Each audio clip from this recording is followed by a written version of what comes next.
win the Iame mini final for KCL Winter Series round 1 here at Genk. Granqvist to the inside, it's pedal to the metal, it's Granqvist that wins! Seniors, but out of the final corner, Clément Outron wins the final! It's the perfect run to the line, Van der Stroys dominates the opening round.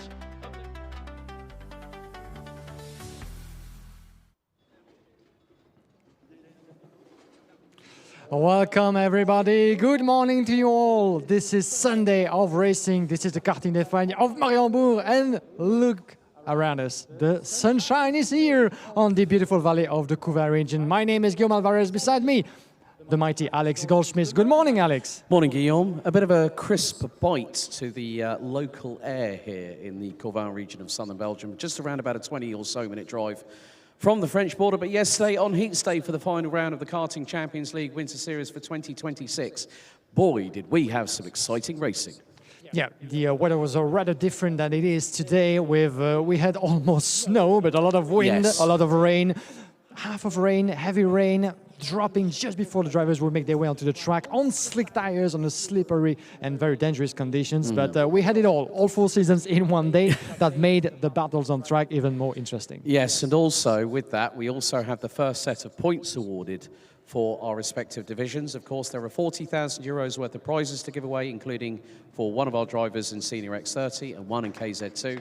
The opportunity to test for a full day in a current generation Formula 4 car with MP Motorsport. The Karting Champions League Winter Series is part of the MP Accelerating Talent Programme, providing a pathway from karting right to the top of the tree in feeder series single-seaters, that is, of course, the FIA Formula 2 Championship.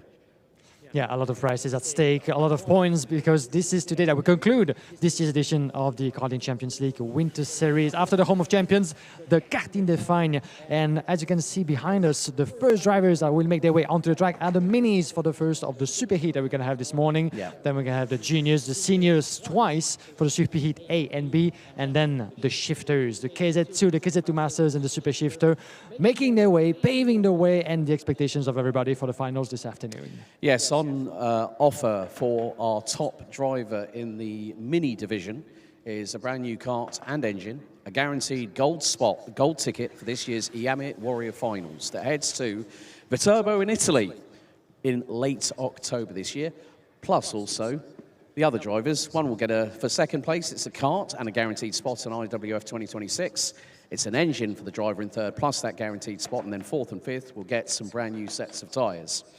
Looking at what happened yesterday, Bruce Chirino takes another points tally of 80 to his score, the first time he's had a maximum this season, and he leads on 303 points. Louis Paternot is on 288, a further 4 points behind, the new signing at Fusion Benelux, the 844 from the Netherlands, Toby Terhaar. Matteo Campobello and Harry Chapman, Milan de Ruyt. There are so many great young drivers in this crowd, including some who are using this as a real-life test weekend ahead of forthcoming events that are coming up, including the GK4 Series, the Iame Series Netherlands, and then also the opening round of the Iame Series Benelux, which starts and ends here, as it always does every single year. But these drivers might be the youngest on our field here of over 110 drivers from 14 different nationalities represented. But they are ready and waiting to go, and very shortly we will have the 3-minute board being shown, the horn sounding, meaning that the mechanics will have to clear the grid.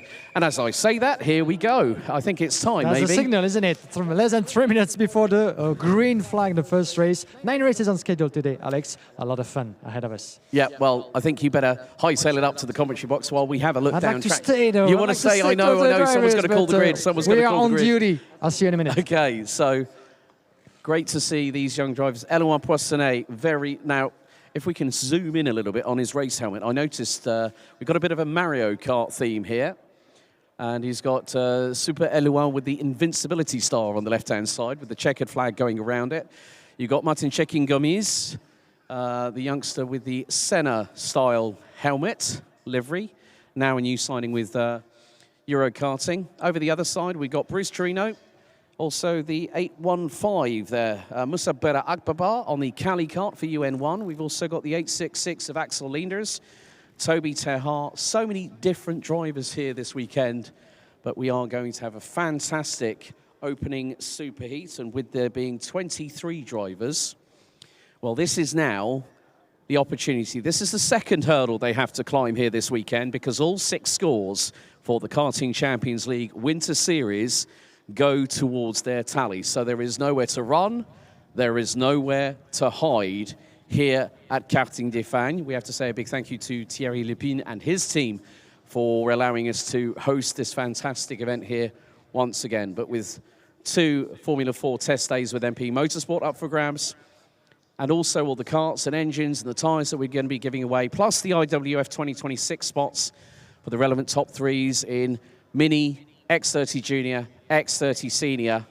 The anticipation is palpable. Adrenaline will be at a high point, and who knows what today, on finals day for this 2026 Karting Champions League Winter Series, will bring. But very shortly, the engines will fire up. These drivers will be on their way as we're going to head up to Guillaume, ready to take us through the grid for the superheat. Over to you, Guillaume. Thank you very much, Alex. As we are getting ourselves ready as the drivers are on the pre-grid. As you can see from above, as we have that magnificent view from the skies, the wind is slightly picking up here on the Couvin Valley. The sun is very much with us. Dry conditions, even though this was declared a wet race this morning to get started for the warm-up sessions, but still some wet patches here and there onto the pre-grid and onto the track.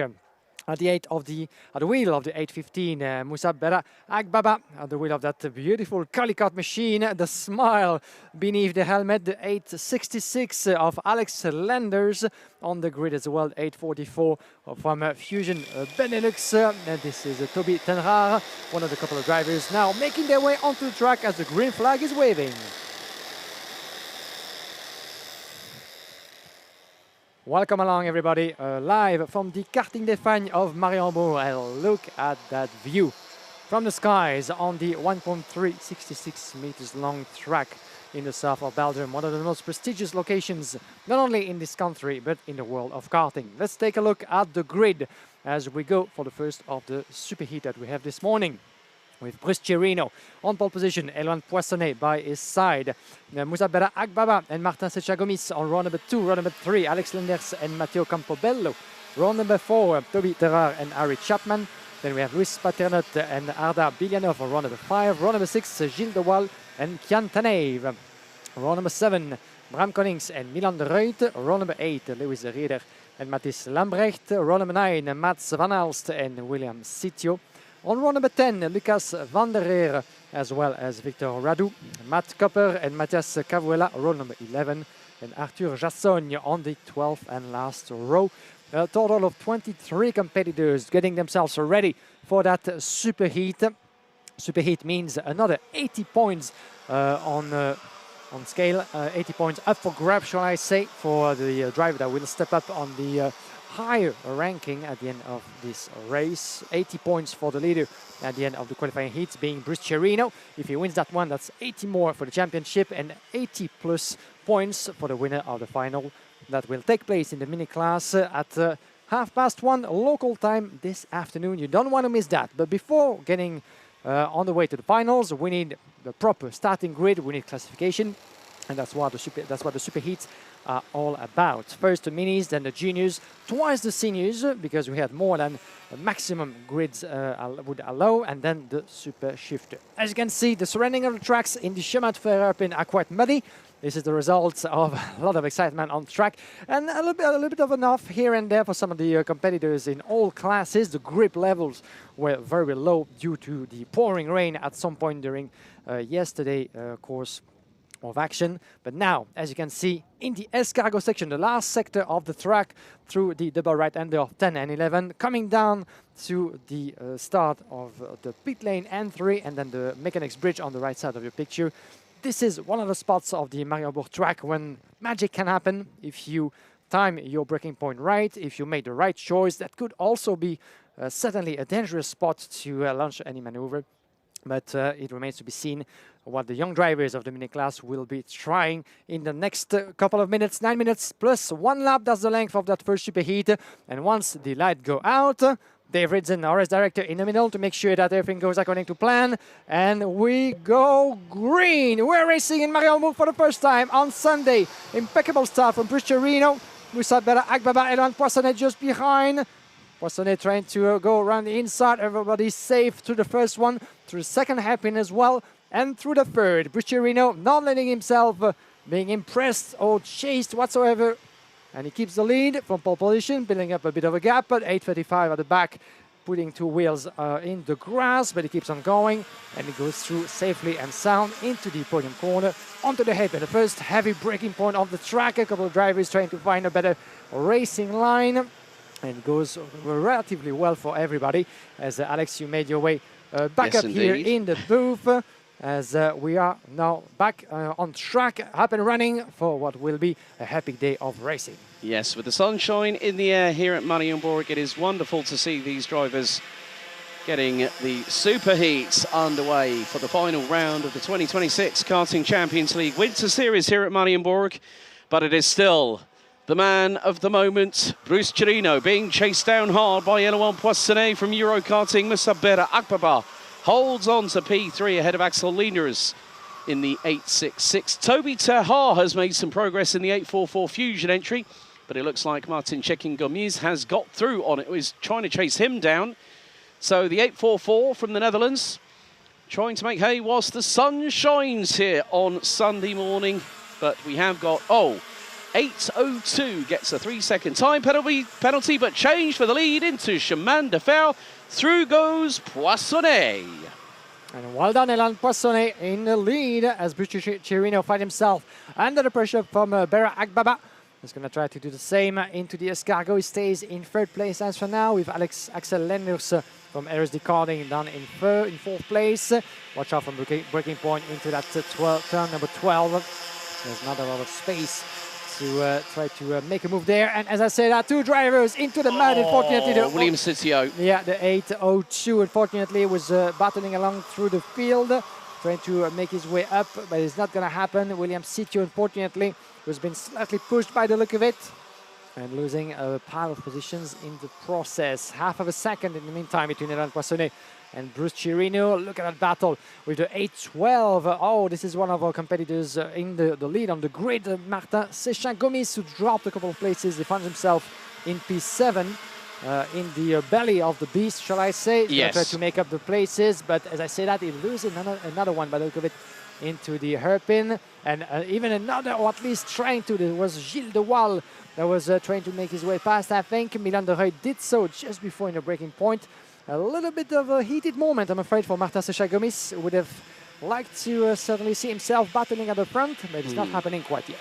Well, as I say, c'est la vie, Guillaume. But more to the point, it is going to be... Now, we have got the Turkish representation massive in the chat. And there is support coming from Musabera Agbaba in the 815, who is currently holding on. But look at this 4-kart battle with Milan de Reuil stuck in the middle of it. We've got Gilles de Waal right behind, and then Harry Chapman, the youngster from the United Kingdom, is also in this battle. So it is going to be tooth and nail for the next 5.5 minutes, plus an additional lap here at Mariembourg. Chapman trying to make a move. And can he get through? Can the young Brit? Someone runs a little bit wide through into turn 4. I think that might have been Gilles de Waal, possibly, in the 864, as Chapman is trying to surge his way up the order. This is his second trip outside of the UK to compete, and both tracks have been in Belgium. First karting Genk a few weeks ago, and now here at Mariembourg. And him and his dad, Mike, have really been enjoying the experience. And I said to them, when they came onto the dummy grid before we started the live stream, just go out there and enjoy yourself, my friend. Just go out there and have fun. And that's the big thing. If the driver, as young as these drivers here, can have a smile on their face, that's the big thing. But Poissonnet has bolted into the stratosphere locally here in Couvin. He's 1.25 seconds up the road, but here comes Musabera Agbaba up the inside, through at turn 2, little bit of sidewall contact to side pod, but they both remain unscathed. And here we go through at turn 3. Musabera Agbaba makes it through on Bruce Cherino, and here comes Axel Lieners. Keep your eyes out on Milan de Reuil and Toby Terhar. This could get very, very feisty, and already now Bruce Chirino finds himself down in 5th. Yeah, that's certainly not the best course of action for Bucciarino. Is losing another place to the Fusion Benelux driver, 8:44, being Tobias Denard, who just made his way past Chirino, has tried to stay alive into this race. And as long as he keeps on defending, losing places as it is, well, the gap extends with Eloane Poissonnet, who's out of reach from the rest of the field, 1.2 seconds after 4 laps completed into this first superheat, as we have a time penalty of 3 seconds for the 8:02. One of the drivers at the back end of the field. Yeah, indeed, that we saw into trouble into turn number 12. So penalty certainly not the best start of the day for him. As on the inside goes the 8:04. Milan de Ruyt on Moussa Berra Agbaba. This is the battle for second place. Agbaba down in 3rd, but still very much on the pace into this race. With 3.5 minutes to go plus 1 lap. Plenty of time for Agbaba to try to switch those positions again. But for Milan de Ruyt, now in 2nd place, 2.4 seconds. Might be a little bit too late to try to catch up with the winner, but anything can happen. Even though those rain conditions might not help. Mathis Lambrecht, 8:17, has just been given a 5-second time penalty for causing a collision. So that is not going to help the youngster from Belgium in the 817, running with DFK on the Falcon chassis. Might have to do with what happened to William Citillo, because those two are close on the ranking at the moment at the back end of the field, but certainly why Citillo found himself in the mud in turn number 12. Yep, so 2 3/4 minutes to go. Eloane Poissonnet continuing to pull a gap over Moussa Berra Agbaba. Bruce Chirino is going to find that his lead after this in terms of the Iame Mini side of things, but he dives to the inside. That was a beautiful move on Martin Cecchin-Gomis, who is trying to respond to this contact. Oh, Bruce Chirino and Cecchin-Gomis make a little bit of a touching affair, and here comes a few other drivers, including there at the back of the train, Harry Chapman in the 832. Yeah, certainly not ideal at this point of the race. This is where you need to be focused, but while battling for positions as much as you can. But the room for error is ever thinner, as running inside Chirino trying to make his bid as well. And he does so not so much resistance from competitors around him. Look at that, 5 drivers within the same picture. Oh, and a little bit of a contact, I'm afraid, for the 812. This is Marta Cecchin-Gomis, as we said, trying to fight his way through. Trying to collect a couple of places back up into the classification, but this is not easy, certainly so. But he made his way, he built his way through into the escargot. So well done to him. As 875, Bruce Chirino still lacking a bit of pace. Run the inside, goes the 844. This is Tobias Denard on Axel Lenders, the RSD driver, dropping a place down to 5th. Tobias Denard P4, and with the next target inside in Moussa Berra Agbaba, who's currently 3rd, but dropping a bit of pace, as you can see. So there's been space now created between Milan de Ruyt and Agbaba, 2nd and 3rd respectively, and the battle is still raging between Alex Lenders and Tobias Denard. Lenders still has something to say into this duel, into the hairpin, but he stays in just behind the Fusion Benelux driver. Yeah, fastest lap of the race, Milan de Ruyt, who has catapulted his way up the order. The 804, running under Kuna Racing now, is 1.8 seconds behind Eloane Poissonnet. Oh, right, we have there is a driver that is not very, very happy. Look at the right side pod on that. That is not exactly compos mentis, I would say. And the driver's absolutely frustrated. Body language telling the story there. That could be at the 832. That could be Harry Chapman, or did I miss? No, that might be Victor Radu or possibly Mads van Alst. And Van Alst has been circulating at the bottom end of the timesheets so far in this race. So we'll wait to get confirmation. Yeah, you can see him just between turn 2 and 3 there, as the battle keeps on raging with the 870 down in the field. Oh no, I think it's Louis Peternot, the 837. Oh, yes indeed, Louis Peternot. Oh, quite a shame indeed. The young Belgian driver. We'll call it a DNF, unfortunately, as we were getting to the closure of that first superheat. Sadly, that will do him no good at all when it comes to his position coming to the final starting grid later this afternoon. So we are down to the wire. The respective 9 minutes plus an additional lap is now going to go on to the final lap. Eloane Poissonnet for Euro Karting continues to lead. We start lap 10, and Milan de Ruyt in 2nd. Moussa Berra Agbaba a further 1.7 seconds back, with Toby Terhar and Axel Linders still squabbling over 4th position. Gilles Duval ahead of Martin Cekin-Gomis. Then we've got Bram Connings ahead of Harry Chapman. Bruce Chirino's tumbled all the way down to 10th position, but there has been a little bit of touching going through, I think maybe between a few drivers, and that is going to be behind Axel Linders. So we've got Martin Cekin-Gomis now at the head of the train heading into Chemin de Fer out of turn 5. And then you've got Cekin-Gomis, Connings, Chapman and Chirino. And look, 3 wide nearly into Piff Paff. At all, Chirino gets a bit of a hip check. I think that was from Harry Chapman, the youngster from the United Kingdom. But again, there is a little bit of rubbings racing, but karting is a non-contact sport. However, we have a winner on our hands. Eloane Poissonnet picking up the superheat win of this morning, and that comes with the maximum points, 80 points into the classification. And if my math is correct, and if it doesn't change, well, that would make him the pole sitter for the mini final of this afternoon at 1:30 local time. So Eloane Poissonnet did the job, not only winning, but beating by a distance his closest rivals on point, with the rest was up Bera Agbaba in 3rd, Milan de Rooij in 2nd, but Bruce Chirino, our pole sitter, all the way down in P11. Well, Eloane Poissonnet takes the Iame Mini Superheat. Of course, for those wondering who won Iame Mini last year, it was none other than the Belgian wunderkind, Milan Beku, who took it, but it will be a new winner being crowned this year. But Eloane Poissonnet, Super Eloane, as his race helmet suggests, you know, he's done a fantastic job. So well done to him. And then we've got Milan de Rooij and Moussa Bera Akbaba. Great to see the family and friends getting involved. But Eloane Poissonnet, look at the jubilation for the 816 Super Eloane, as we'll now nickname him, courtesy of his race helmet and his winning margin.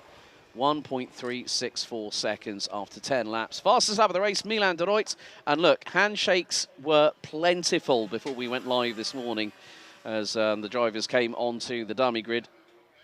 And now they're being weighed. So Milan de Rooij off the scales. So let's have a look at the results. Eloane Poissonnet wins the Superheat. Milan de Rooij second ahead of Moussa Bera Akbaba. Toby Terhar, Axel Linders ran out your top 5. Bram Connings, Martin Cekin-Gomis finishes 7th ahead of Harry Chapman. Gilles Duval, Matteo Campobello completes your top 10, with Bruce Chirino ending up outside of the top 10 in 11th position. Lucas van der Heerde, Luis Herrera, Kian Den Hav Ardabiljanov.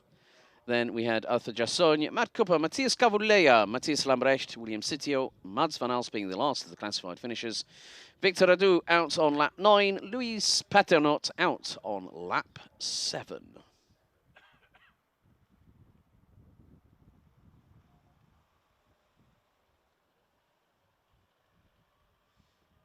Well, there we see the 822 of Victor Adu's kart being pulled by the marshals to the Parc Fermé in the Weybridge area. Of course, even if they have had an issue down there, we will see what will happen. But it sounds like we have got a little bit of activity down in Parc Fermé in scrutineering. Yes, indeed, Alex. Welcome back, guys, live from the Parc Fermé with Eloane Poissonnet. Eloane, félicitations. Comme hier, on te retrouve sur la plus haute marche du podium. Une course rondement menée pour toi et te voilà en pole position pour la finale. Donc, il reste une course. Tu fais la même chose et tu seras peut-être vainqueur ce week-end. Bah, j'espère être premier à la finale. J'espère la gagner et voilà. On a vu des conditions quand même très compliquées hier lors des manches. Ici, c'est tout sec, c'est ensoleillé. Ça t'a quand même fait une bonne préparation pour être à l'aise aujourd'hui, ou tu t'es davantage amusé hier au vu de la pluie qui tombait? Je trouvais qu'hier, c'était vraiment dur avec la pluie. Et aujourd'hui, c'était un peu plus facile. Du coup, j'ai pu aller vers la pole position. Voilà, mieux te débrouiller en tout cas. Tu as fait montré de très belles choses jusqu'à présent. Bravo, Eloane Poissonnet, et à tout à l'heure pour la finale. Merci beaucoup. Thank you very much, Eloane Poissonnet. You can go back to your mechanic and debriefing that superheat result, as the final of the mini class, ladies and gents, will take place at 1:30 this afternoon, with this young man certainly among the top favorites.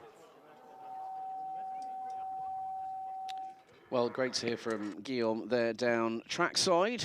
in the Parc Fermé scrutineering area. Now, we head to X30 Junior. And following the ranking after heats, it is a 1-2 front row for victory lane. Priam Bruno and Ches Petersen, the only driver that secured double pole positions in the Karting Champions League Winter Series this year. Théo Policar, Noah Grignier and Edouard Gaufroy round out the top 5 in the ranking after heats, where it was 126 for Bruno Priam, 121 for Ches Petersen, 119 for Théo Policar. What does that do to the standings? Well, Ludwig Granqvist from Sweden for MP Kart Racing Team has a 20-point advantage over Théo Policar going into the Super Heats. Thijs van Haus, third on 278. And then Ches Petersen, Lionel Munguia, Ronan Kamphaus, Edouard Gaufroy, Louis Bieland, Louis Boots and Antoine Boots round out your top 10. 84, well, it's going to be 68 points to cover the top 10 drivers, as we will have 27 going into action. And very shortly, we will get the green flag as the Camion du Dépannage, courtesy of the Duval Automotive Group, takes its position just in front of the dummy grid, as we are not that long away, about just over a minute before we head back trackside, and the engines will fire up once they get the green flag. Courtesy of our team down there with our man at the front, our two men at the front of the pre-grid, Theo and Fabien. A lot of people behind the scenes here at Karting Champions League that makes this operation work as it does. And a big thank you to all the crew that have been with us for this year's events at Karting Genk and also here at Karting de Fagnes. And there we see Len Gökman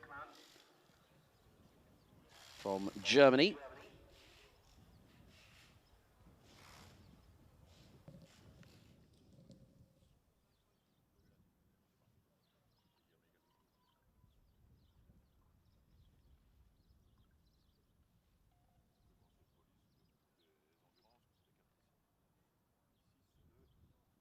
So the calm before the storm. 7 degrees, air ambient temperature, 23 kilometers an hour. Green flag waves, here we go.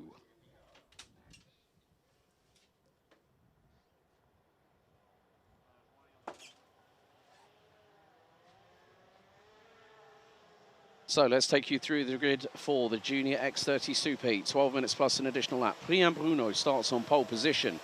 Ches Petersen, his victory lane teammate, starts alongside on the front row. Théo Policar, Noah Grignier ran out row 2 with Edouard Gaufroy. Antoine Boots rounding out your top 3 rows. Row 4, it's going to be Ludwig Granqvist and Louis Bieland. Jules de Koen and Mathis Mouche ran out row 5, completing your top 10. And then row 6, it's Thijs van Haus and Louis Boots. Ronan Kamphaus and Yannis van den Bosch round out row 7. Kiana Jolie Optoff and Lionel Munguia ran out row 8. Neil van Ende and Bruce Rambour ran out row 9. Completing your top 20 will be Joshua Lauritsen and Noah Laurent.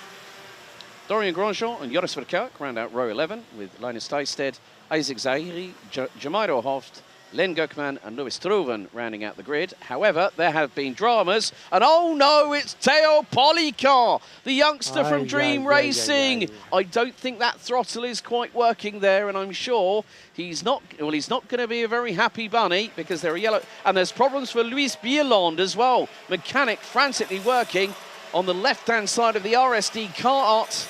And Bieland has got it fired up. They're going to have to send him to the end of the dummy grid. He's going to have to wait and catch everybody else up. Drama for 2 of the biggest competitors this weekend. That's what we like to see. He's able to get going. He's going to have to, Fabio Auchan is going to have to wait for everybody to come through. And after the field is come through once again for the starting procedure, then Louis Bieland will be able to join the rest of the pack. But yeah, double drama. Théo Policar and Louis Bieland, unfortunately.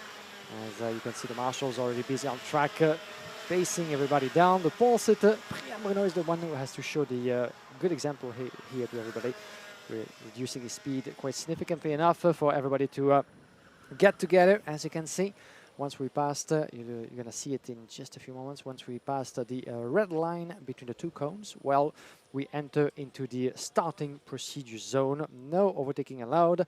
Everybody into the corridors. And once the light go out and we pass the yellow line in the middle of the grid, well, overtaking is allowed, but not before. So those drivers are used to the procedure. You can see that Louis Bieland is revving his engine a little bit just to keep it warm and to keep himself ready. And good assist by the mechanic to let the wheels roll freely. That demands quite strength. Huh? Yeah, exactly. Core strength with a lot of torque through that 125cc Iame X30 engine bolted to the right-hand side of Louis Billon's chassis. But biggest casualty in this super, Théo Polican from Dream Racing. Ay, ay, ay, ay, ay. Hopefully, if he's got that kart going again, but I think it might be a fait accompli, so to speak. But here we go. It's an all victory lane front row. It's Priam Bruno versus the fastest driver in time qualifying over both rounds, Ches Pedersen. We go, revs up, lights on, and we are green here for 12 minutes. Noah Grenier trying to fight his way through, a little bit of a hip jack, and there's been a multi-card incident, one hard into the barriers. These are the 2 victories. Oh no! Check Pedersen is there? Priam Bruno, I think. No, not the front row. I cannot believe it. The 2 front row out of this race, or not so much so as they were pushed by the look of it into the grass. 178, Louis Stroven has got a bent left side of the back axle. It was hopping up and down like a bunny rabbit. But the 2 leaders, and look who's capitalized. It's another driver from Eurokarting.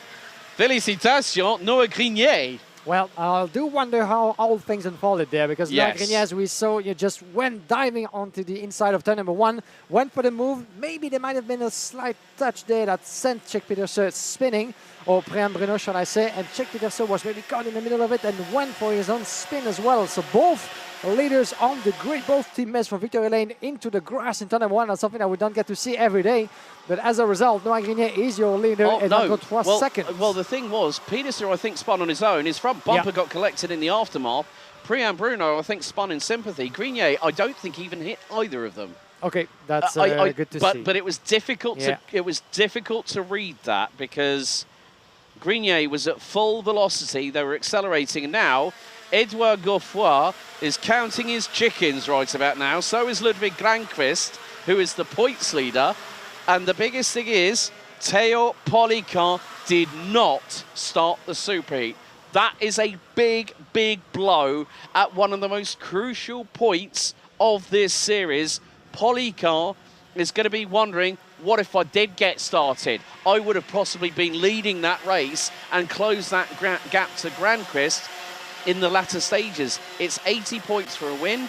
It's 76 points. Well, it's after everything has been tabulated. So the higher that Polican would have got himself up the order, the better chance he would have had to have gotten a maximum score that time. Let's not forget that Théo Polican has been one of the strongest drivers so far, with a 6th, a 3rd, and a 2nd place in his heat. So it was definitely a top contender, competing for the final, for the superheat victory, and potentially for the final later on. So that's a big blow indeed for the young Frenchman. In the meantime, well, Grenier is your leader with 1.1 seconds in front of Edouard Godefroy in 3rd place. Louis Granqvist, Jules de Koen down in 4th, climbing 5 places. A lot of recovers, a lot of positions have been claimed because of the drama in the early stages, with Thijs van Ays 5th place, sorry. Roland Campos down in 6th, followed by Lewis Boots, Mathis Mouch, Yannick Van den Bosch, and Brice Rambo. That's for your top 10. But a pile of drivers have find themselves now into the back end of the classification, as we see a bit of a moment there for the 124. This is Romain Campos on Thijs van Ays. The battle for P4 is raging, with Granqvist just in front from MP Motorsport. And there comes the move from the Fusion driver, the 140. Thijs van Ays on Granqvist up to P3. Now, the thing is, when you look at how the championship permutations are at the moment, right, okay, Thijs van Ays, P4. That's a pretty good run there. Ludwig Granqvist, P3. Théo Polican out. Ches Pedersen all the way down in 18th position. Lionel Munguia, who we haven't seen much of because he had a difficult qualifying on Friday afternoon, and the heats have not been that great either. He is currently running in 15th position. Edouard Godefroy up in P2. Right, 1:03 gets a time penalty. That is Antoine Boots leaving, well, breaking formation with 1 or 2 wheels, but up the inside. That is a beautiful move by Louis Boots, I think, on Jules de Koen in the 177. Yeah. So there we go. Penalty confirmed by our live stream. Big thank you to Camp Company GmbH, the team led by Mike Fagnes, who we have to say, happy birthday to, of course. So 21 again, Mike.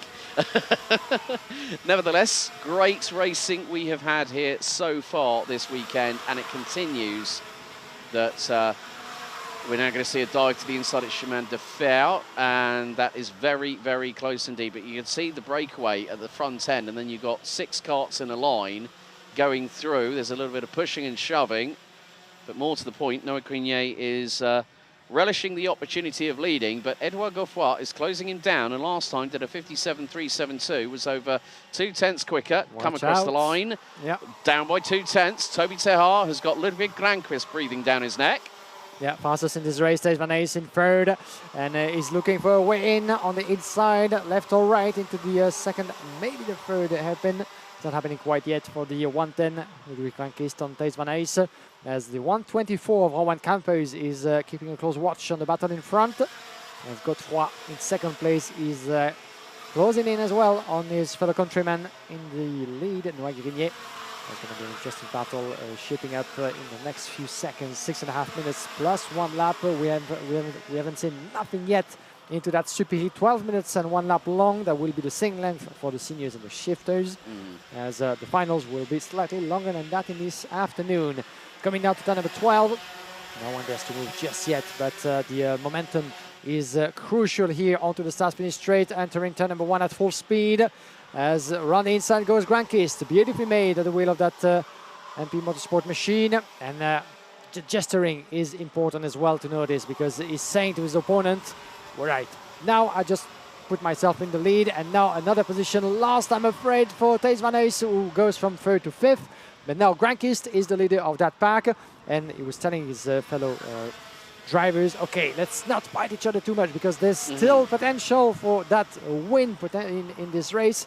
Let's push each other forward. Let's try to decrease that gap, because the more we fight, the more time we lose. He was just pointing forward saying, onward ho, let's just go and just race. Stop fighting now, let's get up to the top 2. Now, if you might all remember the final for X30 Junior, it was 5, and Granquist stole it at the line. Ronan Camphaus came into the battle at the latter stages. Looks like Lewis Boots in new surroundings. Obviously another driver that has been handpicked by Victory Lane, as we see Ludwig Granquist adjust the radiator flap on the left-hand side of the chassis, whilst looking over his right shoulder to see that Ronan Camphaus and Thijs van Aus are there. But we have got a very, very close battle at the front end of the field. Edouard Godefroy from RST Karting, with the Brazilian colours on the race helmet and on the race suit. You had the opportunity to speak to him after he took one of the heat wins yesterday. Very, very mild-mannered, very humble individual. And that's what I like about some of the drivers that we have within the Iame Warrior family, that they get on with the business at hand, and once they take the helmet off, that's it. Time to chill out, get yourself ready.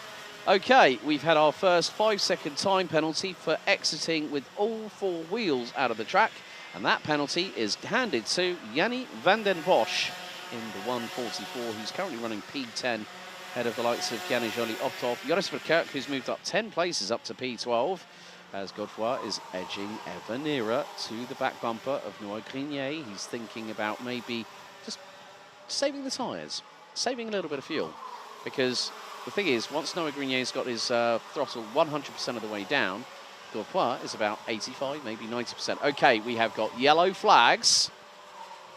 So someone has hit trouble. Might be Joshua Lorison, who hasn't gone through into sector 2, but here he goes. Switch for the lead. Godefroy through on Grenier. Right, that's the side of things to come, I think, in the Iame Series Benelux this year. Yeah, those two have been battling against each other into the junior pack for quite a number of years now, and before that in minis and cadet. And now Edouard Godefroy, who has been picking up pace through the course of the weekend. We had the chance to talk to him. Louis Bieland. That's the race DNF, unfortunately, for Louis Bieland, who was late to join the party, as unfortunately joining the likes of Théo Policon on the sideline, as well as Louis Strawen. So a third DNF in this race for Louis Bieland and the team RSD.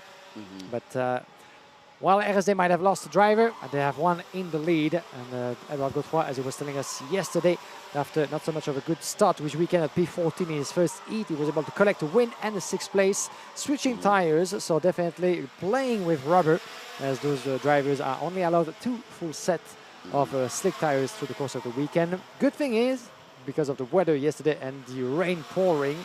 They could switch to wets and they could keep maybe a little bit of slick, clean and ready for the racing today.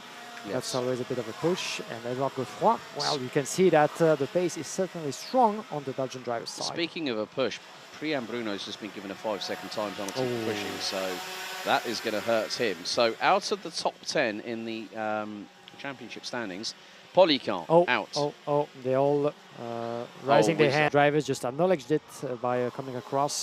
That's part of the rule. If you see full course yellow, you have to abide by the rule and reduce your speed. So full course yellow decided by the resurrector, as we see one of the medics running through the site of an incident still unknown to us at this point. Something has definitely happened somewhere into the middle of the track. That's not a nice thing to happen when we have a full course slow activated within seconds of an incident transpiring. That is, but the main thing is, all we can hope up here in the commentary box is that everyone is all okay. So, right, okay, I'm getting information is coming in. As we have Edouard Godefroy, still your current leader, Noah Grenier, and Ludwig Grandquist in third place. No one is allowed any overtake at this point under the full course yellow conditions. Okay, Alexis Schumbrut, our clerk of the course, has requested medical intervention for an incident, hence why Dave Ritson decided to operate the full course slow. So I think with just over a minute plus an additional lap to go, everyone is now starting to bunch up. Now, if we get one last lap under green flag, we might be lucky. However, I have a succinct feeling that we might finish under full course slow, which in some respects will neutralise the race. Yes, it might frustrate the drivers, but the main thing is that it is the case of, and that is Joshua Lorison being lifted away, assisted. But the main thing is that was, I would imagine that he's probably conscious. So if he's conscious, that's a good thing. Yeah, a bit of discomfort by yeah, it depends on the severity of the accident. Now, because they've had to pick him up, that would mean that probably he's had a lower limb injury. But yeah, I would think that in people might say hindsight is a wonderful thing, but when they have to make these split-second decisions, as I said yesterday, reference the full course slow we had for Senior X30 Heat 3.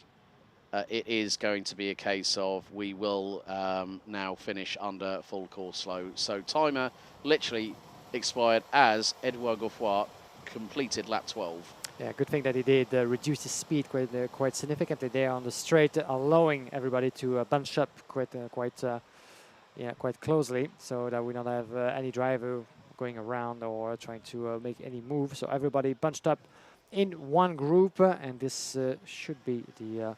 We still have less than 2 laps to go, obviously. So as you say, we will go the distance under those full course yellow proceedings, and that might give me a bit of time to. Yeah, maybe get down to the Parc Fermé and have a bit of a chat with some of the protagonists, the likes of Edouard Godefroy or Noah Grenier and the rest. Right, okay, I'm seeing possibly that the green flag is being prepared, so we could be gearing up for a one final lap sprint here for the Superheat for X30 Junior, which I think would be nice. That right. So I can see Dave Hans de Klein, our flag waver on the start-finish straight, being assisted by Series Director Dave Ritson, who has got the green flag in hand. And here we go. Last lap, green flag. We're back underway for the final lap of the Superheat in X30 Junior, as Grenier goes with Godefroy, Grandquist, Camphaus, Thijs van Hals. Then we've got Jules de Koen, Louis Boots, Bruce Rambour, Kiana Jolie-Optoff, and Ches Pedersen has recovered up to 10th position. Priam Bruno is all the way down in 18th position, but nevertheless, this is going to give us an opportunity to have one final lap of racing. Can Grenier get through? I don't think he's going to have enough time in terms of corners running out here at Karting de Fagnes as we go through into the escargot section for the final time. Godefroy, winner of one of the heats yesterday, is going to stake his claim as a contender for the top prize, as Adam Vida last year was the Karting Champions League Winter Series winner. Edouard Godefroy from RSD Karting wins the Superheat and puts himself in the championship permutation well and truly, winning ahead of Noah Grenier by 0.2 of a second. Ludwig Granqvist rounds out your top three. The Swede will very much be at the sharper end of things. So this is going to be the case whereby these drivers now will have an opportunity to breathe. Edouard Godefroy from RSD Karting wins heat number 3. Sorry, the super heat. Ahead of Noah Grenier. Ludwig Granqvist rounds out your top 3. The Swede will still be very much in contention for the top prize of an IWF golden ticket and the top prize of a kart and engine. Ronan Kamphaus, Thijs van Hals, Jules de Koen, Louis Boots, Bruce Rambour, Ches Pedersen, Kiana Jolie, Opthoff, Neil van der Ende, Joris Verkerk, Mathis Mouche, Yannis van den Bosch, Dorian Grandjean, Len Gukman, Priam Bruno, Isaac Zahiri, Jamario Hoft and Linus Tysted ran out your top 20.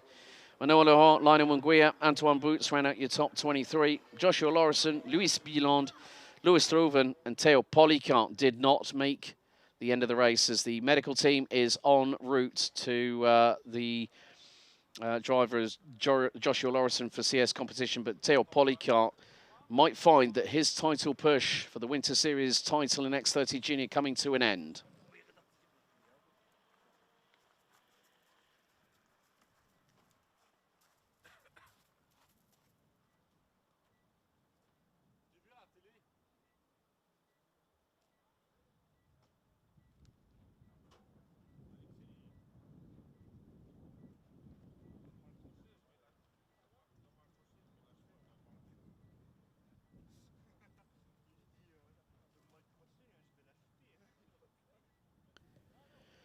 So there we see Louis Bieland in the 104 for RSD Karting, walking alongside his kart, which is being pulled to the entry to Parc Fermé and scrutineering.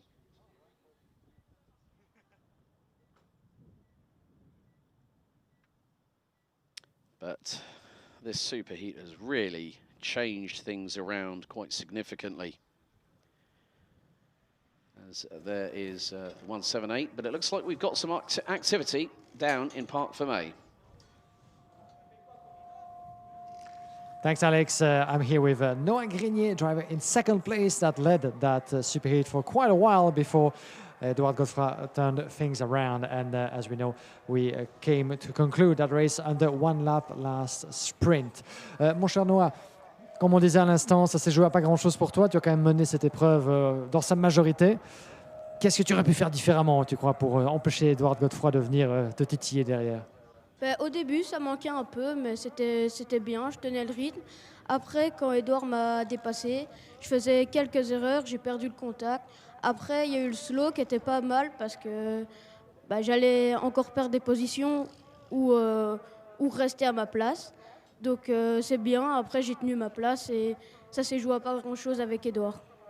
Ça nous montre en tout cas que tu es dans le coup, tu as la vitesse, tu as la compatibilité nécessaire pour la finale. En termes de pneus, parce que vous avez évidemment 2 trains de pneus avec lesquels jongler, les conditions d'hier, est-ce qu'elles t'ont aidé à garder un petit peu de slick frais pour aujourd'hui?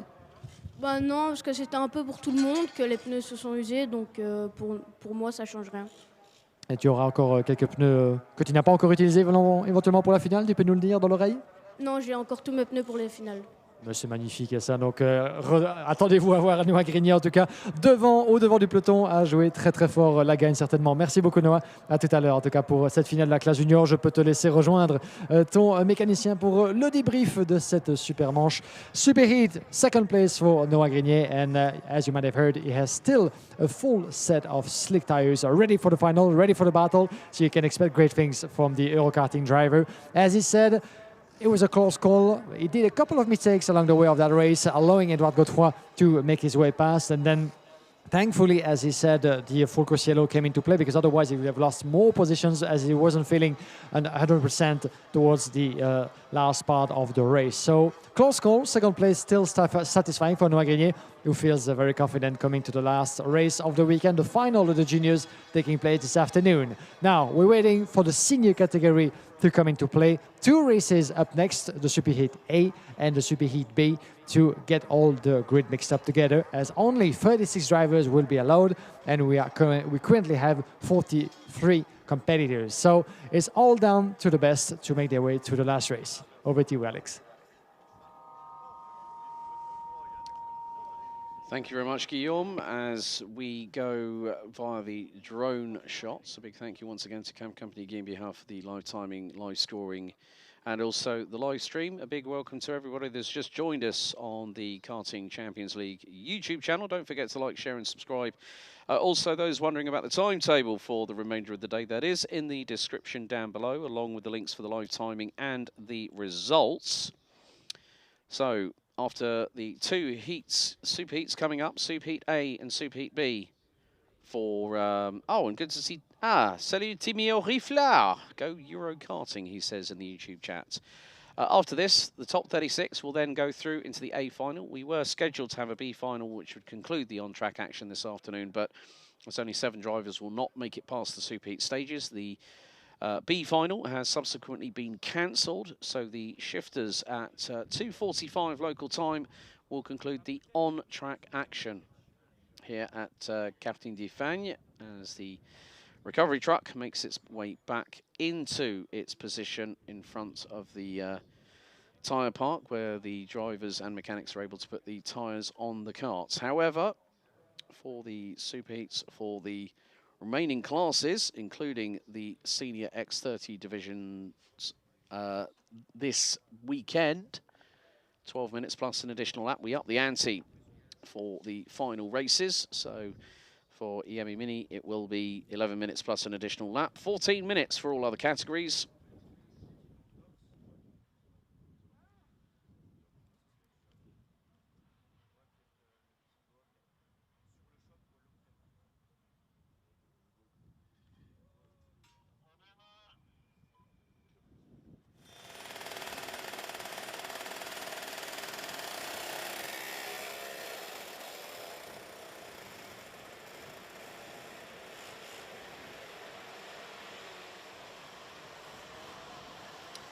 So, after the ranking after heats, it's Victor Louis who has had 2 maximum scores of 80 points. He starts on pole position for Super Heat A for X30 Senior. He'll be joined by the pole sitter this weekend, Sam van der Heyden, on the front row of the grid. Adam Vida and Lucas Horsica will round out row number 2. Yanni Bouillet and Antoine Duval will be on row 3, so please ignore the graphics that we've got currently on our screen. Bran van der Weken and Kevin Bakker will round out row 4. Ava Dodderstein and Marcus Gloom will round out the top 10. Then we'll have Roman Saleh and CJ Bennett, row 6. Row 7, Charlie Gloom and Adam Bourne. Max Hazel and Esteban Walgrave will be on row 8. Pepin Steiger, Stig de Rademacher, then Noah Hubert and Rafael Santocono will complete the top 20. On the final row of the grid will be Spencer Allen and Canada's Levi Sanguera. So 12 minutes plus an additional lap for the 22 drivers. 21 will take part in the Super Heat B coming up after this one.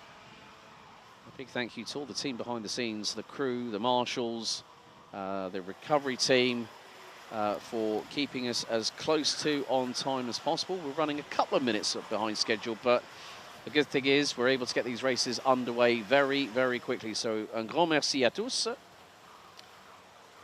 So, the drivers will be weaving from side to side. After Super Heat B has concluded, we will then find out who will be the 7 drivers that will not take any further part in this weekend's action in the final day of competition for the 2026 Karting Champions League Winter Series. Don't forget, you can follow us on Instagram at Karting Champions League. There's been a very entertaining behind-the-scenes commentary box insight from myself and Guillaume, as well as heading to kartingchampionsleague.com for more information about the series. This is the 2nd year that this Winter Series has run. Of course, last year it was Mathis Merchot who qualified 41st after brake failure at turn 4 at this very circuit and came through the ranks, through the qualifying heats and the Super Heats, and then went on to win a very, very tense and action-packed finale. Now we're waiting for the drivers to make their way onto the start finish straight. The first of the two super heat for the senior category.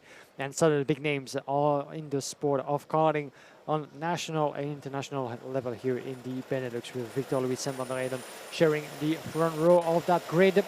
Victor Louis from RSD on the inside, coming to turn number 1. Watch out when the lights go on. As they do, we're good to go racing. Louis on the inside, Sam van der Eyden trying the long way around. Watch out from Aaron Weda, Lucas Sika just behind. Everybody goes through safe and sound into the to the outside. That is going to be Victor Louis, but Sam van der Eyden gets through for the race lead at turn 2. Beautifully made by Sam van der Eyden as just fighting his way into turn number 2. Now we have a new leader. Oh, and some Tony Kart drivers being pushed around just a tiny bit. David Dotterstein being one of them, I think. 3 wide at the back going into turn 4. That's never going to work on a month of Sundays, I'm afraid. Into Chemin de Fer for the first time. Van der Eyden leads from Louis. Vida in second. Horsika, Bouillet, Duval, Van der Weken, Bakker and Guillaume. Guillaume's ahead of Dotterstein. So Dotterstein running at the top 10 as things stand. CJ Bennett has already moved a spot past Romain Saleh. But meantime, Sam van der Eyden, the Dutchman at the front 10 of the field, leads the cavalcade up the hill as there's a dive bomb to the inside of the final right-hander. Sam van der Eyden leads after the opening lap. Victor Louis, as there's going to be a change for 4th position. And that is going to be Yannick Bouillet through on Lucas Horsika. So good move there. Nice exchange. It's always a great turn at turn 1 because they are absolutely flat chat, full on the throttle, little bit of a lift, and then turn it in and hope it sticks. And Yannick Bouillet just did that on Lucas Horsika for P4. Watch out from the response from Victor Louis on Sam van der Eyden. The Dutchman from Victory Lane is holding on to that lead into the Chemin de Fer hairpin out there. And you can see that a first train of drivers taking Aaron Weda is pulling away slightly from the rest with Bouillet, Horsika, Marcus Guillaume. Then we have Antoine Duval losing a place down to 7 from Kevin Baker, Charlie Guillaume, and Brian van der Weken and the rest of the field. It's spreading across the track of Mariembourg, but Sam van der Eyden, I think that he was the right call for the Dutchman to dive that early into the race, making sure that he would lead early on. But now, certainly would have expected to pull the gap maybe a little bit earlier than that, but Victor Louis has other ideas in mind, and Aaron Weda so much so. Those 3 are close on points, and Victor Louis goes on the inside in turn number 3. Another switch for the lead. Sam van der Eyden is not panicking just yet. Aaron Weda, you could see him gesturing to the Dutchman. Just stay with him, keep the pressure on. Let's keep on working together. Let's push forward. Otherwise, we might find ourselves at 5 drivers within the same picture. Oh, Let's make sure that we can Guillaume. be away from the rest as Marcus Guillaume. What happened to the Belgian? He dived up the inside of Lucas Horsika, textbook at Chemin de Fer, got through for 5th place. Now that just goes to show how quickly you can thread the eye of the needle at that part of the circuit as they go up the hill. And once again, well, it's 3 laps in the books, 2 new race leaders. Adam Vida is closing in on Sam van der Eyden in 2nd position. He's not going to have the opportunity to run up the inside of him. Sam van der Eyden showed his nose to probably Victor Louis as he was looking over his right shoulder.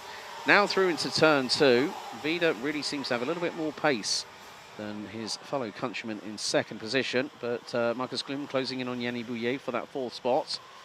And Guillaume at the moment unable to mount an attack going through into turn 4. He must have lost a little bit of purchase of traction coming out of turn 3. Into Chemin de Fer we go on lap 4.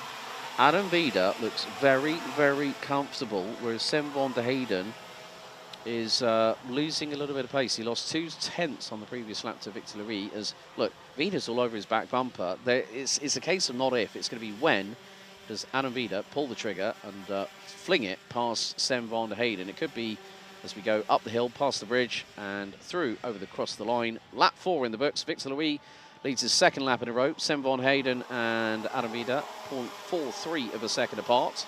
That is your top 3, with Yannick Bouillet being chased down by Marcus Guillaume. Lucas Horsika, Charlie Guillaume in P7, who's made his way up from 13th on the grid ahead of Brian van der Weken. Kevin Bakker and Antoine Duval, who started 6th and now rounds out your top 10. And now it's a relatively steady part of the race. Still less than 8 minutes, 1 lap to go before the checkered flag of that first of the 2 super heats. And you can feel that the drivers keep observing each other, keep really judging what kind of opportunities could be coming their way in the coming minutes. No one is daring just to go for the move just yet. You can see that Sam van der Eyden is trying while defending his 2nd position. Aaron Weda is looking both left and right, but while keeping a steady racing line. It's all important for them now to really get into the rhythm. Try not to eat out the tires just too soon, because remember that maybe some of those drivers, and as I said, Sam van Renen switches the position into the lead again for the Dutchman, right on the inside of Victor Louis. Textbook sort of move into the first sector, the first corner of the track, and Victor Louis, no trouble at all as well for the Belgian driver, staying calmly and firmly in second. Aaron Guida didn't dare, but just for that particular spot to dive as well around the inside. He's going to wait for his good moment. Maybe chemin de fer coming up. Let's see what the Dutchman can do, and he stays behind again.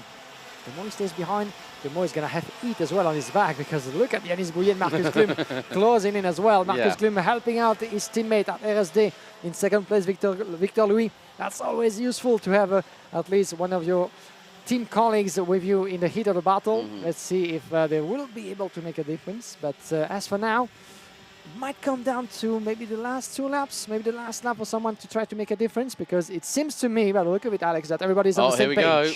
First change. Someone's pulled the trigger, and that was Adam Vida. Fastest lap of the race, Ava Doddeside, 55.185. She's moving up the order. So Antoine Duval has now dropped down to 11th position. Here comes the change for P3. Yannick Bouillet up the inside. And that was on Victor Louis for P3. Marcus Gloom is there. Lucas Horsika is there. Then Charlie Gloom is still in 7th position. He's got Bran van der Weken closing in. Here we go. Another change for position.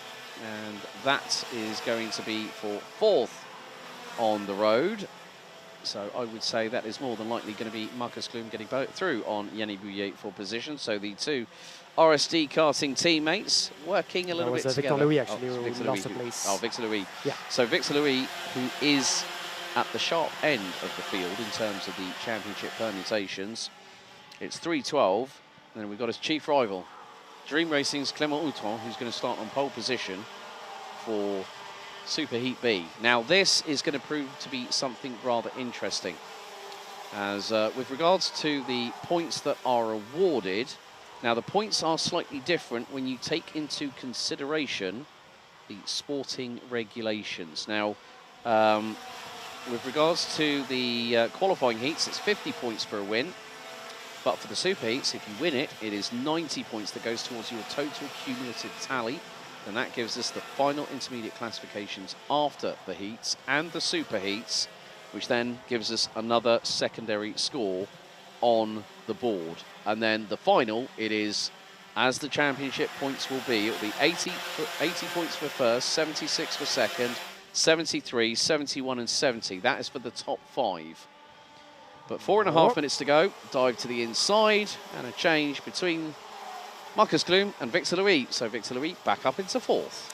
Well, they were keeping a close watch of each other and driving together, trying to present themselves from a return of Luca Orsika just behind. Luca Orsika 217 from the TD Racing team. Now another switch, because certainly Victor Louis felt like he could lead the charge and maybe go slightly faster than Marcus Gloom.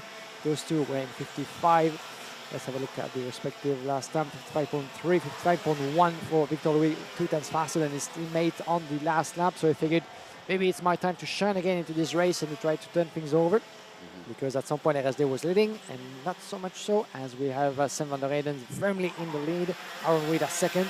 But for how long? Because the Dutchman is very much on the rear bumper of his fellow countryman. Yanis Bouillet is keeping another close watch as well, but lost a bit of momentum. He's too far behind to try to imitate Aaron Weida in Eddie's sort of move coming up. But the question remains, as always, at what time Aaron Weida will try to dive for the overtaking maneuver.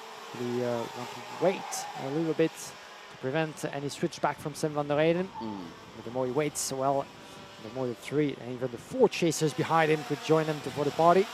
So it's always about dilemma, about timing, picking up your right moment, your right spot onto the track. And yeah, looking at the pace of Yanis Bouillet, it seems to me that he's able to take his 3 chasers with him and try to join for the battle for the lead. As they have 3 minutes and 1 lap, so still a couple of laps remaining. We are on lap 9 into this super heat. Sam van der Reyden in control, everybody steady at the same time. As Charlie Gloom has lost momentum as well in the early stages of that race, climbing 4 places and now finds himself in P9. We're going to have to wait, I think, Alex, for any charge towards the front, unless someone locks in a move and is able to build a gap straight away after. But it's It's down to the seniors. As running inside goes Victor Louis. There is the first move. Yanis Bouillet now is dropping in second place into that second pack. Now, could it be the hammer time for RSD once again? Yes, but now Yannis Bouillet trying to stick his nose out, and that did not quite work because they've got a couple of drivers right behind them. And that just goes to show how quickly things can change. So Yannis Bouillet is in an RSD karting sandwich at the moment because we've got Victor Louis up ahead, and then Yannis Bouillet is in front of Marcus Gloom, Lucas Horsika on the TD official kart racing entry, number 217. Very, very much one of the talisman drivers for Thierry Delray's squad. But we are now on to lap 12. Victor Louis still holds the fastest lap of the race. Charlie Gloom has got past David Dodderstein for 9th position. So the 266 lady driver from the Netherlands on the Corner Racing Tony kart, still trying to fight at the sharp end. Had a great qualifying, was nearly pole overall, and I think that really would have sent a message ahead of this season. But still, P3 overall, P3 in her group in qualifying, the fast group, but more to the point, Sem van der Heyden is trying to stretch a little bit of an advantage over Adam Vida. That's up to about 4 kart lengths as they head into the final right-hander. Vida will go a little bit deeper on the brakes than van der Heyden and try and clip that apex a little bit closer as they go up the hill. So we're going to have, effectively, I think, yeah, two laps to go. We're going to be tight on time, so it'll be probably be as they come up the hill, past the bridge, on the chicane, up through turns 13 and 14, whereby we will see that van der Heyden has got to keep his head on a swivel, because Adam Vida, given an opportunity, he will take it with absolutely no hesitation whatsoever. Yeah, the seconds are counting now, as van der Heyden has been twice in this position of leading the pack so far in the qualifying heats, and a 5th place finish as well along the way. So certainly the top favorite of the senior class, along the likes of Clément Autran, to fight for the victory, as Sem van der Heyden had done a good job as well coming to this event, as now find himself in championship stake as we speak now. 7th place overall, Sem van der Heyden, after the qualifying heats, with the total cumulative tally of the qualifying races. That's going to change after the super heat again, don't forget. Right. Final lap it is now. 3/10 of a second. Can Aaron Vida find that little bit of extra pace and extra energy in himself to switch positions? Sem van der Heyden is keeping the lead steady and firmly onto the racing line. Doesn't show any sign of weakness by the look of it. That might be a close call onto the line. Kevin Bakker and Stig de Rademacher have just picked up a 5-second penalty each respectively for pushing, but through heading in towards Piff-Paff for the final time. He's had to wait until today to get his win streak off to a good one, and at the moment, well, it is in the ball is in the hands of a certain Sem van der Heyden from Victory Lane, who makes his way through into the final chicane. Van der Heyden picks up the win in Superheat Hay ahead of Adam Vida. 3rd, it's going to go the way of Victor Louis. Yannis Bouillet takes a credible 4th position ahead of Marcus Gloom. Lucas Horsika, who started 4th, ends up in 6th position at the end of it all. Bran van der Weyken, Evert Dorrestein, Charlie Gloom, and, well, great to see CJ Bennett, who's a little bit battered, bruised and a bit sore after yesterday's escapade in the 3rd qualifying heat yesterday. The Irishman for MDL rounds out your overall top 10. Romain Soleil, Antoine Duval, Kevin Bakker, Raffaele Santacona, Esteban Wallegrave, Pepin Steiger, Stig de Rademacher, Adam Bourne, Levi Sangera, Spencer Allen, Max Hazel and Noah Hubert. They all made it to the checkered, but van der Heyden stakes his claim to the Senior X30 Karting Champions League Winter Series crown with a very, very convincing and controlled win in Superheat A.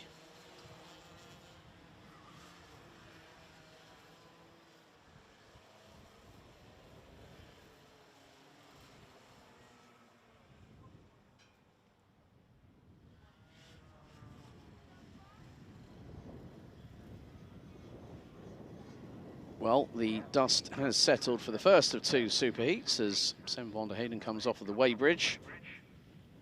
The 310 new signing for Victory Lane, the team run by the Martins brothers. Very, very happy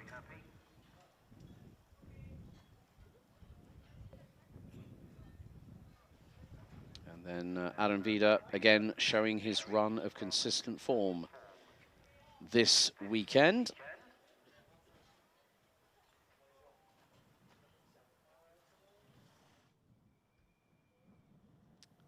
But the green flag waves for our second superheat.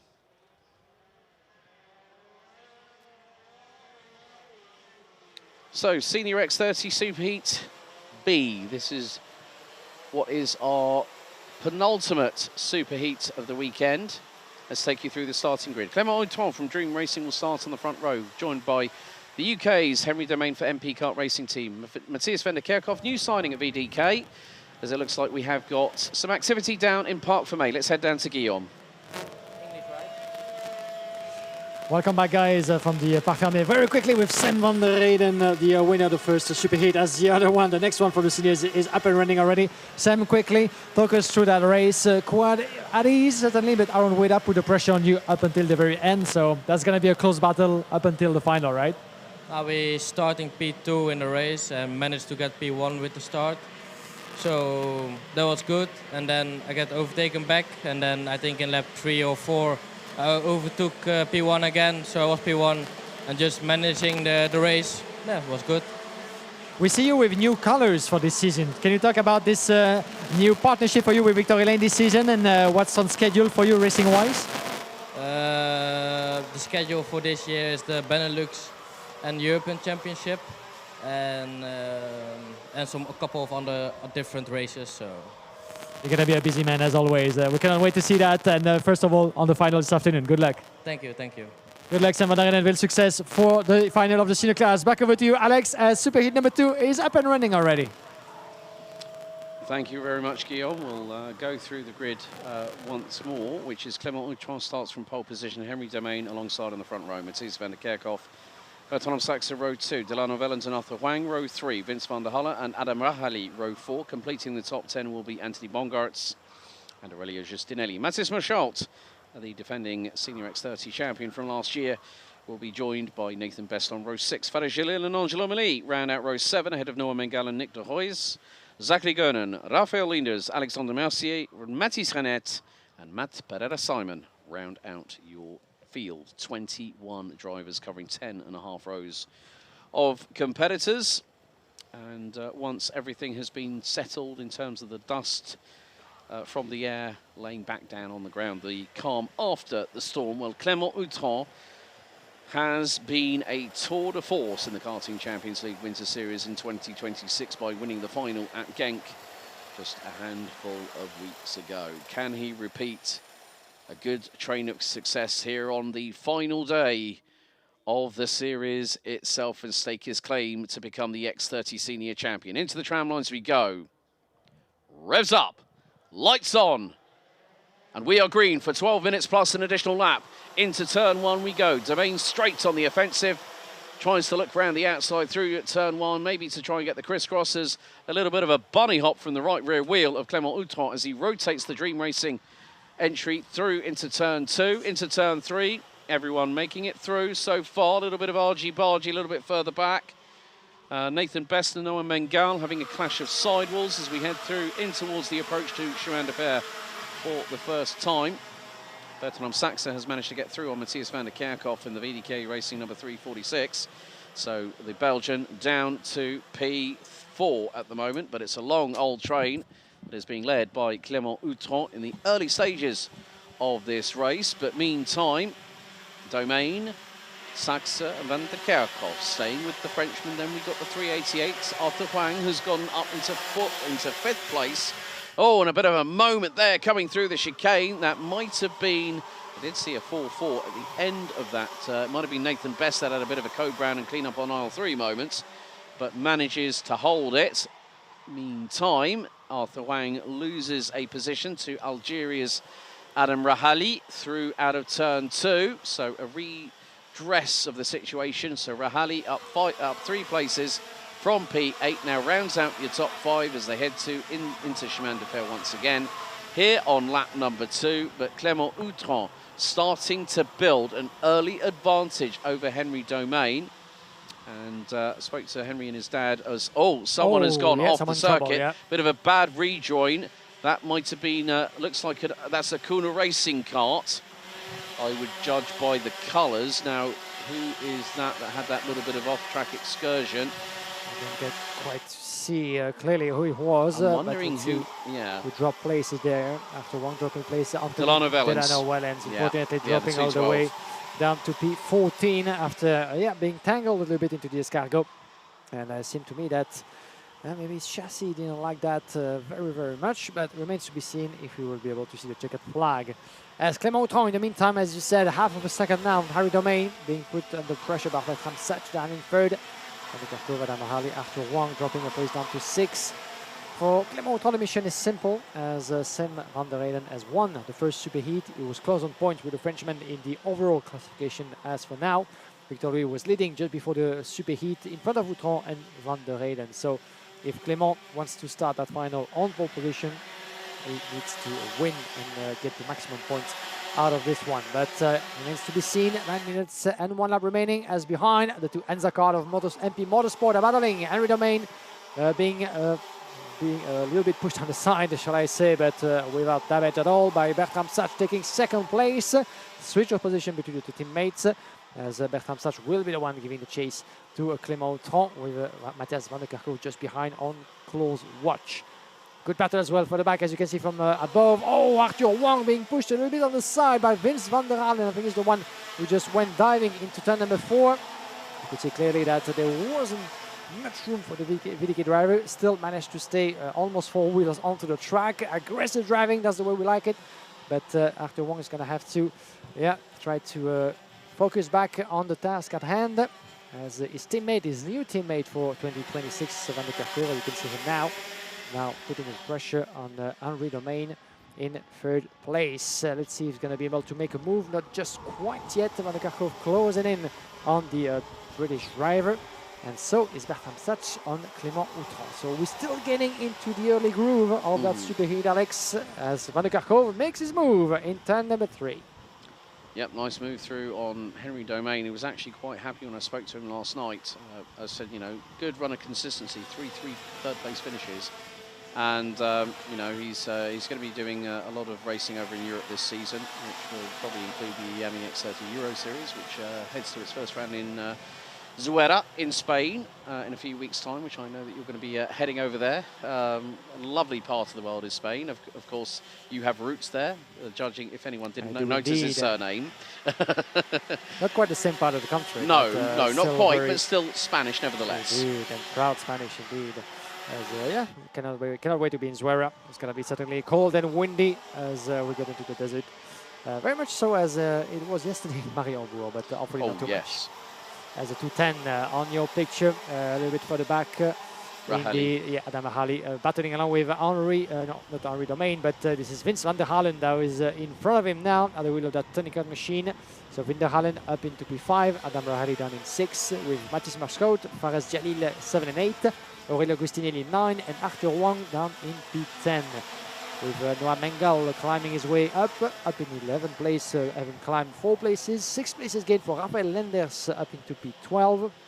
As other drivers like Dylan Wellens or Anthony Bogarts didn't have so far the best of superheat. As now, Clément Autran on your picture, outside of turn number 12, being put under pressure. Bertram Sach is really closing in on the Frenchman. Can he maybe take a big advantage of the throw? He might miss certainly half of a meter to be in a prime position to dive in. But it's only getting ever closer on the shoulders of Clément Autran.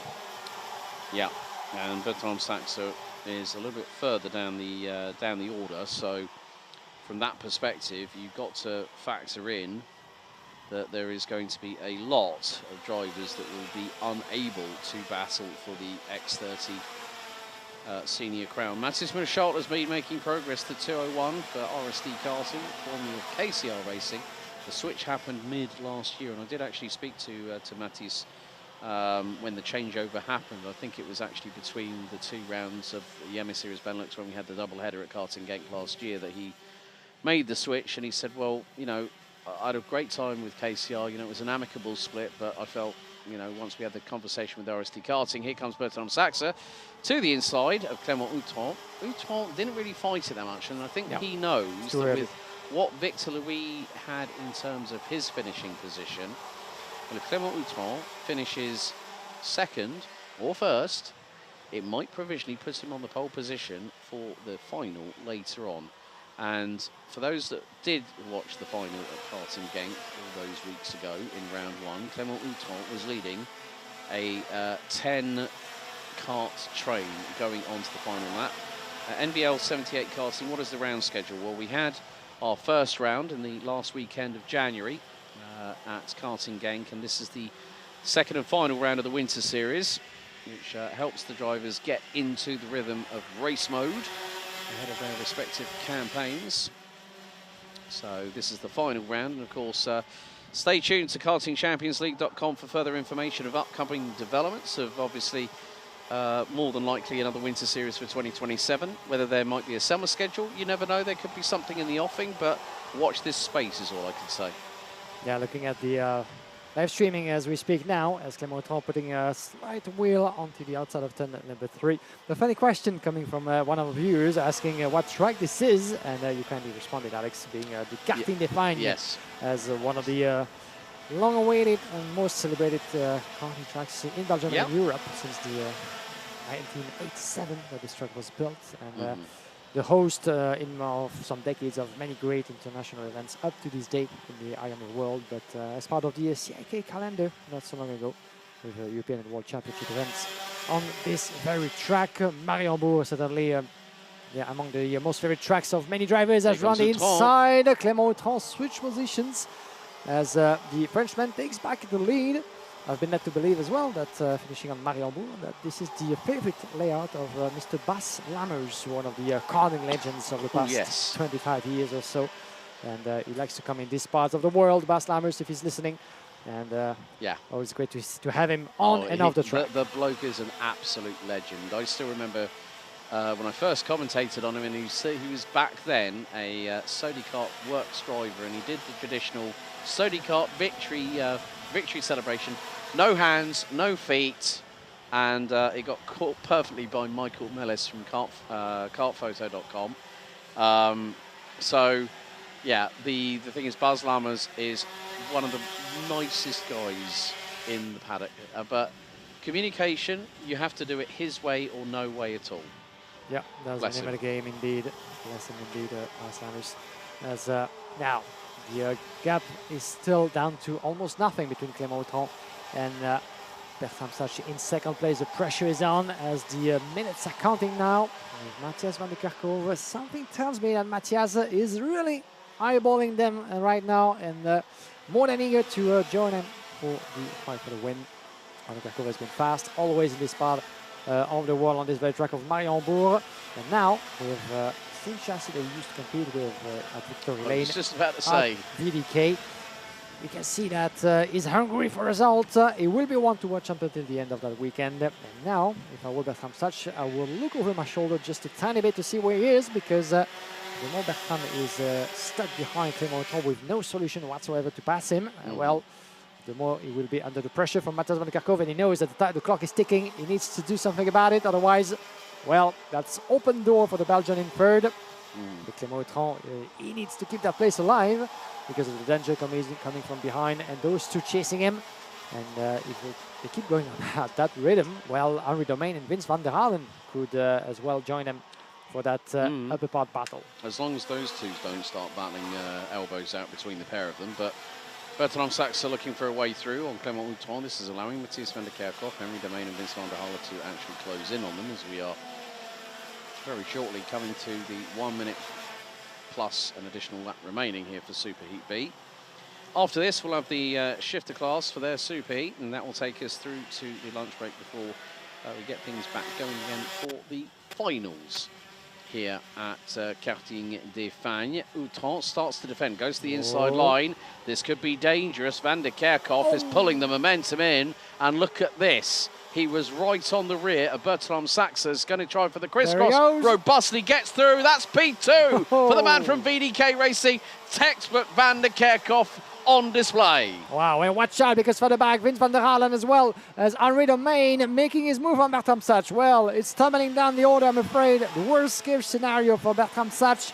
He was fighting for the lead and now drops 2 positions and maybe a 3rd one if he's not careful. Yeah. Because Van der Halen is very much on his back bumper, so it all goes pretty much to nothing for Bertram Sach. He's going to have to reset a little bit.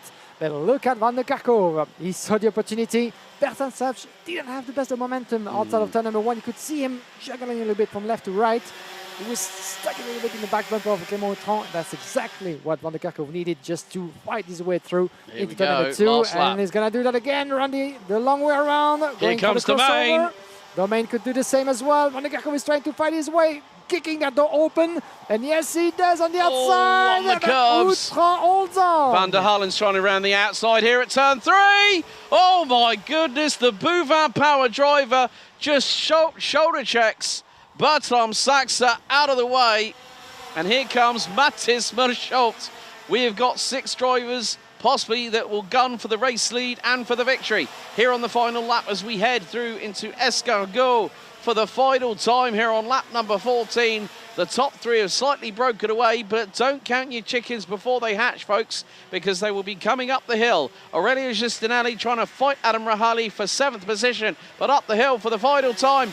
Clément Autran sees the lights at the end of the tunnel, and he will win Super Heat B.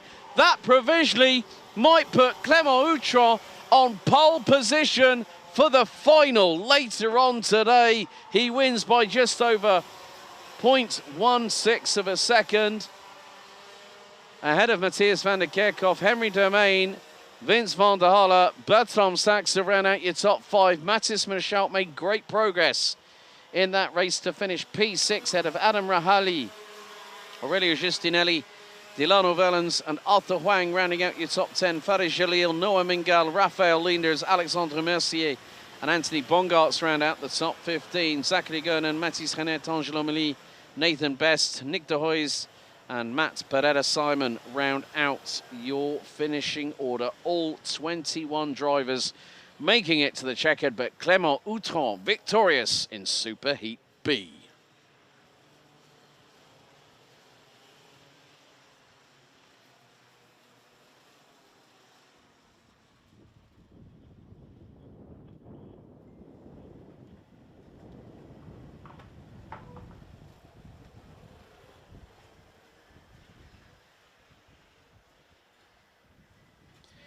Well, we head down to the entrance into the weighbridge here at Karting de Fan. NBL 78 karting. Yes, Guillaume is Belgian.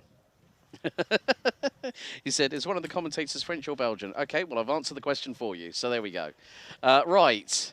Well, who's asking? Yes, yes, indeed, NBL 78 karting. Reveal your name in chat, please. What a great Super Heat B. Clément Autran measured it perfectly. For the Dream Racing team, the 289 taking the win by just over a 10.5 in that session. But still, very much some fantastic battling we had. There's the 210, Adam Rahali, with Clément Autran's race suit hand-me-downs. It's a tradition.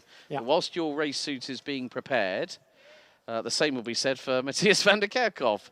Victory Lane race suit, well, if it's usable, you can use it still, and there's always that changeover period. There's a lot of jockeying for different drivers up and down the order, and there we see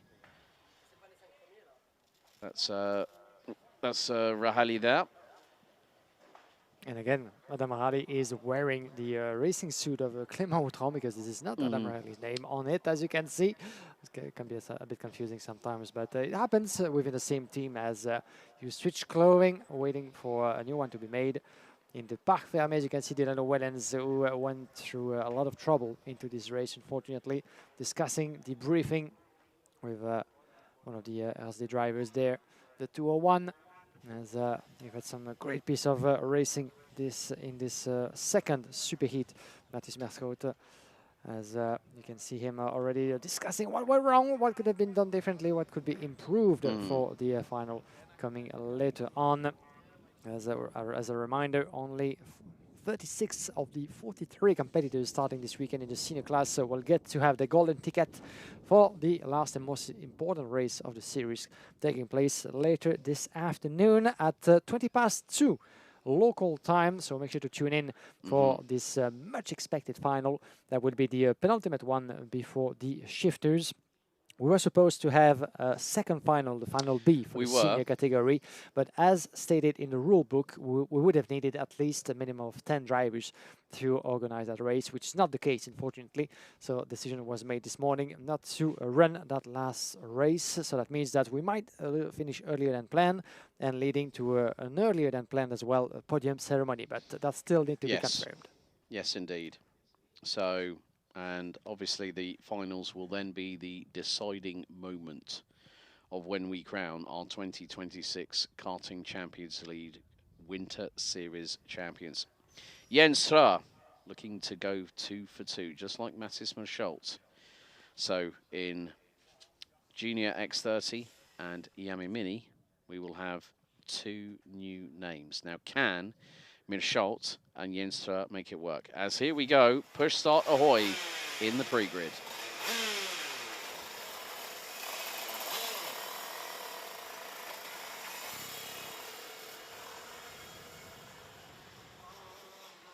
Now, ladies and gentlemen, and dear kart racing aficionados, get ready for one of the most awaited moments of the weekend, of any weekend, including a shifter category, because unlike what the other categories, we're going to have a standing start.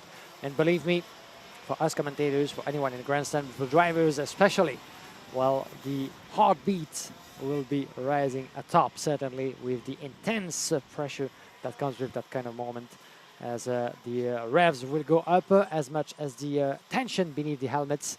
That's the kind of moment that we love to see. 3 classes in one, with the starting grid, starting with Enzo Bol alongside the pole sitter Tommy van der Struijs. Then we have Mika van der Pavert and Robin Glerum on the second row of the grid. Third row, Jens Strø and Kevin Stenauer. Row number 4, Sam Klaas and Gil Mertens. Row number 5, Luca Bremer and Quentin van Leeuwen. Row number 6, Milan van Winden and Thierry Del Rey. Row number 7, Kane Ince and Luca Mourlard.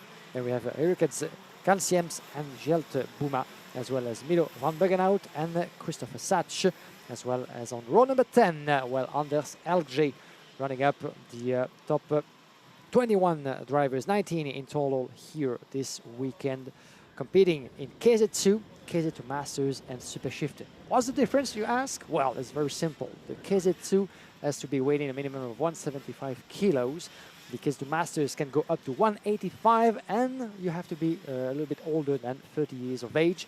And we have one driver at the wheel of a super shifter machine, Milo van Buggenhout, which is slightly different in terms of engine, 175cc. That used to be a part of the Iame Series Benelux a few seasons ago. Good to see that diversity of machinery. This is gearbox karting at its best, as the drivers make their way back onto the start-finish straight for one more round of the 1.3 kilometer long circuit of Mariembourg. That's the crucial moment to get the tires up to temperature.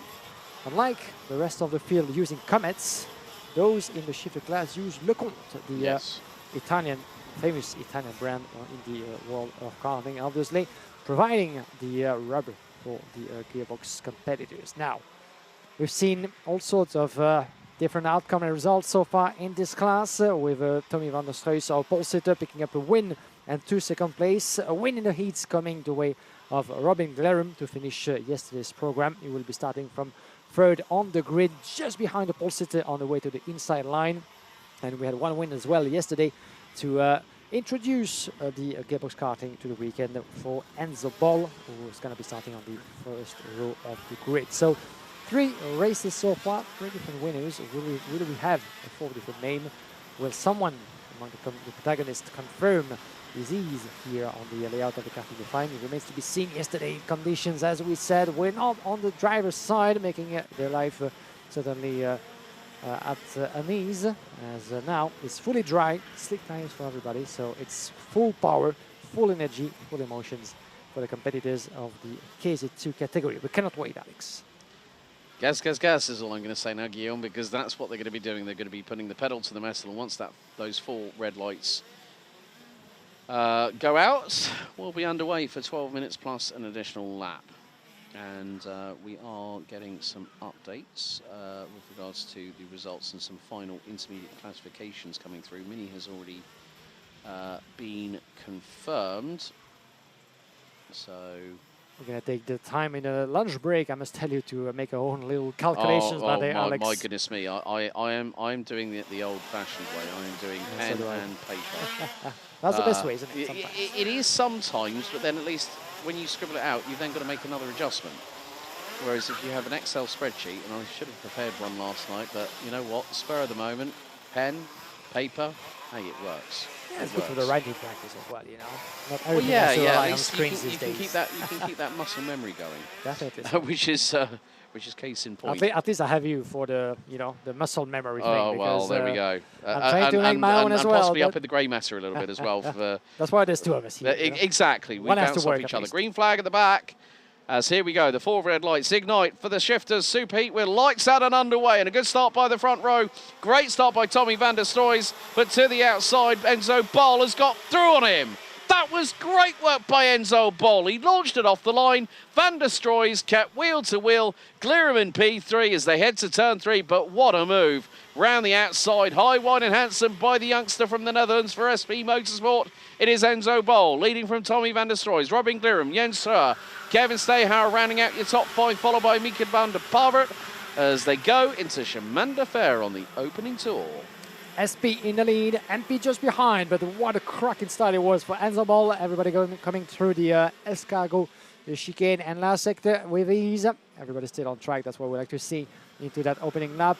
How close can come Tommy van der Stroys into turn number 12. Well, we have seen a lot of overtaking maneuvers and dives into that particular sector.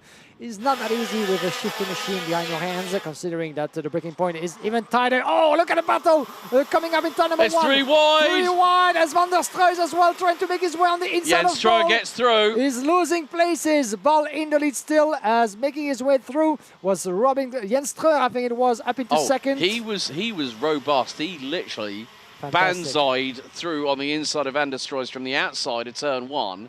And Van der Stroys, I don't think even knew what transpired. He was caught unawares.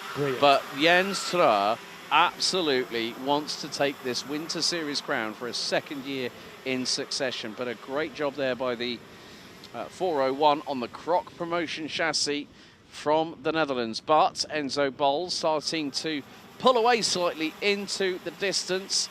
The gap last time around between Van der Stroys and Bol as they went side by side across the line after lap 1 was 18 thousandths of a second.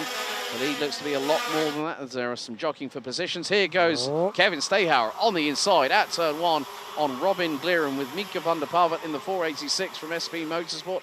And Gil Mertens leading KZ2 Masters. He is giving the young upstarts something to think about.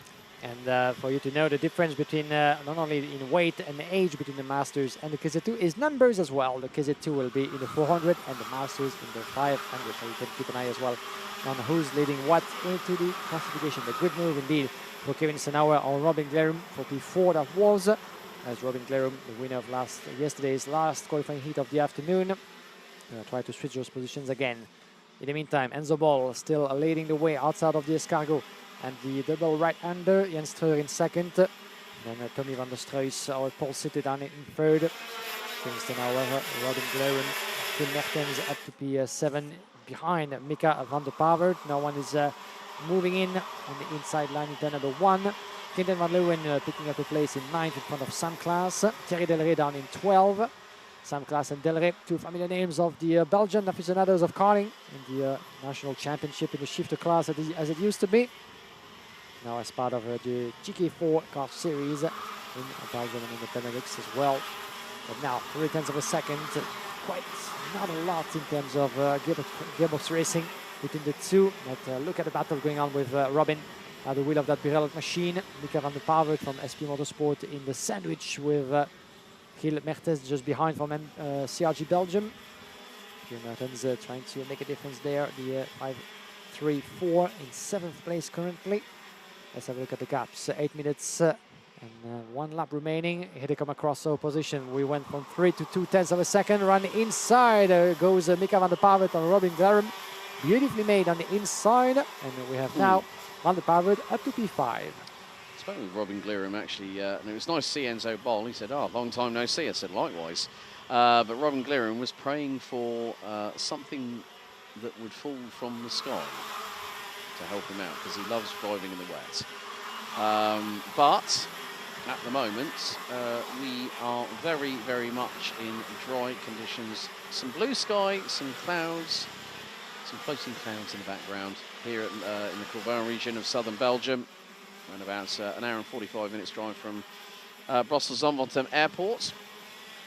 7.5 minutes to go, and at the front end of the field, it is a four-way scrap. A quartet of hard-charging, motivated drivers being led by Enzo Bol. Jens Stroer, 2.6 tenths of a second drift in P2. Then Van der Stroys and Steyhauer. Steyhauer, no lap time set in qualifying. Had to fight tooth and nail through the heats to get where he is now, and he's already up from 6th to 4th place.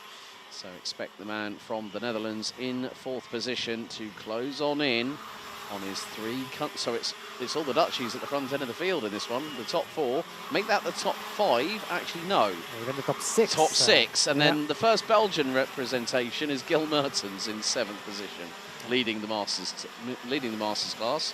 Have to give a shout out to our sole X30 Super Shifter driver, Guillaume van Buggenhout in the 404, rounding out the top 17. Well, pretty much one title was decided before we'd even gotten to the weekend, and that was Milo van Buggenhout, who's going to get the top prize in X30 Super Shifter. But of course, KZ2 and KZ2 Masters will go right down to the wire, because it's so close under brakes between Tommy van der Stroys and Jens Stroer going through into turn 2. Yeah, certainly this is the kind of maneuver you just don't want to miss into the braking point, because otherwise that could prove very dramatic. If you're hitting the rear bumper of your opponent for the front fairing, that could mean certainly penalty on the way. Nothing here of that sort, but the braking of Tony van der Stroys in 3rd place at the wheel of that Enzo machine was very, very late indeed. Jens Stroer focusing on the target in front, Enzo Bol in the lead still. Let's see how the battle between those 4 will play out in the coming minutes, because you can see that Kevin Stenauer from 4th place to 411 is pushing like crazy and trying to get himself ready for a move in turn number 1. The door was shut, the racing line was kept steady, and by the driver in front, Tommy van der Stroys, turn number 2, turn number 3. There's pretty much no room for Stenauer at the wheel of that Falcon machine to try to switch those positions just yet, but Ward can come to those who wait, and patience is certainly one of the key aspects of driving at this level, considering that you have to keep it steady, keep the focus on, and not making a mistake in order to maybe unleash the overtaking maneuver at some point in the later stages of the race. But now, Enzo Bol, as I said, that is extending his gap in the lead. It was a 4/10 of a second as they come across. Let's see if Jens Stroer was able to eat a little bit of that gap. Yes, he did. Down to 3/10 with the fastest lap in the race for the driver in 2nd place. Then still Van der Stroys, then Stenauer further back. Mika van der Pavert still down in P5. Robin Glirum, Gil Mertens 6 and 7. Quinten van Leeuwen, Sam Klaas in 9th. Dylan van Wienen in P10, as we have a bit of a squabble there with the 503 of Thierry Delray, the 2-time Miami International winner and multi-time national champion among the achievements in his long career. Currently in P13 behind Kane Ince and in front of Jelte Bouma. These are for the recovering drivers in the middle of the pack, as still the top 4 close by in the same picture. Who are you betting on, my dear Alex? Who's gonna first go for the move? Could it come from behind and Kevin Stenauer? Could we see a shake-up from Jens Stroer and Enzo Bol? Someone will dare to go for the move before the final, or waiting maybe for the most important race? It's actually quite a pertinent question you've just asked me there, Giggsy. It's difficult to say, but based on current form, I would say that you would throw that advantage, if it's like, tie break to possibly Tommy van der Stroys. But, and I mean this in the most sincerest way possible, any one of these 4 drivers who've been battling each other in the Chrono Karting Dutch Championship for KZ2, which starts its first round as part of the new United Karting Series, which is an amalgamation between Chrono Karting and RMC Belgium. Starts its first of 7 rounds, and they will be back in action there as well. So these 4 have fought each other tooth and nail, and they know how each other thinks. So this is not going to be about who can get one up on the other. It's more like who can play the chess game the best. So people might say I'm sitting on the fence, but what does that happen when you sit on the fence? You get splinters in your backside, so I'm going to plead the 5th. There you go, good answer. Less than 3 minutes and 1 lap to go before the conclusion of that superheat. This will be the conclusion of the first part of the day, ladies and gents. But keep in mind that after that, at 1:30 local time, we'll be ready for the first of our 4 last finals, starting with the mini, then the juniors, the senior, and the shifters to run things up for this weekend. As we will be live, as always, a little bit before that. Watch out now, coming to turn number 1. The battle is heating up, but this is time to unleash the power, unleash the emotions. Run the inside, goes Jens. Oh, and look at that! Tommy van der Struijs stealing away not 1, but 2 places and taking Kevin Stenauer with him. Well, we had been expecting for quite a few laps which one of those drivers was going to go first for the move. Well, Jens went for the attack on Enzo Ball, but look who was there to take advantage of them both. Tommy van der Struijs diving past them around the inside and saying bye-bye on the catch as well. Yeah. And look at him go and extending the gap. Certainly something that the others were not expecting. Well, I did say before I pleaded the 5th Amendment there, Guillaume, that I said based on form, you would say Van der Struijs. So my point has just infinitely been proven right there, because Van der Struijs knew, okay, I've just got to stick with him, got to wait. I know that Jens might get a little bit impatient, and that he did. And he took complete advantage of a situation that was presented on a silver platter for him. And that just goes to show how close these drivers are. We're into the final 50 seconds, plus an additional lap of the last of the superheats for the 2026 Karting Champions League Winter Series here at Karting de Fagnes in Mariembourg. So Van der Struijs has struck, and he's got a gap. Steyhauer will be absolutely smiling like the Cheshire Cat from Alice in Wonderland. Looks like after this we will have 2 more laps remaining. And then it will be down to Van der Struijs just to bring the kart home. And that's going to be one of the more important things that you need to do at this point. Bring the kart home. Don't play silly beggars and get it all wrong and crossed up. Just get the kart home and get it ready for the final, because the final will be explosive. Let me guarantee you that much as we count down the timer. 3, 2, 1. Last lap, next time by. And here we go then. With half of a second now advantage for Tommy van der Struijs. Keep it steady at that pace. Well, that might be a little bit too short in time for Kevin Stenauer or Jens to try to catch up with the leader. As we had seen a move on the lap before between Milan van Winden taking advantage on Sam Klaas for P9, just after the turn number 3. Sam Klaas, not the best of weekend for the multi-time vice champion of Belgium, and the wheel with the Sudicat machine. Now, the last lap banner is shown. One quick look over the shoulder for our leader, Tommy van der Struijs, still very much there and improving in his gap. 0.8 of a second now. Kevin Stenauer and Jens too busy to fight to really catch up with the pace of the M2 driver in the lead. Now, let's see if Jens will try something, because look at how close he is from the Falcon driver, and he's still harassing him from left and right into the podium turn on the way to the Schonat for hairpin. A close call, and it seems to me that Jens is hungry for one more position into the escargot. That might be a little bit ambitious to try to make a move there. Could it be further finish between the two?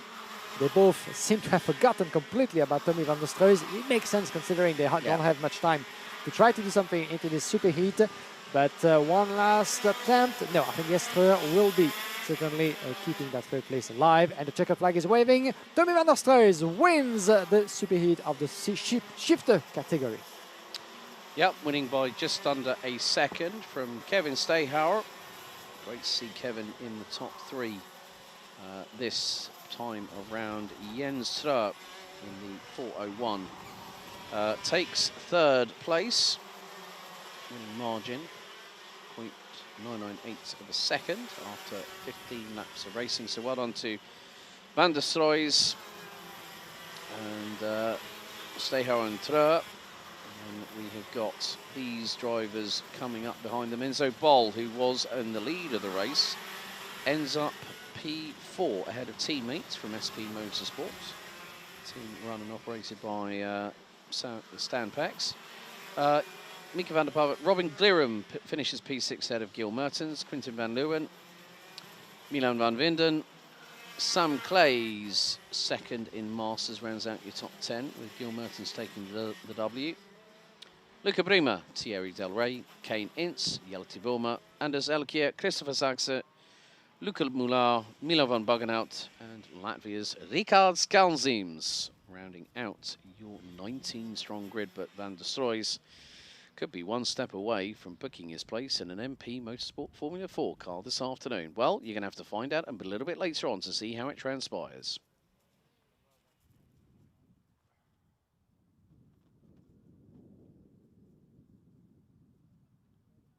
So, as un grand merci à tous les marshals ici à Karting des Fagnes.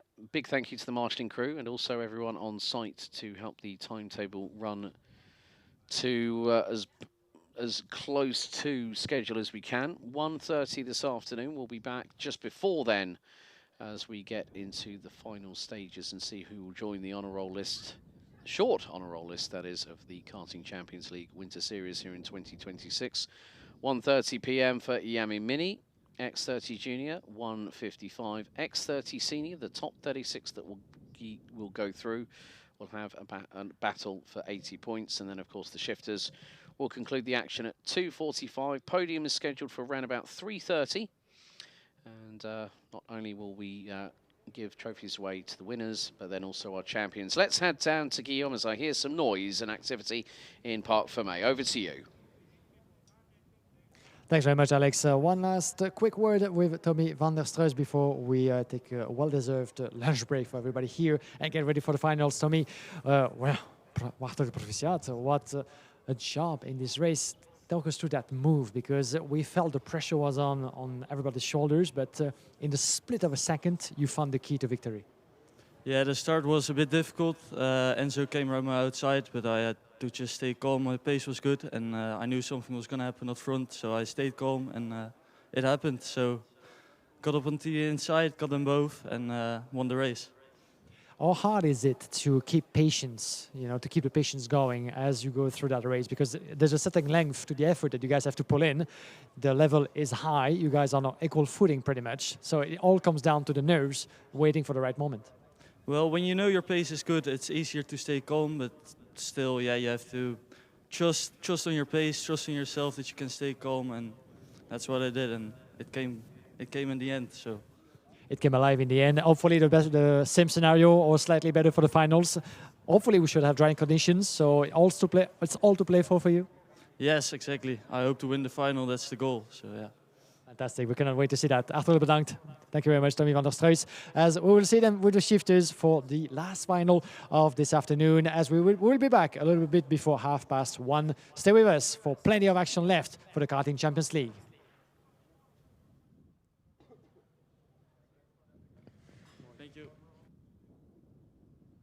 So that's it from myself, Alex Goldschmidt and Guillaume Alvarez for now. There's your timetable. Join us just before 1:30 as we head into the business end to decide who will be our 2026 Karting Champions League Winter Series winners. We will see you very, very soon.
Well, ladies and gentlemen, a very good afternoon down here on the start-finish straight. Alex Goldschmidt and Guillaume Alvarez here to build up the anticipation because we are around about 10 minutes away from our first crowning moment of the 2026 Karting Champions League Winter Series.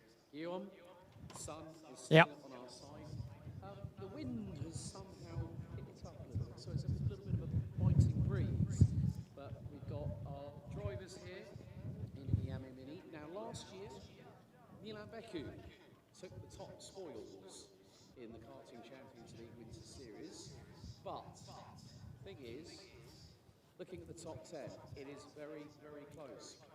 Bruce Chirino, 376 points, Toby Tehar, 355, Louis Paternot, who didn't have the greatest run after the final intermediate classification, placed down in 13th, which is only 62 points, but that could see the likes of Harry Chapman, Matteo Campobello, Milan de Rooij maybe overtake him in the standings, even as far back as Musabera Akbaba, who's currently 8th in the points. Anyone in the top 10 has an opportunity, but it just means that not just driver skill, but lady luck has to come their way a little bit, doesn't it? Yeah, certainly so.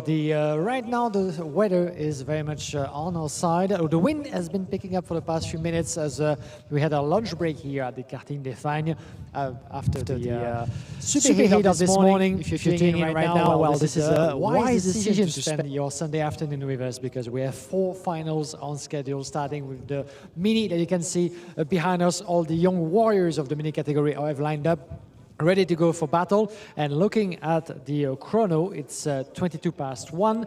In less than 8 minutes, Alex will be ready to go. And as you said, now it's all comes down to the race. It's very open, even though Bruce Chirino is your current top favorite in this race, even though he won't be starting from pole position, as we have the grid here with us, but it will be Eloane Poissonnet, the young Belgian driver. Super Eloane, as I've now given him the honorary nickname, as we do here in karting commentary. Yeah. But because of the Mario Kart theme, I thought, well, with a name like that, he needs a bit of a nickname. He's got the invincibility style, whether that can help him through the 11-minute plus an additional lap final. Of course, we've, as Guillaume said, we've got X30 Junior, X30 Senior. We've got our shifter classes concluding the action here at Karting des Fagnes.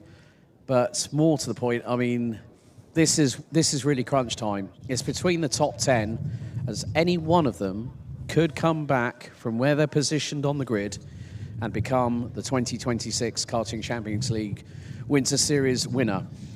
With that, becoming the champion of the series, you get the honour of an IWF 2026 gold ticket to Viterbo in late October this year.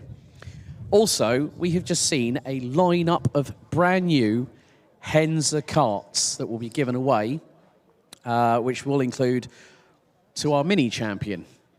With that, there'll also be a kart for one driver, an engine for third place driver. They'll get guaranteed spots on IWF 2026 for this year. And 4th and 5th in the championship standings will also get some well-needed sets of tyres. But we can hear the drone flying overhead. There's no kart engine just yet. No, I know. Above our heads. Yeah, it's just like we could hear the whirring of the fan blades go off. But once again, a big thank you to everyone that has been involved, including Camp Company GmbH with regards to live streaming, live timing, live scoring, race control.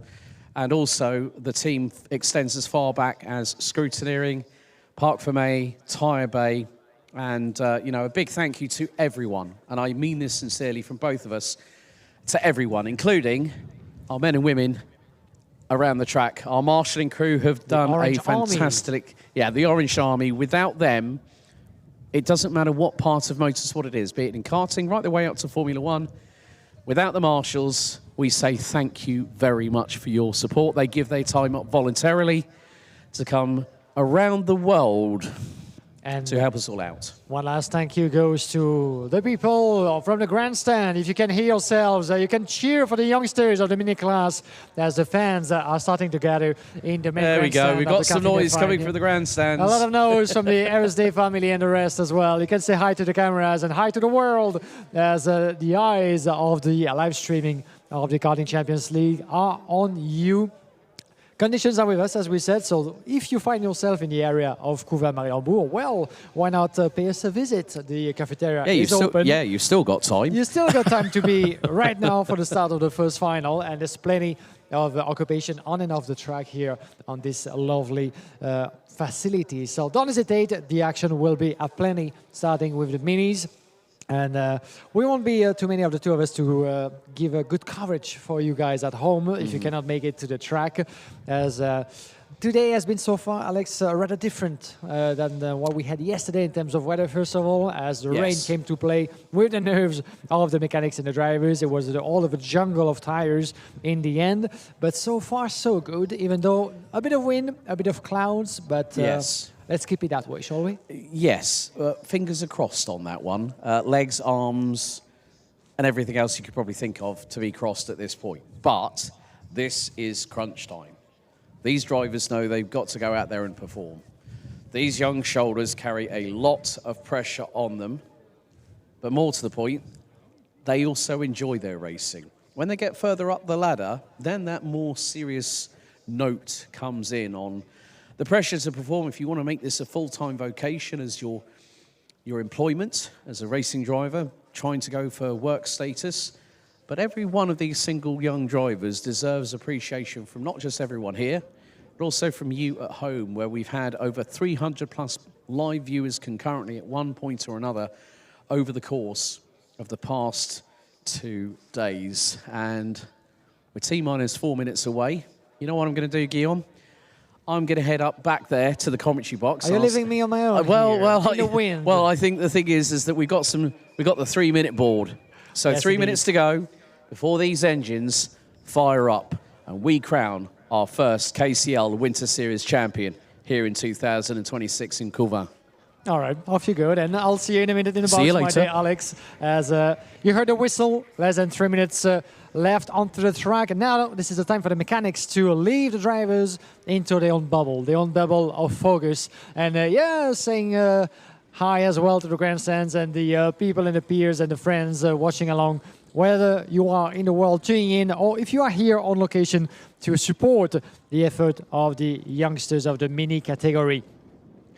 Now is the time, the sort of quiet before the storm. As you can see, the drivers are left to themselves. Now is the time to set themselves into the focus mode, try to extract the best of themselves, the best of the machines through the course of the final that will come into play in the next few minutes. This will be the longest race they're going to have to compete in. But in the end, only one driver will get to step on the highest step of the podium. Only 3 of them will be celebrated in the end. But the achievements of all those youngsters are worth supporting in the end, because this is the step when they learn very much about the craft of what it is to be a racing driver. And on a track so demanding as the layout of Mariembourg, that takes quite a bit of skills, focus, and everything aligned through the course of the weekend to make sure that you can make it to the end. But this is certainly an accomplishment in itself to be on the final grid. Now, it all comes down to those youngsters to make sure that they can see the checkered flag, the highest position possible that they can expect and fight for. So watch out, because we're going to have plenty of action for minis with Eloane Poissonnet and Moussab Bera Agbaba that will be sharing the front row of the grid. Alex, over to you as you're back in the box. I'm going to join you in a minute as we get ourselves ready for the last coverage of the last day of competition of this year's Karting Champions League round number 2. After the Home of Champions, now it all comes down to this moment at the Karting de Fagnes.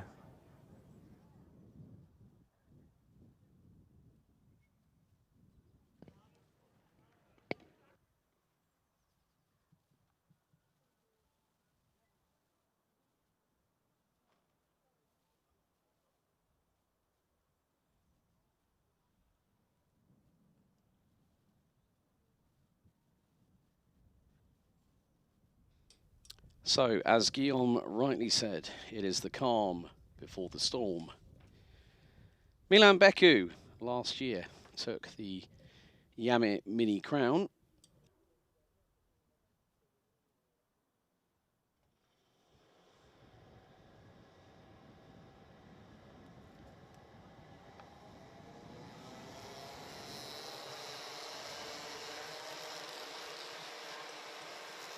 So, time to get things underway here for the final, for the last round of the KCL Winter Series for 2026. Up now, it is the Iame Mini Final. Here is your starting grid. Brice Chirino will be starting on pole position. Eloan Poissonnet alongside him on the front row. Moussa Bella Akbaba and Martin Chekin Gomes round out row number 2. Axel Linders and Matteo Campobello round out the top 3 rows. Toby Tehar and Harry Chapman round out the top 4 rows, and completing the top 10, Luis Paternot and Ada Bilyanov. Gilles Duval and Kian Tenhav round out the top 6 rows ahead of Bram Konings and Milan de Ruyt. Louis de Ridder, Mathis Lambrecht, Mads van Aalst, William Sitio, Lucas van der Heerde, Victor Hadu, Matt Cooper, Matthias Cavulea, and Arthur Jassogne round out your 23 strong grid. And as they say, the time is now.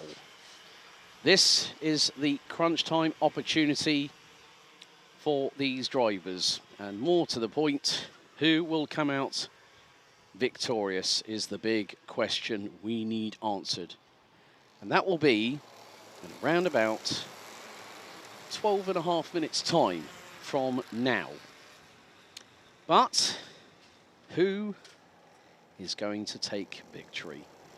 Who is going to follow in the footsteps of Milan Beku for this prestigious Winter Series title?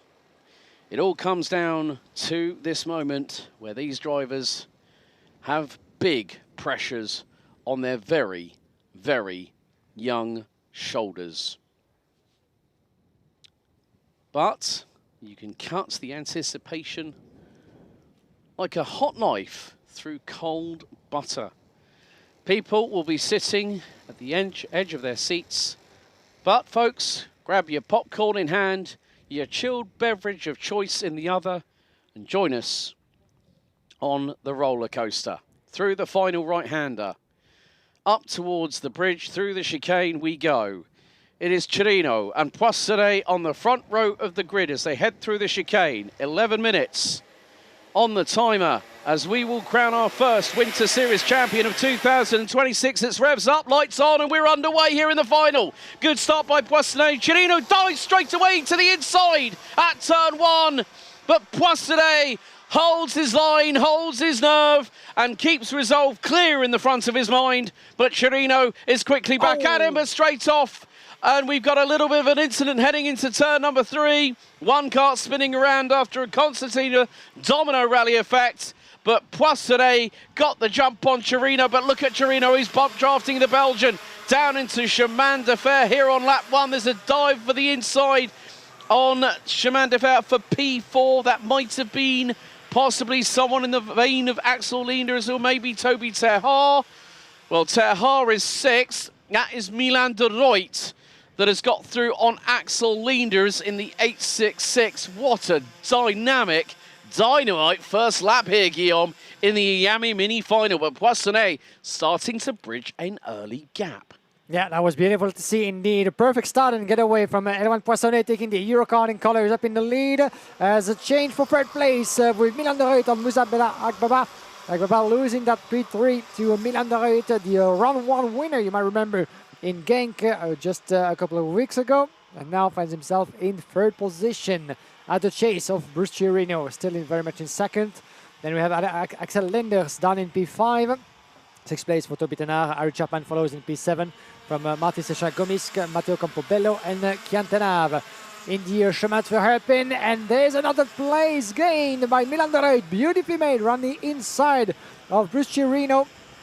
The MP driver, little he could have done there, but just to shut that door right on his opponent, that could have been messy, but he just made his way past up into 2nd place for Milan de Ruyt at the chase of Eloan Poissonnet.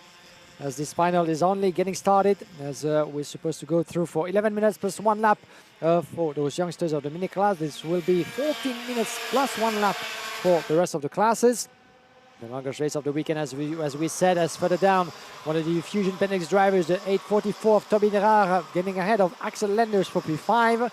Poissonnet de Ruyt, this is your new battle for the lead. Chirino tried to hold on to that third place with Agbaba just behind in fourth.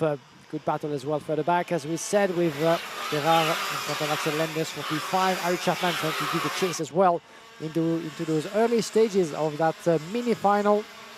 As for now, after the hectic first few laps, it all comes down to the long game into this final. It's at some point maybe unwise to try to fight your way just too aggressively in the opening stages. Try to build a rhythm into that final. As long as you can be highly placed, then you can focus on the target at hand. Coming to turn number 12, downhill, and then metal to the pedal, or pedal to the metal, shall I say, for those youngsters. There you go. I got switching. Hey, you got a bit tongue-tied there, Giggsy. Yeah, this Don't is worry. the excitement. Milan de Ruyt, however, is challenging. Yeah, there you go. Now this is getting to be rather spicy. Milan de Ruyt now up 12 places from 14th on the grid, and that has really, well, Milan de Ruyt actually, at this point, has moved his way significantly up the order, but more to the case in point, you know, de Ruyt did actually start. Well, de Ruyt did actually start. Oh, here we go. No, de Ruyt did actually start on 6th position. So he was on 69 points. He's now got 76. Bruce Chirino on 73. That puts him at 449 points. Toby Terhard currently running P5. That's 70 points for him. Louis Paternot is down in 10th position. That's 65. So he's gained a couple of places. Harry Chapman currently running in 9th. That's 66 for the Briton. That puts him tied on points with Paternot. Matteo Campobello. Right, Campobello, where is he? He is currently P8, that's 67 points. And Milan is going for the move in turn number 2. Sorry, Alex. Switch potentially for the lead. Milan de Ruyt on the inside. A little bit of resistance from Milan Poissonnet. And he's having none of it and try to hold on to that first place. And yes, he can. A beautiful battle. The karting ballet is up and running, certainly between the two. But Milan de Ruyt, once again, has tried his luck in 2 different corners in the first sector, but Elan Poissonnet is shutting the door. It doesn't seem to me that Elan Poissonnet, as for now, the pace that he likes to have to just keep on building that gap, as you can see now, with not only Milan de Ruyt, but Bruce Chirino is taking Tobin Derard with him. And we're going to have a 5-driver battle for the P1 in this final. So watch out. But Milan de Ruyt, first few attempts, not so much so into turn number 12. Elan Poissonnet is not able to get away at this point, at this early stage of the final. He's going defensive. He knows that he has to resist, but at such a price that he's losing time. As for the back, switch for third. Toby Derard getting ahead of Bruce Chirino. Right, if Bruce Chirino holds on to 3rd position, excuse me, he will win the title. He will follow in the the footsteps. You getting tongue-tied now? I need to refit my dentures. Chirino will take the Winter Series crown. Now he's got Toby Terhard, who's just nipped ahead of him. And Toby Terhard is his nearest rival. Now this puts it 447 Chirino, 428 Terhard.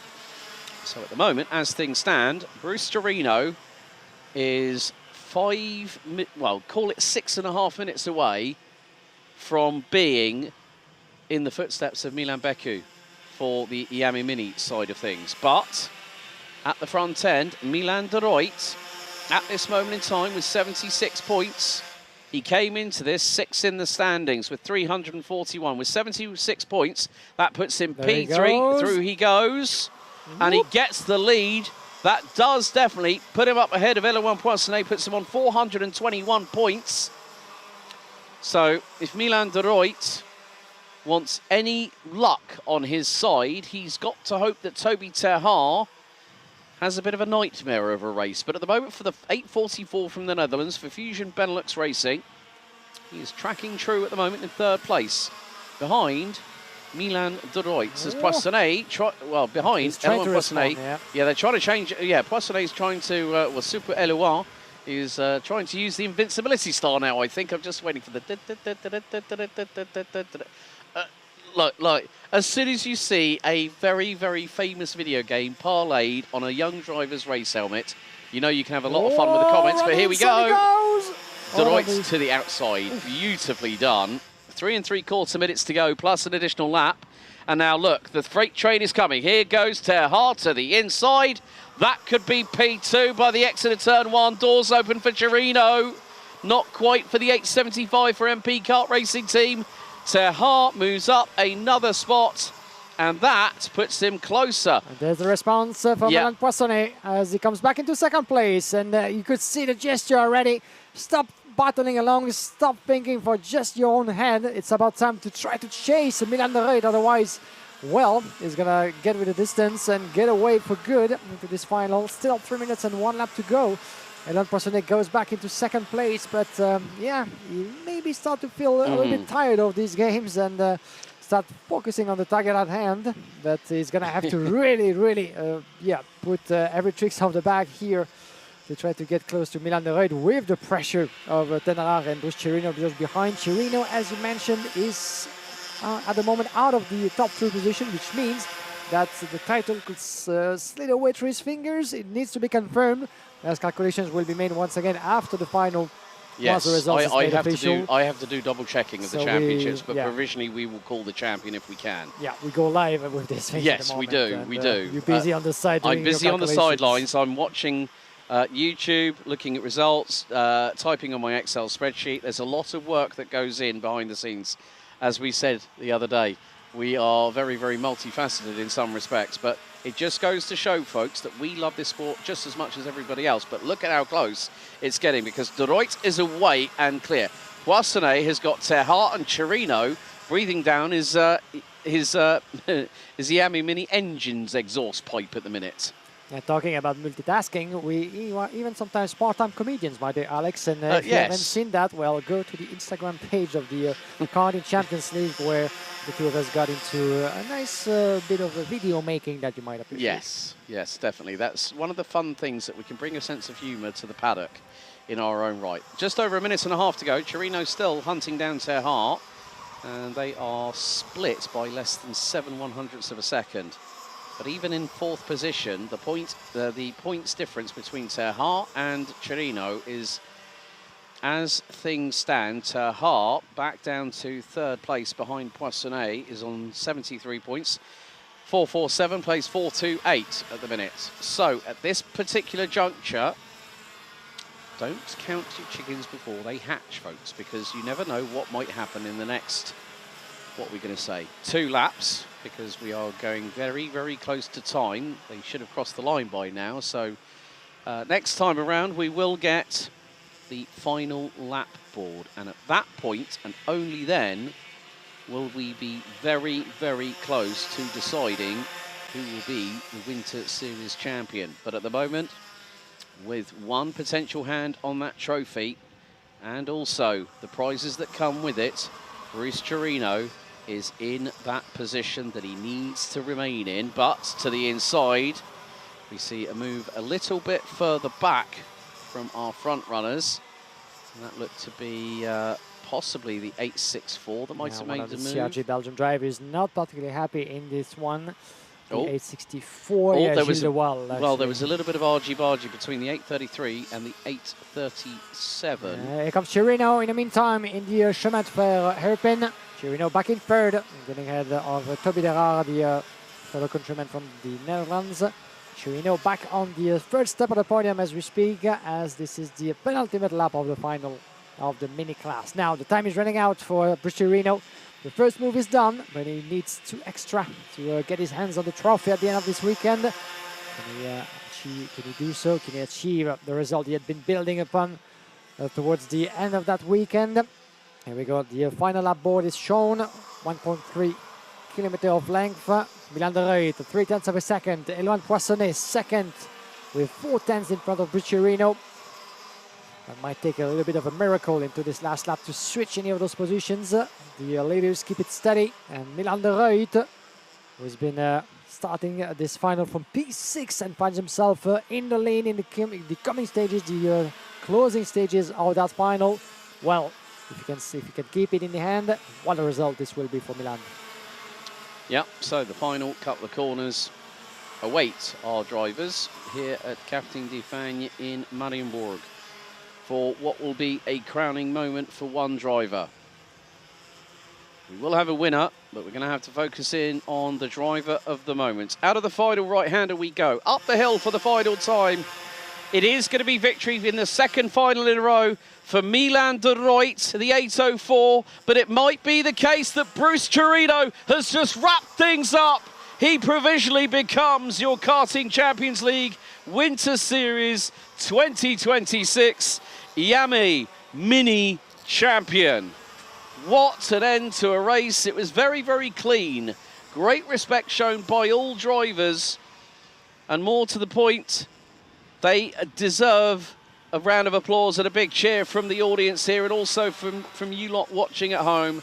Milan de Ruyt does win the race, but provisionally it will go the way of MP Kart Racing Team's Bruce Chirino, who will take a provisional score of 449 points. And with that, will get a brand new kart and engine, an IWF 2026 golden ticket. Milan de Ruyt, I have to say at this particular juncture, well, he's put himself in third position in the standings.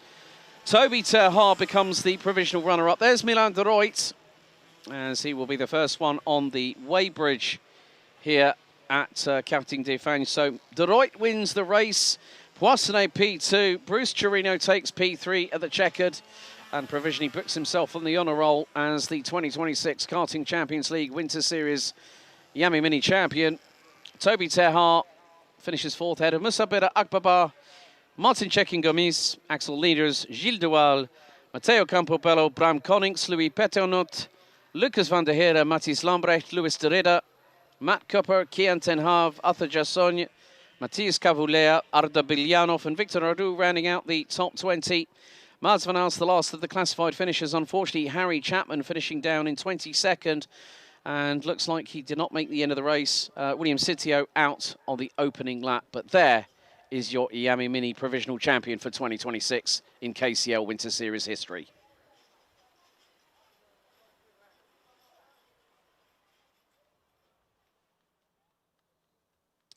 So the traditional march down from the dummy grid to the starting grid gets underway in earnest here at Karting de Fagnes. And, well, it has been very, very close indeed. There's been a lot of activity behind the scenes. There has been a revision of the results from the superheats earlier on this morning, which was found to have been won by Edouard Gouffoy, Noah Grenier, Ludwig Granqvist, rounding out the top three. So we are coming up to just 2 minutes to 10, well, coming up to 1:48 p.m. local time. So, which is about 6.5 minutes away from the karts being fired up. And after the intermediate classification, after the heats, Ludwig Granqvist leads the way. But let's head down to Guillaume Alvarez, as I hear he's down in Park for May. Giggsy, over to you. Thanks very much, Alex. Here with Milan de Ruyt, the first win of the afternoon, a second-time winner in this year's Karting Champions League Winter Series. After Genk, Mariembourg, another win for the brilliant young driver from the Netherlands. Milan de Ruyt achter de proficiat na Genk. Dat is een tweede overwinning voor jou in Mariembourg. Wat een mooie seizoen, wat een mooie start voor een seizoen voor jou. Ja, ik vond dat ik heel goed had gereden. Kan je ons een beetje zeggen over de finale? Oh, het was op de baan, dat was toch niet die makkelijkste weekend voor jou met, wat gebeurde gisteren en wat gebeurde vandaag. Dat was helemaal niet makkelijk voor jou. Gisteren, de tweede race, was mijn band helemaal tegen mijn kettingkast. En de eerste race, dat weet ik niet. Super, achter de proficiat nog. En ja, succes voor jouw volgende wedstrijd. Hè? Dankjewel. En now we're going to have Bruce Chirino who's going to join us. Hartelijk bedankt Milan. Bruce Chirino can join us here for a quick interview. Bruce, hartelijk proficiat ook voor Rio. Omdat je bent in derde positie van de finale. Maar op het einde bent jij misschien en waarschijnlijk het nieuwe kampioen voor dit seizoen. Hartelijk proficiat. Dankjewel, maar ik wist al als ik ongeveer derde zou worden of op het podium dat ik al kampioen zou worden. Hoe was het op de baan? Omdat als met Milan was het niet altijd makkelijk met de rennen van gisteren. Vandaag een beetje makkelijker in termen van wedstrijden, omstandigheden. Maar wat denk jij? Het was wel moeilijk, maar uiteindelijk heb ik er wel van genoten. Oké, hartelijk bedankt om met ons te kunnen komen spreken. En succes voor de volgende wedstrijden. Hartelijk bedankt. Thank you very much to Bruce Chirino, who should be crowned, according to calculations, as still the results are provisional, but this year's champion of the mini class that has been won twice over in Genk and today by Milan de Ruit. Always nice to get a bit of a chat with the youngsters of the mini class, as not only do they learn about what it's like to be driving in those conditions, but they learn also what it's like to be communicating about the achievements with the mic in hand. So that will come with the years and with practice if they're able to bring more great results like that on the table. Now, without further ado, Alex, we get to the next final of this afternoon. The junior class is coming up next.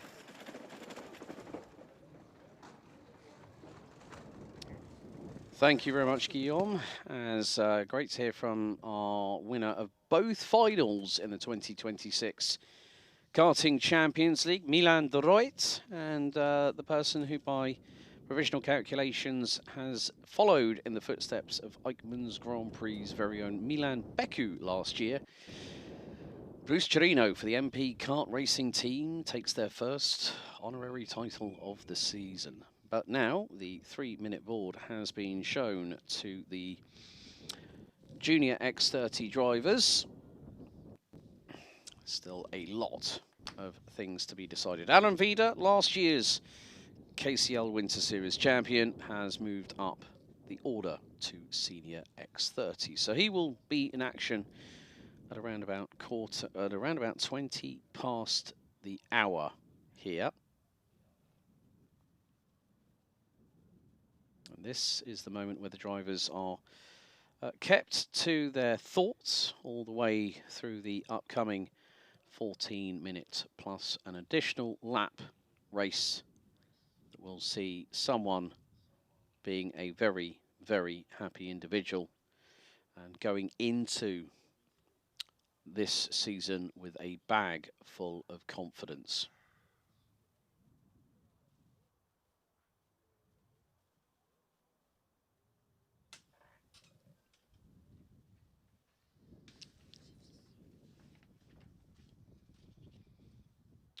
So once again, the anticipation builds here at Karting de Fagnes. Ludwig Granquist comes in to this final race of the Winter Series with an advantage that is 32 points ahead of Theo Policar, who did have a superheat to forget, the Frenchman not being able to get started and actually ended up going off at turn 2, pulling to the left-hand side of the circuit, and his race was over before it had even begun. More to the point, here and now is when we find out who wants it the most, who's going to put it all on the line to try and see if they can make their mark here in the world of Junior X30 competition. Plenty of Iame X30 action coming up around not just here but also further afield as the Iame warrior family stretches far and wide over all 4 corners of the globe and all 6 continents. What a scene we've got here, Guillaume. Yeah, 27 drivers, all of them love it. incredibly hungry, motivated. They've got pressure on their shoulders, but more to the point, it's about who doesn't crack underneath it. Certainly so, as they're going to have a total of 14 minutes plus 1 lap, so a quarter of an hour, to show what sort of wood they're made of and to try to get a hand on that trophy. Oh, and Noah Grenier for a second, I thought was having a bit of a difficulty to get it started, but it's finally getting his engine roaring for the junior final. Coming up next. Now, a total of 27 competitors here, almost a full grid in the X30 Junior category, 12 to 15 years of age, to get racing in this class. Let's take you through the grid in full. On pole position, Noah Grenier, Edouard Godefroy by his side, the full Belgian first row of the grid. Ludwig Rankist and Priam Bruno. Second row, third row, Jules Dekoun and Czech Peterse. Row number 4, Roman Campos and Policon. Row number 5, Lewis Boots and Antoine Boots, Mathis Mouche and Kenna Joly up off row number 6. Row 7, Thijs van Housen, Bruce Rambour, Louis Spieland and Neil van der Ende. Row 8, row 9, Jennis van den Bosch and Joris Verkerk. Bringing up the rear of the field, all 27 drivers. Lionel Munguia and Manuel Laurent ran out your top 20 with Dorian Grosjean, Joshua Lauritsen, Len Gurkman, Linus Teisted, Jamaro Hoft, Isaac Zahiri and Louis Struven, rounding out your 27-strong grid. 14 minutes plus an additional lap of the 1.366-kilometre circuit. Established back in 1987, has seen the likes of Fernando Alonso. Pastor Maldonado is a name that has also raced here, amongst others. As you probably might have seen, we named a few other drivers along with them as well that have competed here, including Michael Schumacher, if I remember correctly. Yeah, all the greats that made it to Formula 1, all the greats in the sport of karting as well, and in global motorsport have at least once come onto this tarmac ever since the year 1983 to compete in a regional, national or international fashion. And that's what makes the track of Mariembourg so prestigious and so well known all over the world, as we seem to be missing the Joshua one driver. Lauritsen. Yeah, did not start. Joshua Lauritsen was supposed to be the 22nd onto the grid, but is nowhere to be seen. We haven't had that many non-starters this weekend so far. No, we had. That was the first one today. Arthur Jasson was a non-starter in Heat 2 yesterday, so Joshua Lauritsen was lifted off of his feet. We haven't had any updates from our team as to whether he's all okay. Whether, I mean, if it was like a compression injury, that could be that he may have been taken to local medical facility. I got the word, but that was just the first word. There was a slight wound to the leg without much damage to it, so yeah. Now, the lights will go out shortly. When they do, we're good to go. We're green. We're racing for the junior category. Running inside. Noah Grenier from pole position, trying to hold on to that line. It goes well between the contenders into that turn number 1. The second hairpin, the breaking point. Side by side, almost 3 of them as Edouard Godefroy just took the lead. Edouard Godefroy is P1 now. Granqvist around the outside of Grenier through at turn 3. This is crucial for the Swede. Is he going to make it round the outside at 4? No, he's not. He's going to lose out. As Priam Bruno's got up into second position behind Noah Grenier. And I think that might be Jules Dekoun possibly in 4th position. Ches Petersen behind the Swede in 6th position as we head through to Escargot. And Grenier has been shot out like the genie in the bottle in Aladdin. Yeah, good opening start indeed for Edouard Godefroy, who was able to go around his fellow countryman to take that first position as soon as the first sector of the circuit. And now he's pulling away with Noah Grenier under the pressure of one of the victory lane drivers. Could be Priam Bruno or Granqvist. Yes, this is Priam. Oh, and a little bit of a shuffle between Priam Bruno with, just behind Ronan Campos and Ludwig Granqvist. All 3 side by side pretty much into turn number 1. There's only one place for 1 certainly on the racing line. Not for 3, and that could have been worse certainly, but all of 3 managed to get themselves and keep themselves onto the racing line. So not so much of a drama there, but we came close to a big coming together at high speed. But now, Priam Bruno under the pressure of Roman Campos and Ludwig Granqvist as well, while Noah Grenier is pulling away from 2nd place. So that's going the way of the Belgian driver from Eurokarting now. And not only was he able, and as I said that, he just lost that position to Priam Bruno. So my apologies. Noah Grenier down in 3rd, Priam Bruno up into 2nd place, placing himself into the chaser mode to Edouard Godefroy in the lead. Yeah, Manuel Laurent, Len Gurkman and Joris Verkerk seem to have suffered a little bit of trouble. But here we go. Right. 2nd is now Priam Bruno. who is trying to make his way up the order. Of course, Mariembourg did not take part in the opening round, but here we go for a move up the inside of Ludwig Granqvist, and that is going to be Chess Peterson trying to get through. And at the moment, Polycart is also trying to make his impact felt, the youngster from France who did not take part in the Superheat due to a technical difficulty on the Cosmic chassis. But now, Polycart, having got past Ronan Kamphaus, that puts the Frenchman up into what is fifth place on the road, and that is going to give Polycart 70 points, putting it 450 Granqvist, 425 Polycart. And what Polycart has got to wish for is an absolute miracle right now. Up the hill we go as the drivers make their way through at the final right-hander at turn 12. Can Grenier mount an offensive against Mariembourg? The answer at this moment, with 3 minutes out of 14 completed plus an additional lap, is clearly a no. Yeah, considering that Theo Polycart had a DNF earlier in his weekend in one of his heats, well, that's a bit of a miracle to find himself now within the top 4 positions, and he's going to push like never before to try to make a connection with that podium that he so much cares about. As for the back we have Ronan Kamphaus still in P5, trying to follow the pace of the Frenchman, followed by Czech Peterson down in 6th, 7th place Granqvist, Louis Bieland, who has been climbing 7 places up to P8 in front of Lewis Boots and Antoine Boots, running up the top 10 as we speak. A couple of the climbers into the field, like Jammer off the climbing 7 places up to P18, while others like Jules de Koen have lost a couple of positions since the start of that race. Coming down to turn number 12, trackside with Yanis, our camera guy, operating on the grass of Mariembourg to give you those up-close action moments. As now we go into lap number 5. Edouard Godefroy, 1.6 seconds, nowhere to be seen is the RSD driver, leaving Mariembourg and Noah Grenier battling along for 2nd place. And the more they battle, the more time they will lose, as we said, while Polycart is pulling up purple sectors after purple sectors to try to get caught up with Noah Grenier in the battle for 2nd place. But now always easier said than done, isn't it? With now Polycart freeing himself from the pressure from Ronan Kamphaus by the look of it, as the gap was extended to almost half of a second between the driver in 4th and 5th. So that could go the way of Theo Polycart, leaving a bit of space behind him just to go for the attack in front. And that's interesting. You can see that some of the other competitors from the mini class, minis. Yeah, instead of going back to the paddock and having a rest, they're there as well with the mechanics trackside to keep an eye on what's happening with the juniors. Okay, Ludwig Granqvist now is past Chess Peterson for 6th position, so that now puts...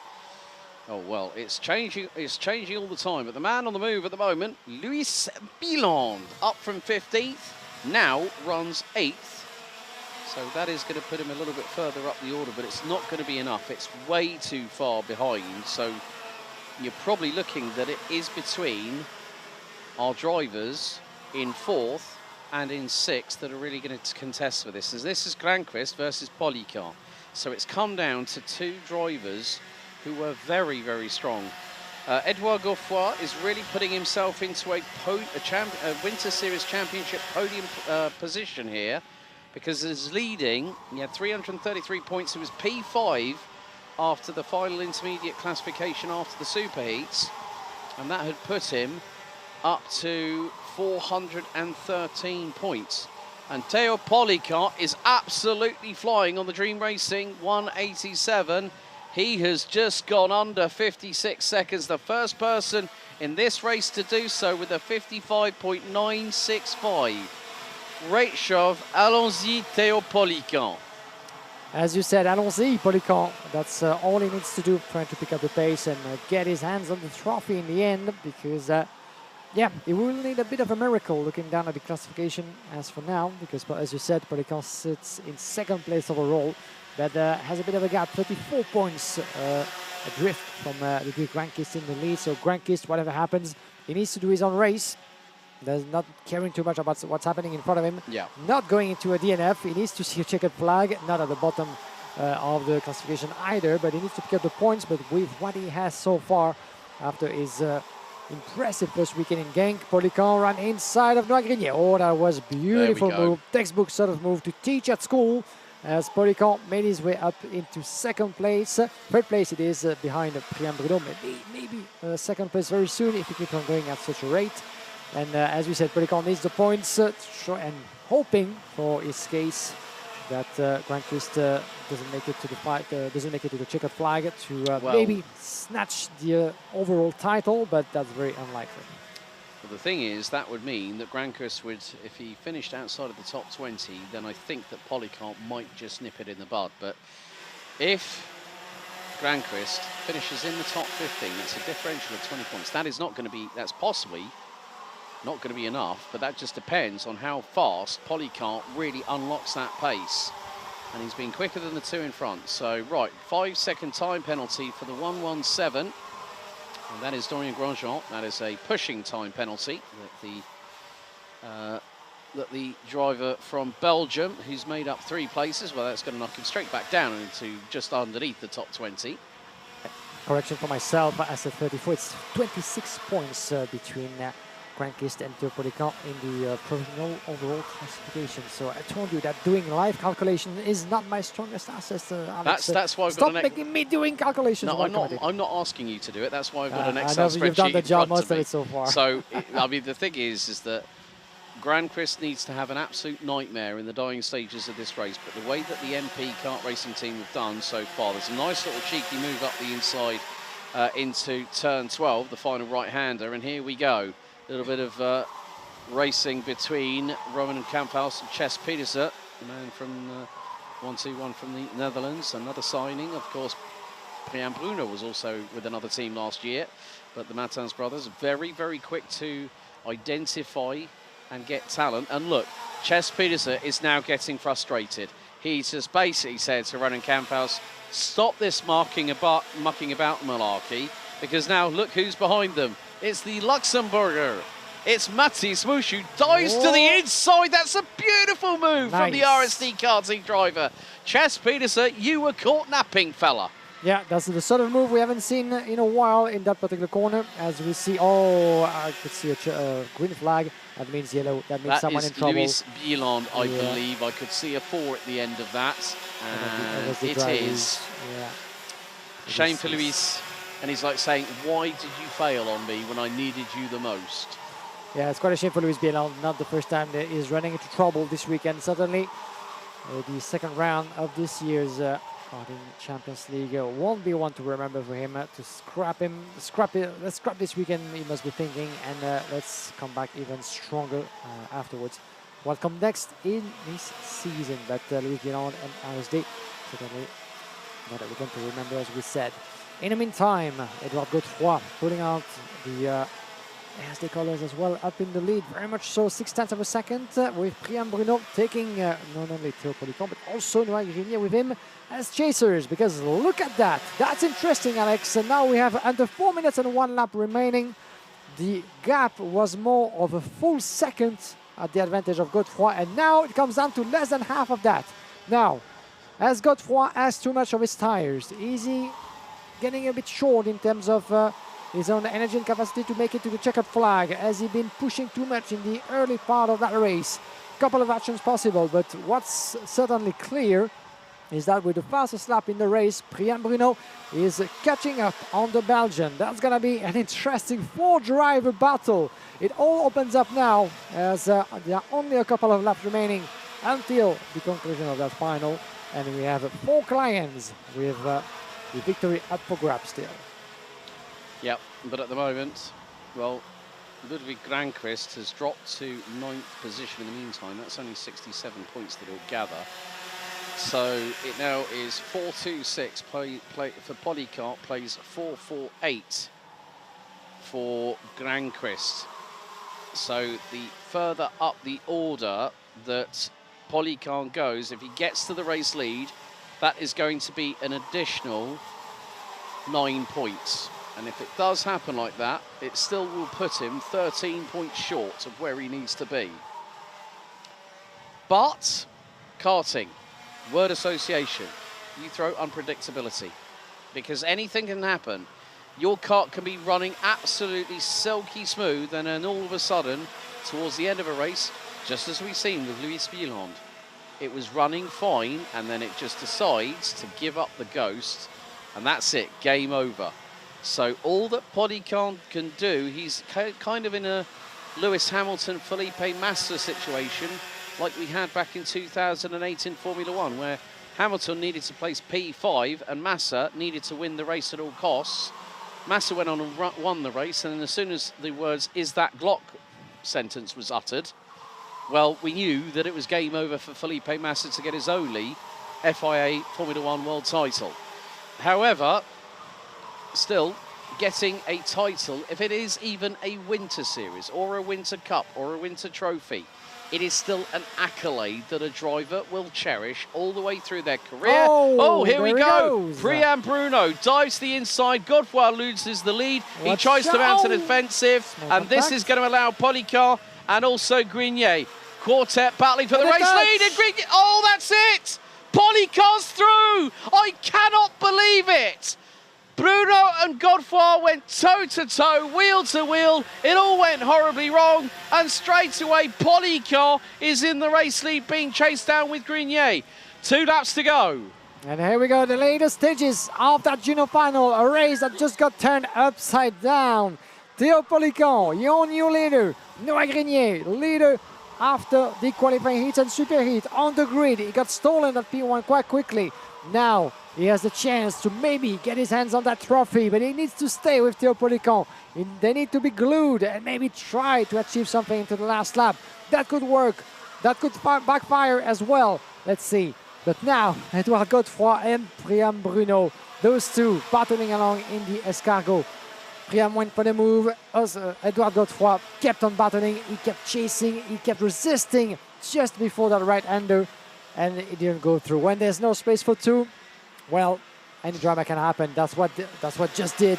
And as a result, well, Mariembourg, not only does he see the podium slipping through his fingers, Edouard Godefroy sees the victory getting away, and Noah Grenier is building towards victory potentially around the inside of the number one, side by side. A quick look, and the Euro karting driver goes through. Back in P1 for Noah Grenier. Théo Policar in that final lap has one final chance, maybe two at most. Here we go, he's got the room on the inside into turn 4. Oh. Grenier ducks out of the way, Policar through as easy as pie, but Grenier straight back on them. Godefroy is not out of this battle yet. He is definitely looking for the opportunity through into Chemin de Fer. Now into the piff-paff section before we hit escargot for the final time. Grenier is bump drafting Policar to the inside of the exit. Grenier and Policar make a slight bit of contact. There's a little bit of a return of the favour from the Frenchman from behind, but it could be the run to the line. The last braking point, the last turn before the pedal to the metal. One last kick to the acceleration pedal, and now on to the checkered flag. The win goes to Noah Grenier. Wins in Mariembourg. Théo Policar second for 28,000 of a second. Third place for Edouard Godefroy. And Théo Policar is not happy about it. But in 8th position, crossing the line, Ludwig Grenier is going to celebrate that one. Policar, he finished second in the final at Karting Genk. The win was taken away from him at the last moment through escargot. But in 8th position, provisionally, it might be the case that Ludwig Granqvist, the young man from Sweden, for MP Kart Racing Team, will provisionally be following in the footsteps of Adam Vida as the 2026 Karting Champions League Winter Series Junior X30 champion. But Grenier takes the spoils by 28 thousandths of a second ahead of Théo Policar. Edouard Godefroy takes P3. Mariembourg, Chess Peterson, well, it was close but not enough for the two victory lane drivers. Ronan Kamphaus, Jules de Koen, Ludwig Granqvist, Thijs van Haus, Kiana Joly up top, round at the top 10. Mathis Mouche, Antoine Boots, Bruce Rambour, Lewis Boots, Janis van den Bosch, Lionel Munguia, Joris Verkerk, Len Gukman, Neil van der Ende, Linus Tysted round out your top 20. Jamaro Hoft, Manoa Laurent, Isaac Zahiri, Dorian Grandjean and Louis Stroven round out the 25 runners and riders that finished all 16 laps, covered by just over 32 seconds. Louis Bieland out on lap 9, and Joshua Lorison, after suffering a slight wound after the incident in the superheat, did not even take the start, but Ludwig Granqvist provisionally becomes the second driver from MP Kart Racing Team to secure a KCL Winter Series title, this time in Junior X30.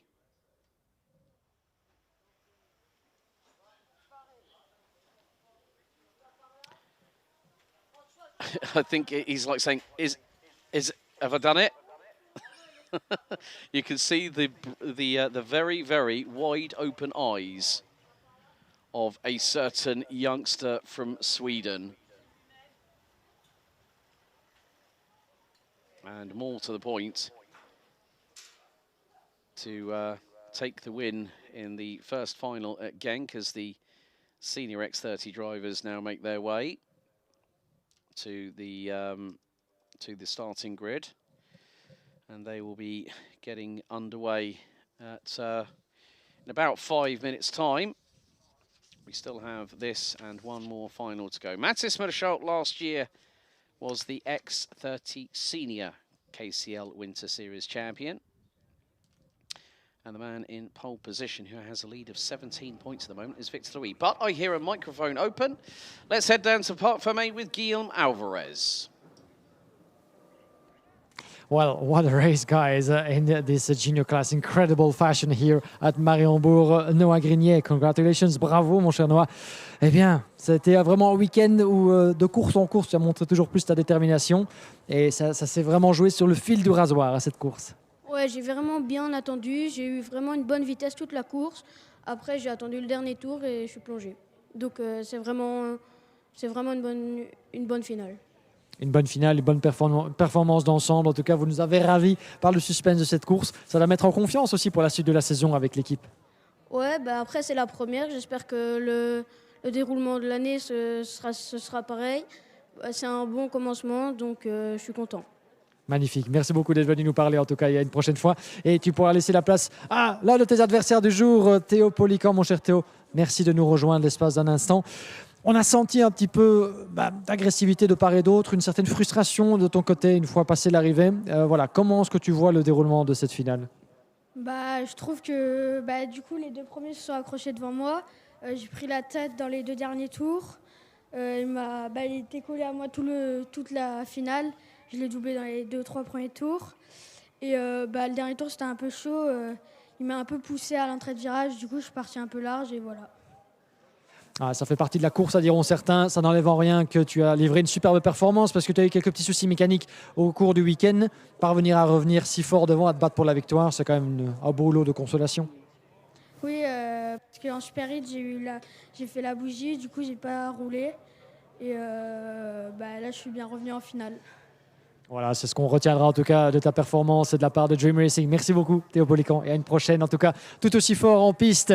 Théo Polican explaining us that despite what happened in the superheat with a problem with the spark plug, couldn't compete as it would have liked, but still managed to fight at the front and get his hand very, very close on that trophy. But as you heard, he wasn't particularly happy about the way things got handled in the last few laps. Got a bit of a touch, still managed to finish on the podium behind Noah Grignier for what has been a crazy final. Certainly something that we've all very much appreciated onto the live streaming, but the X30 Senior category and the shifters are coming up next.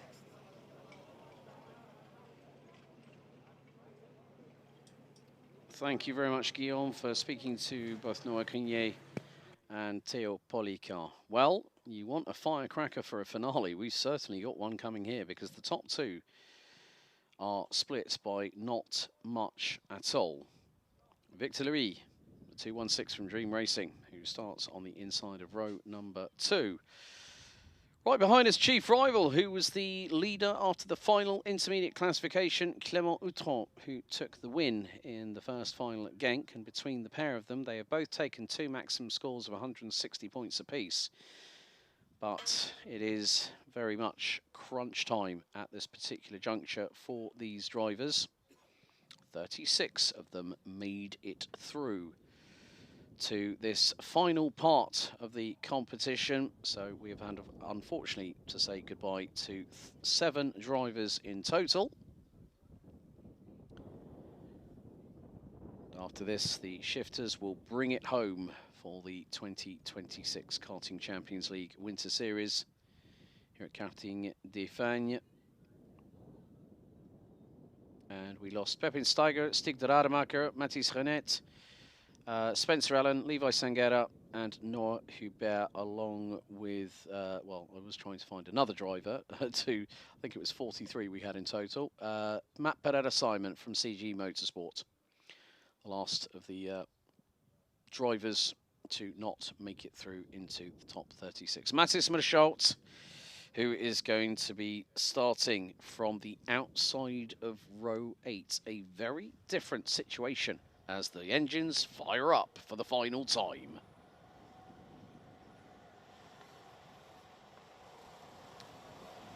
Oh, someone's had a spin at the back end of the field, but it is a 36-strong grid for Senior X30, the final. Clément Outran, one of the title protagonists for this respective title, starts from pole position. Sem van der Heide, quickest in time qualifying, lines up alongside him on the front row.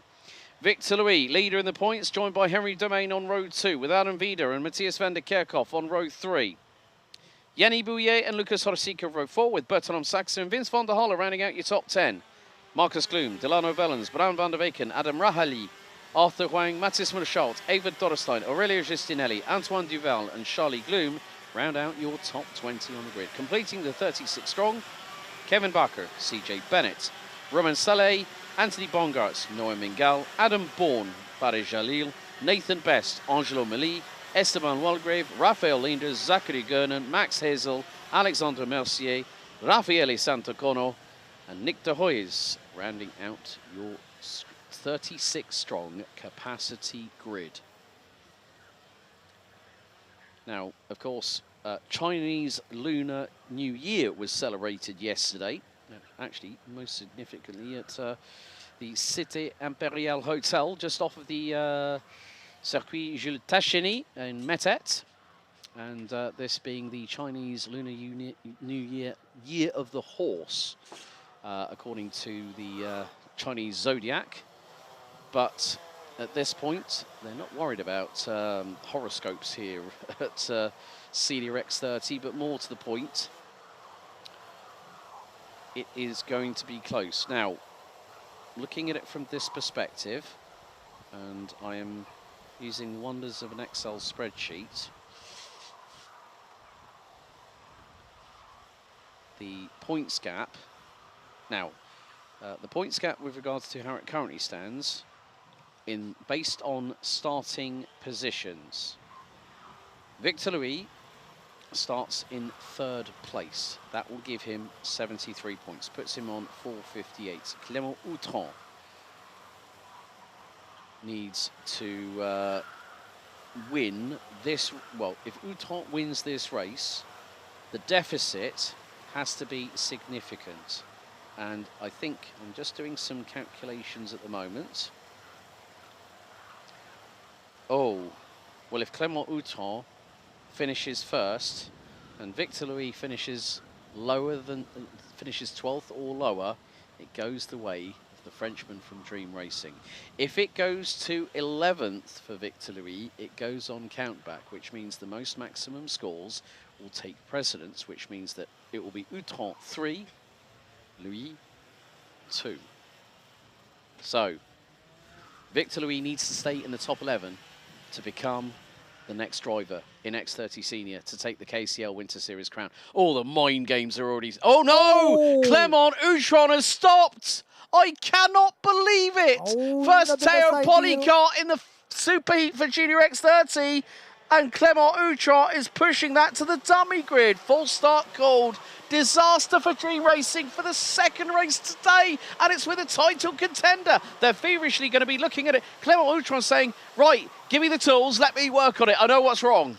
Yeah, certainly so, but it wasn't the ideal situation in terms of safety there, but that happens. But Clément Outran now busy on the track, trying to find a solution. I think it's spark plug again. Yeah, just like for Théo Polycart, as you heard him explain in the Superheat, the junior class. Now, drama happens for the seniors. Clément Outran currently chasing Victor Louis in the quest for the title, as you said. That could, certainly this is the worst moment for such a thing to happen to Clément Outran. in terms of building confidence. That will certainly not help the Frenchman there. Hopefully he can rejoin the party. But if he does so, this will be at the back end of the grid, I'm afraid. Oh, we've had another driver stop out on track as well. So who is that, I'm wondering? One of the chassis by the Escargot over there. As, if we can get an eye. Yeah, oh, 344. That is Nathan Best down in 28th position. So, right, Clément Outron. Right, that kart looks like it's... Look at the exhaust plumes from it. So, here we go. And we have another one as well, by the look of it, or was it one of the shifters? Anyway, there's another one at the back of him. So here we go, into the tram lines. Van der Heyden is going to take us to green. Here we go for the Senior X30 Final. And the victory lane driver from the Netherlands manages to get the textbook hole shot, pulls away into the distance. And with that, that is going to allow quite a few other people to try and close on in. They're now going to release Clément Outron, who has got to do a top gear from the rear. We've also got someone else at the tail end, Charlie, who is going to be joining him. That's going to be Noah Mengal. But Van der Heyden leads us into Chemin de Fer. How the tables have turned. But you can guarantee with 14 minutes on the clock, look, Outron is absolutely pushing. It's like Cole Trickle in Days of Thunder saying, right, when the pace car goes in, I want you to be at max speed. And that's what Clément Outron is doing right here, right now, because the rest of the field better watch out. He's already caught the tail of it. That's a good sign. Yeah, certainly be at the speed of the pace car, but not hitting it as he does in the movie, certainly. Yes. As we're going to keep there we go, another move closely. made. Brilliantly made by Clément Outron. Now he has nothing else to lose in this race. Is now or never for the Frenchman to try to climb up through the field after the spark plug problem by the look of it. But we're going to focus on what's happening in the front as well. We switch for the lead. Victor Louis is back ahead. Now for the first time, the RSD driver is leading on his way to potentially what could be his first title of the season and his first in the Champions League. And not caring too much about what's happening to his close rival Clément Outron down in the pack. He does his thing as Chemin Van der Heyden in the meantime falling down to P2. Second place for the Dutchman with the likes of Aaron Weida down in third. We have as well Matthias van der Kerkhoven. Keep a close watch on the blue VDK livery. It's Henry Domain in P3 in the 332. Matthias van der Kerkhoven splitting. He's up in fourth. So yeah, so Vida is now in P5. So across the line, Victor Louis leads Sam van der Heyden by nearly 0.6 of a second after 2 laps. We've got 12 minutes to go. And I am currently on Clément Outron watch at the minute. Now, where is he at the moment? He's about to cross the line.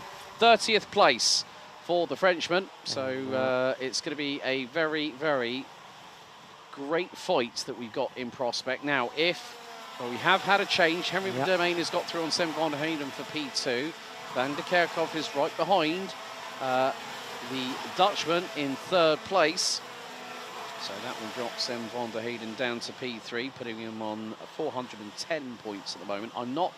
Until we get to the tail end of the race, I'm then going to calculate the points for Clément Outron. But at the moment, Victor Louis with the race win. Oh, Van der Kerkhoven. Van der Kerkhoven, nice move there.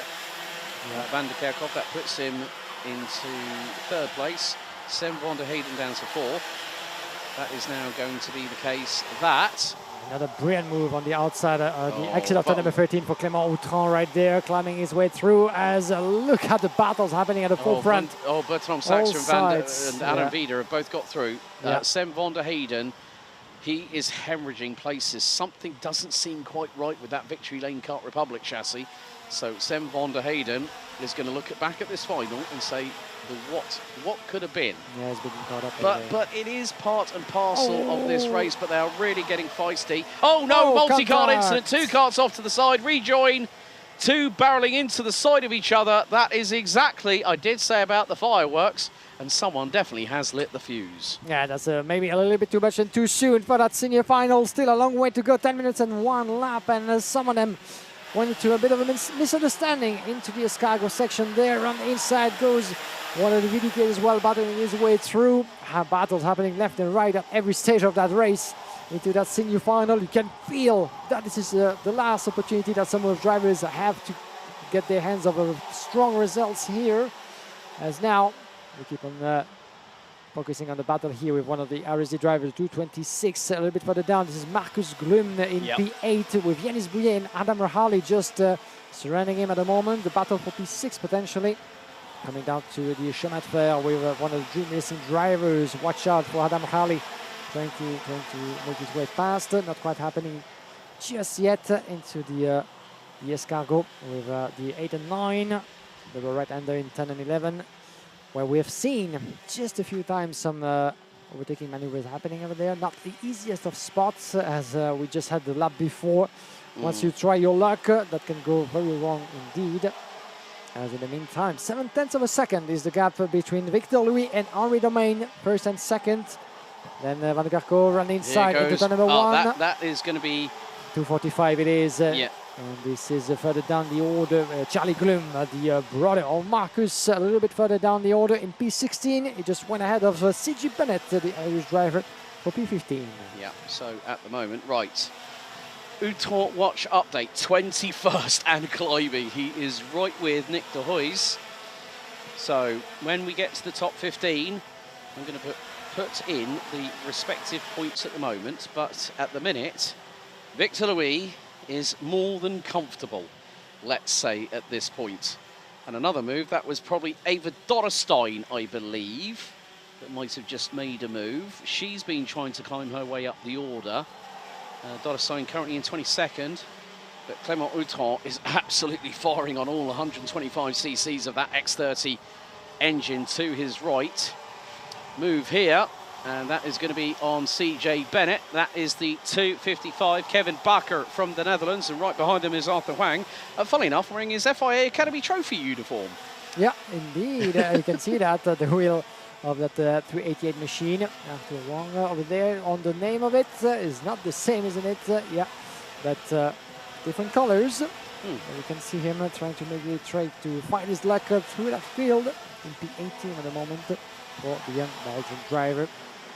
As we're back with the leaders, still split by 7/10 of a second. The pressure rising. Matthias Van der Kerkhoven on Henri Domain. Watch out from the Belgian driver out of VDK for the 2026 season. Is going to try to go for the move into turn number 1. Henri Domain has nowhere to go but to open that door. And he might want to try to cross over. He stays with in 3rd place. Aaron Wida trying to do the same on his teammate from MP Motorsport. A little bit of a nudge on the front fairing of Aaron Wida, by the look of it. It doesn't seem to be problematic in terms of misplacements or whatever, but the result of some battles within the field. They come into the hairpin. There goes Aaron Wida on Domain. 2 places lost for the British driver from 2nd, 4th. Aaron Wida fighting his way through. No trouble at all for the young Dutchman. But the time it took to do that, well, it gives a bit of a breather to Matthias Van der Kerkhoven up into 2nd place. Now it's all down to the chase between Van der Kerkhoven and Victor Louis. We said that Louis was in a rather cozy chair at the moment, but with Van der Kerkhoven on his tail, that might be another story. Kevin Bakker has just got a big slap on the wrist. 5-second penalty overtaking after the red line. That was penalty given by race control. So changes are afoot. Now where is Clément Uthor? 18th, halfway back through the field, having started 35th after that drop.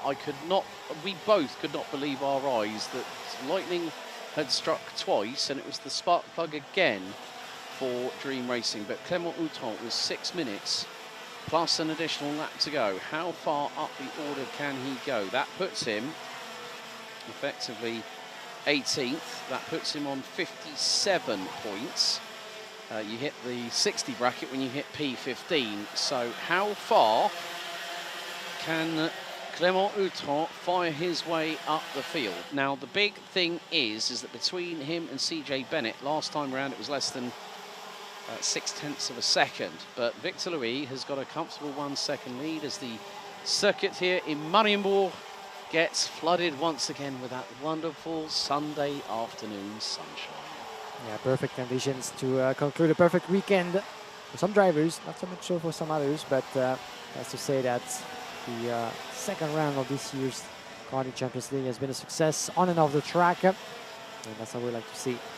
Great conditions on the tarmac for the young warriors of these categories to express themselves the best way. As right now, Van der Kerkhoven, I thought for a second that he would have a bit of a space between himself and Aaron Wida. Well, it's quite the opposite that's happening right now. Dutchman is taking his Enza kart close to the Car Republic.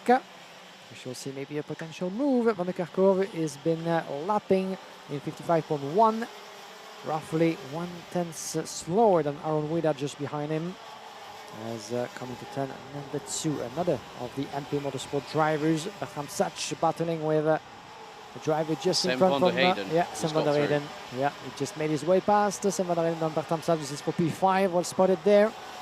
Yeah, based on what we've seen so far, Alex, certainly we could have hoped for better things from Sam van der Heyden, starting from the front row. Yes. But as you mentioned, something doesn't seem right with his KR machine.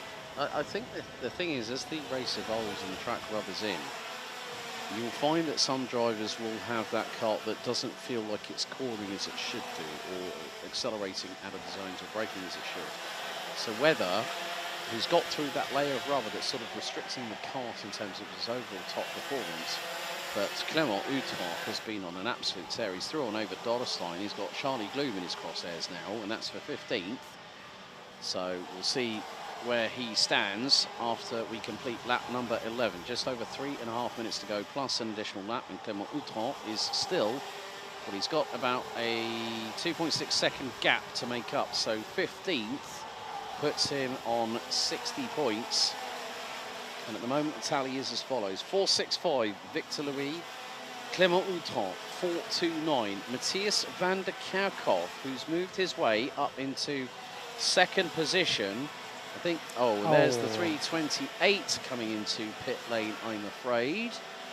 And, there was definitely something... Angelo Medi. Angelo not having the greatest final of the weekend. But as we come down to brass tacks here in this particular moment. So Clément Outreau, 59 points. That puts him on 4.28. Sam van der Heyden, currently P5. That puts him on 4.07. Charlie Gloom is on 60 points. That puts him on 3.94. Matthias van der Kerkhoff, second at the moment, 1.1 seconds behind Victor Louis. That puts him on 4.09. Mathis Merscholz up 5 spots, still running in 11th. That gives him 64 points, puts him on 3.92. Bran van der Weyken on 61 points at the moment, puts him on 3.89.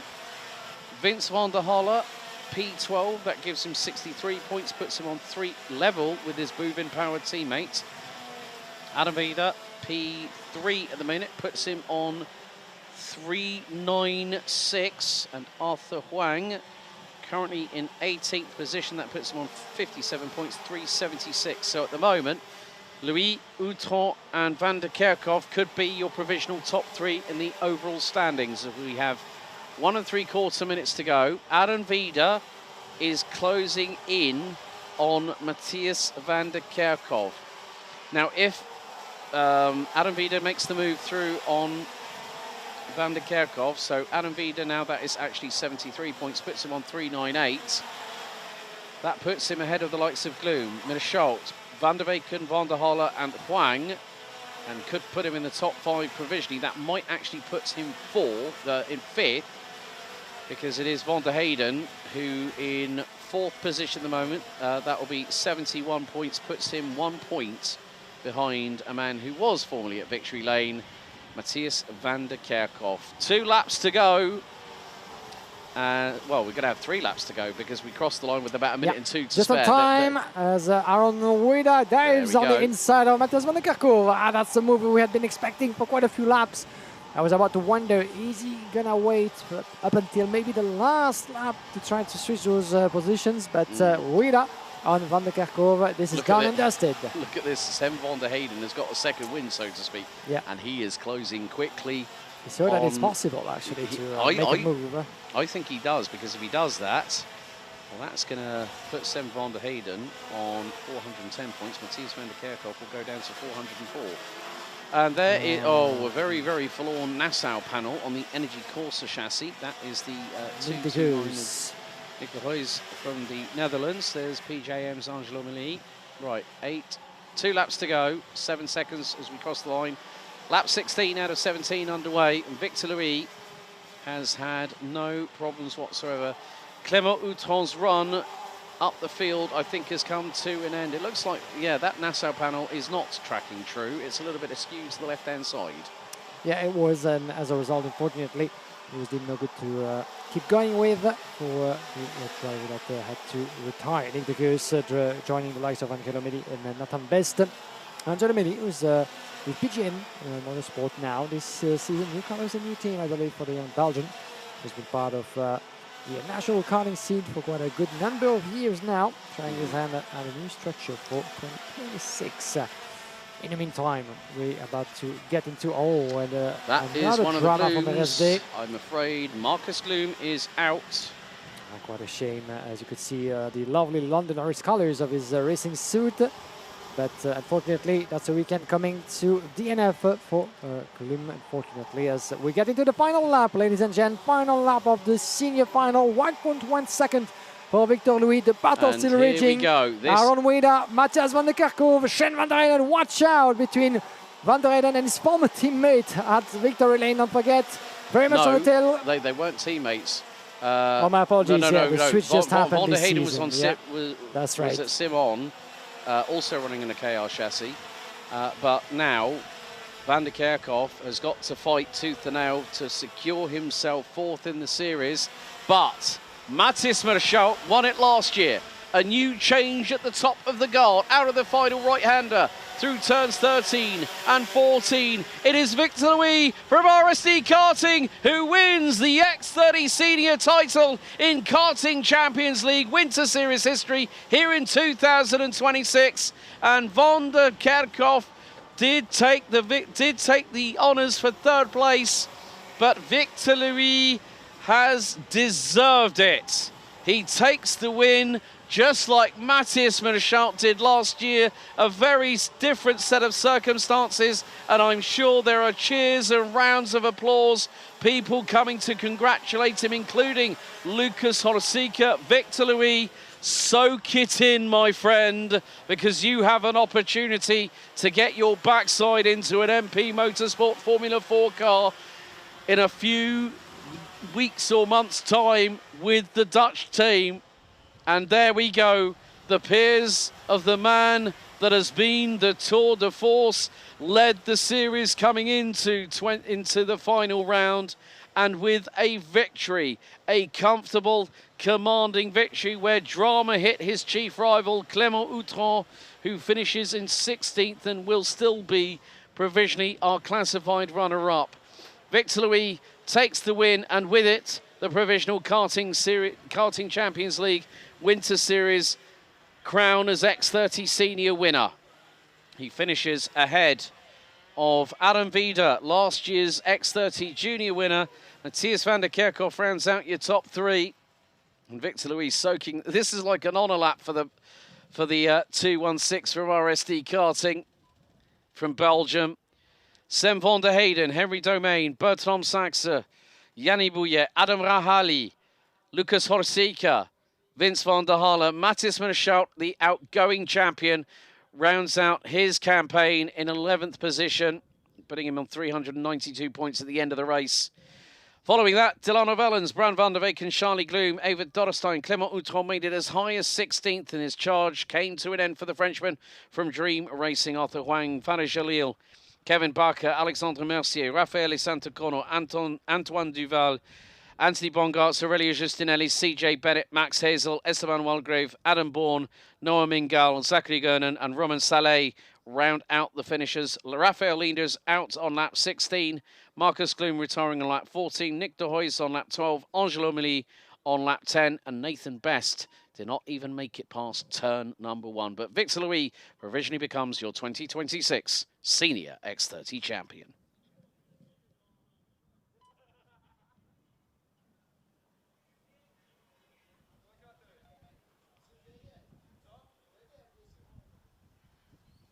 I bet there is a big sigh of relief for that young Belgian driver. And it's 2 for 2, but it's RSD Karting that picks up the spoils in X30 Senior. There's a long, long line where the drivers see where they've ended up after the end of what was a very, very drama-filled and captivating Senior X30 final here for the 2026 Karting Champions League Winter Series. as we are fast approaching our time to have our shifters division go into battle for one last time and conclude the on-track action.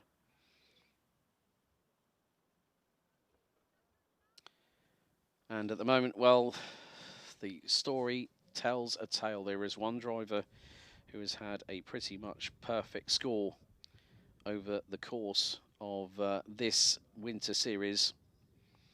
And it is the driver that will line up on pole position, Tommy van der Stroys. Jenstra looking to make his intentions known. And more to the point, he has got some very, very accomplished opposition that he's been battling with all the way through, including Kevin Stehauer, Robin Glirum. Mika van der Pavet has really showcased his early foray into the world of KZ2 driving, having moved up from gearbox, from another gearbox class in karting, DD2 last season. But Jenstra is going to have to fight tooth and nail, and it's not going to be easy for the 401 from the Netherlands.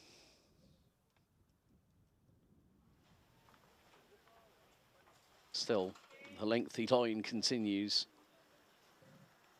I'm sure that Victor Louis is going to be one happy individual the moment he crosses over that weighbridge and sees some of the team.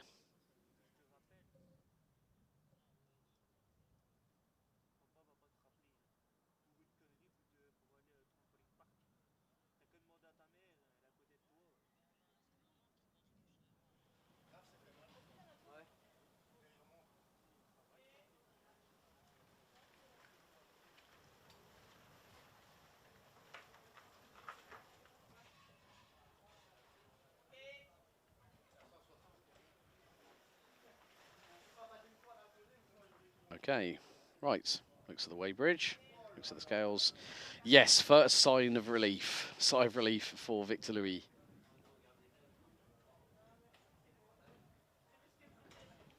And it's just the double fist pump into the air for the Belgian.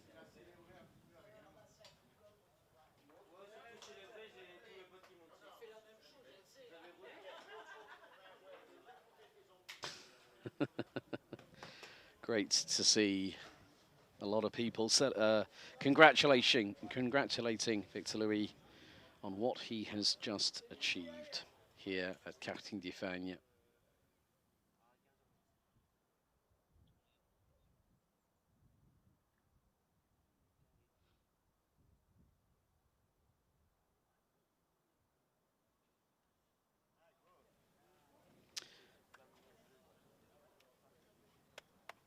Many handshakes of and congratulations to the young man from Belgium who has earned that accolade.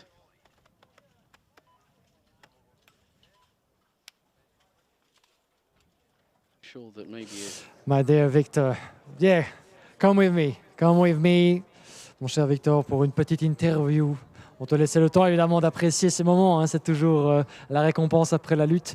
Mais voilà, si tu viens près de l'œil de la caméra pour qu'on te voit bien sous le soleil de Mariembourg, quelle victoire, quel week-end. Félicitations. Merci. Ouais, je m'attendais pas trop à gagner quand je me suis retrouvé devant.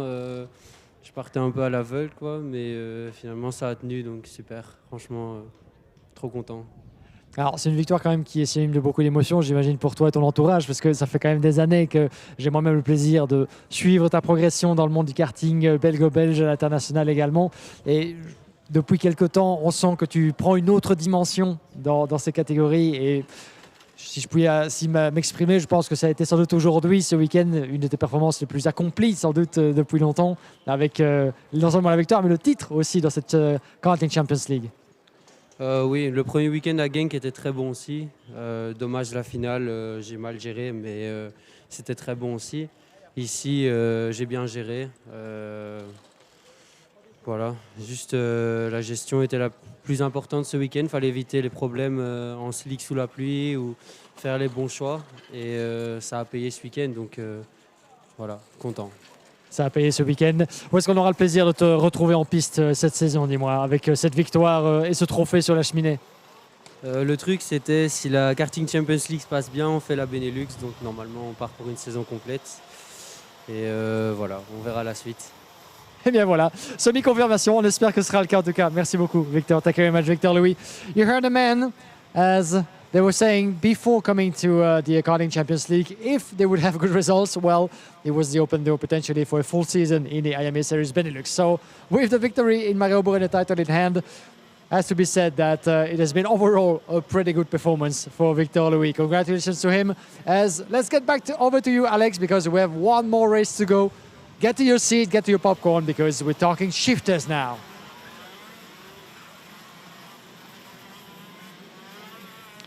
Yes, we are indeed, Mr. Alvarez, and great to hear from Victor Louis. Now he's got to have a little chat with Sebastian Buelon, saying, "Come on, look, I've just won the Karting Champions League Winter Series. Let's go for a full bore assault on the Iame Series Benelux for 2026, and who knows, that might even include the Iame Euro Cup, 9th to the 11th of October, at the place where legends are born, the Le Mans Karting International Circuit, later on this year, which will be one of the final opportunities to grab an IWF ticket. The Iame Warriors final at Viterbo in Italy, about 3 hours south of the Misano World Circuit, Marco Simoncelli.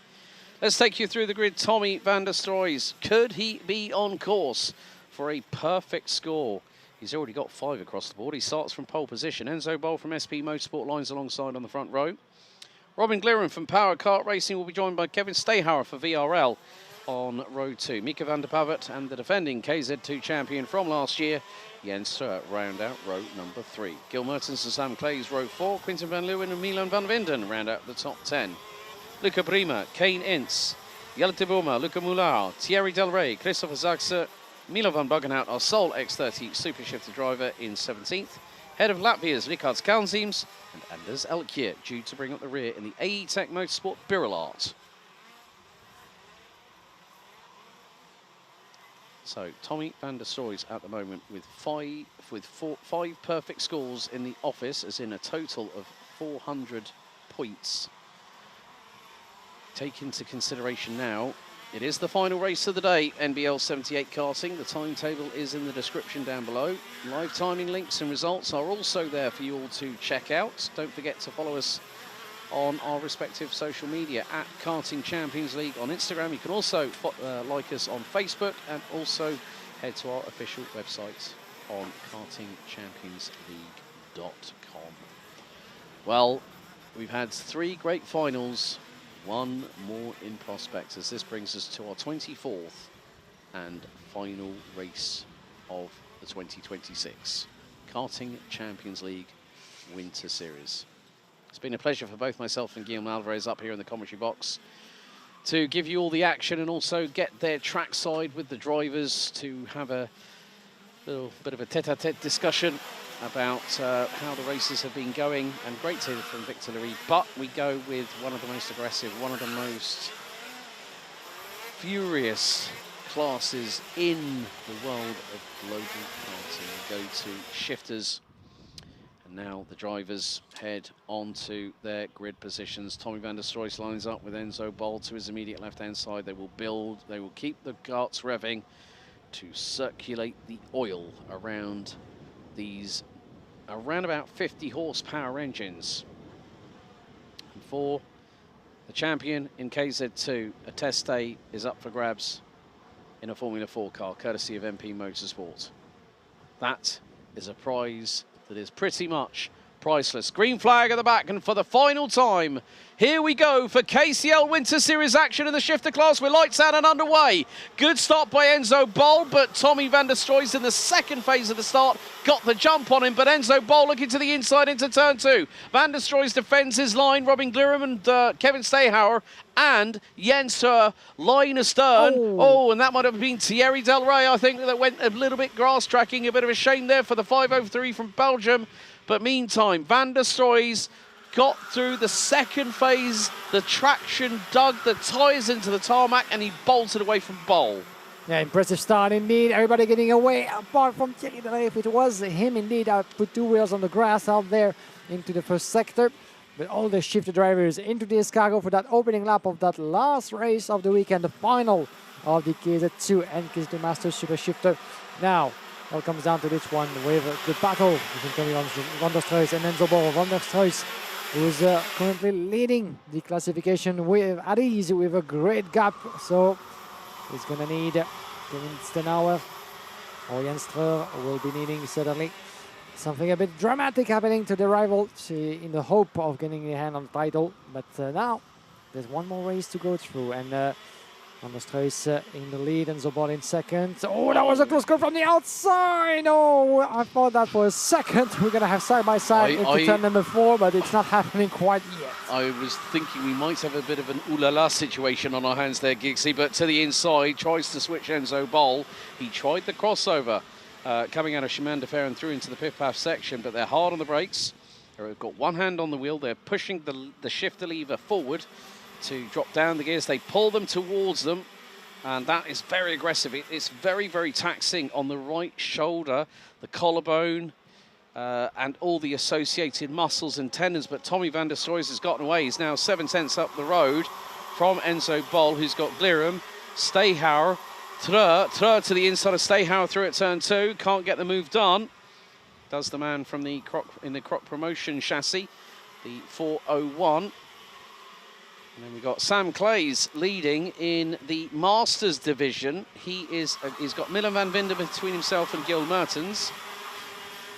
So van der Struijs starting now. Now that he got that launch off the line, he needed to nail that start, Guillaume, and that second phase, because sometimes when you dump the clutch, you floor the throttle, it sort of, the back end rotates the wheels a bit too quickly, the Lecoq tyres, and it only takes like a second or two for them to bite down, gain the traction, and he just went rocket ship mode. Yeah, rocket mode indeed, and look at him building a gap, taking advantage of the situation just behind. 4 drivers battling along and losing time as they do so. 7 tenths of a second now, but Enzo Bol has other things in mind at the moment because of Robin Glirum, Kevin Stenauer, Jens Streur just in his shadow. So that's going to be an interesting one. But if those 4 can work together and try to decrease the gap, that could give us one heck of a battle for the lead. A bit of a gap and a bit of a breather for Enzo Bol in front of Robin Glirum at the wheel of that Birelot machine. And the Falcon driver down in 4th, followed by Jens Streur, Sam Klaas. Oh, what a start to his final for the Sodi SC driver. Sam Klaas currently in 6th place, having climbed 2 positions from Milan van Winden. Gil Mertens at the wheel of that CRG machine. It's being chased by Mika van der Pavert. Then we have Kane Ince, Jelte Bouma, Quentin van Leeuwen, Luca Bremer, and the rest on the field with Anders Elkra climbing 5 places. Run inside, goes with 4-1 of Jens Streur on Kevin Stenauer. Change for 4th position, as it was in turn number 1. As you might expect at those speeds, turn number 1 is certainly the prime spot for overtaking when it comes to gearbox karting here on this layout of Mariembourg. And Jens Streur just demonstrated that just brilliantly here in turn number 1, and finds himself now P4 down to Kevin Stenauer to respond. As talking about response, well, look at how Enzo Bol is coming ever closer to Tommy van der Struijs for the lead. We went from half of a second, or even more so, to 3 tenths of a second now. A strong lap indeed. Full purple sectors for Enzo Bol into the last lap. Onto the rear bumper of the leader at the exit of the turn number 12. And a quick look over the shoulder. Yes, he can be disturbed. Yes, he can be worried, Tommy van der Struijs, because he thought he had maybe one hand already on the trophy. But Enzo Bol doesn't see it that way on the wheel of that MP machine from the Stanpex Motorsport squad. Enzo Bol gearing up on the way to turn number 4 into the podium section, really putting the pressure on Tommy van der Struijs. A full Dutchman contingent at the lead of that final, up to top five drivers, I will get it right, from the Netherlands now leading the way. And unfortunately, the 509 is pulling out into the pits. Ricard Carlsens at the wheel of that Birelot is nowhere near into that final. The reason being he is in the pit lane, mechanical trouble by the look of it for the driver 409. Unfortunately, no longer in this race, as we have 8 minutes and a half plus 1 lap. Look at the pressure. Enzo Ball down to turn number 1. Not quite able to launch a move just yet. Oh, and Here he he does that in goes. turn number 2. Watch out for the crossover. Round the outside he goes. Oh, Tommy. Enzo Ball in the lead, putting Tommy van der Struijs in the clanks. Suddenly, of the race, Robin Glerum and Jens Steur was trying to do the same. He's got through on Robin Yeah. Glerum as Jens Steur. That was a great move by the 401. Van der Struijs knows that he has got plenty of gap between himself and Kevin Steyhauer and Jens Steur, who are his chief rivals. But despite the fact that Tommy van der Struijs, he can breathe easy. He can breathe rather easy indeed. Because now Kevin Steyhauer has dropped down to 5th. Jens Steur now up into P3. That's 73 points. So 476, Van der Struijs. Oh. 438, Steyhauer. Struijs, 427. Glerum, that's 71 points, 424. So at this moment, everyone behind Van der Struijs needs a miracle. And unfortunately, with not enough, well, not a big contingent of KZ2 drivers like we had at round 1, Van der Struijs has the opportunity to just bring the kart home. That's all he needs to do. He does not need to go after Enzo Bol. All he needs to do now for the next half of the race, plus an additional lap, bring it home. Yeah, certainly with a bit of frustration in the mouth for having let that win slip away suddenly if he's not able to decrease that gap. But that's part of the game. That's part of what makes kart racing beautiful and so unpredictable. Enzo Ball reaching to the top, and as we said, Tommy van der Struijs is losing that second place to Jens Steur. Beautiful piece of driving, and you could see straight away Tommy van der Struijs signaling to his opponent, now it's not about the time to mess around. Let's keep on going, let's keep on pushing each other, because further back, well, Robin Glerum is there to make my life even a little bit less comfortable than it was so far. So I'd like a little bit of a breather, if I may. As Kevin Steyhauer and Milan van Wunden are not far behind as well. So we have get ourselves a 5-driver battle very, very soon. At the advantage for now of Jens Steur. Jens Steur pulling away, he has a bit of a clearer hair in front of him, with the pressure still of Tommy van der Struijs. But as you said, van der Struijs having built for himself a concrete gap in terms of points with up to 32 points advantage on Kevin Steyhauer at the end of the overall classification, qualifying heat and super heat added. Well, that's a rather cozy cushion of points indeed, so he can allow himself to see this race through. But my little finger telling me that he might certainly be hoping to step on the podium to celebrate that title if he get the chance. But the closest rivals have other ideas, starting with Robin Glerum coming closer into the shot if they happen. As still have 5 minutes and 1 lap to go to try to switch this position. One last step of the podium up for grab. Tommy van der Struijs from MP Motorsport has his hand on it. But Robbie Glerum won one qualifying heat yesterday. Certainly would like to snatch it right away before the checkered flag. Always easier said than done. Having a look at the gaps as they come across. 1.4 seconds between Enzo Bol and Jens Steur. So, Bol, Steur, Van der Struijs, Glerum, Steyhauer, Van Winden. Sam Clays leading the way in Masters ahead of Van der Pavert. Van Leeuwen. Mertens now down 3 places. So Sam Clays actually started on the same row as Gil Mertens. They started 7th and 8th. And now Mertens is losing a little bit of real estate, but that is only 4 points difference between the pair. Now, bearing in mind, with regards to the shifter side of things, after the intermediate classification, well, Sam Clays is probably not going to be able to make enough of an opportunity, because quite a few of the other drivers are a little bit further behind. So Gil Mertens, second in the Masters class, that is 76 points. That will put him on 472. Sam Clays with 384, that will put him on 464. So at the moment, Gil Mertens is on course to secure the KZ2 Masters crown. And Van der Struijs, even though being in P3, he have also found that the junior results have been confirmed and ratified. There you go. So that's the first bunch of results. Podiums are due to take place at around about 3:30, but that depends on obviously further decisions that need to be made. However, Tommy van der Stroys has just, well, look at that. Robin Glarum around the inside of turn number 12, something we had never seen and from the here comes Kevin shifters. Stayhauer. Right, Stayhauer through, so van der Stroys drops to P5, but Robin Glarum brought the power kart racing rabbit out of the magician's hat through turn 12. That was a neat move. Yeah, that's what we like to see, and already difficult to pull out when you're at the wheel of you know, single-speed kart, but with gearbox and knowing how tight those braking points can be in such a tight braking zone already, well, that's a bit of an achievement to try to get a launch there, which he did, opening the door for Kevin Stayhauer. Oh, and we have trouble with one driver, DNF, mechanical trouble, but look at it for one of the MP Motorsport. Tommy van der Stroys. Oh, well, that's a DNF. Oh, my God. Yeah, Tommy van der Stroys is out of the KZ2 Super Shifter Final, ladies and gentlemen. Disaster hitting Tommy van der Stroys, one of the all-season contenders. Jesus.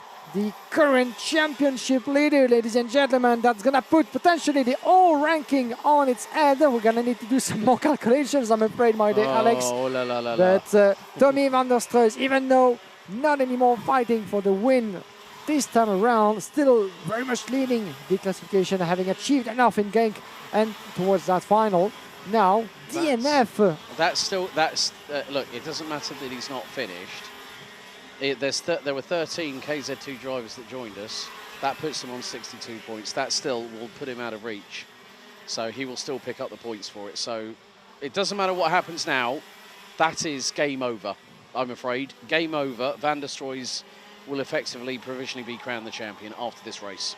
Such a shame, though, that he won't be able to celebrate that achievement on the podium, at least, you know, with a sense of accomplishment here in Mariembourg. But, you know, even the worst luck can strike even the best out there. And when the engine or the kart fails, there's little else you can do about it. And just,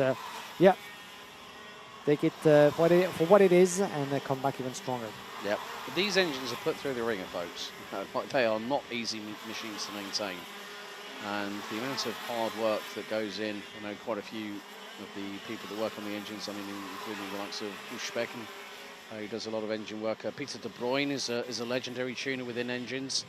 You know, these people are incredibly skilled at their craft. But we are coming down to the last two laps of not just the final in the shifters, but also what will be the final race out of the 2 weekends that have comprised the 2026 Karting Champions League Winter Series.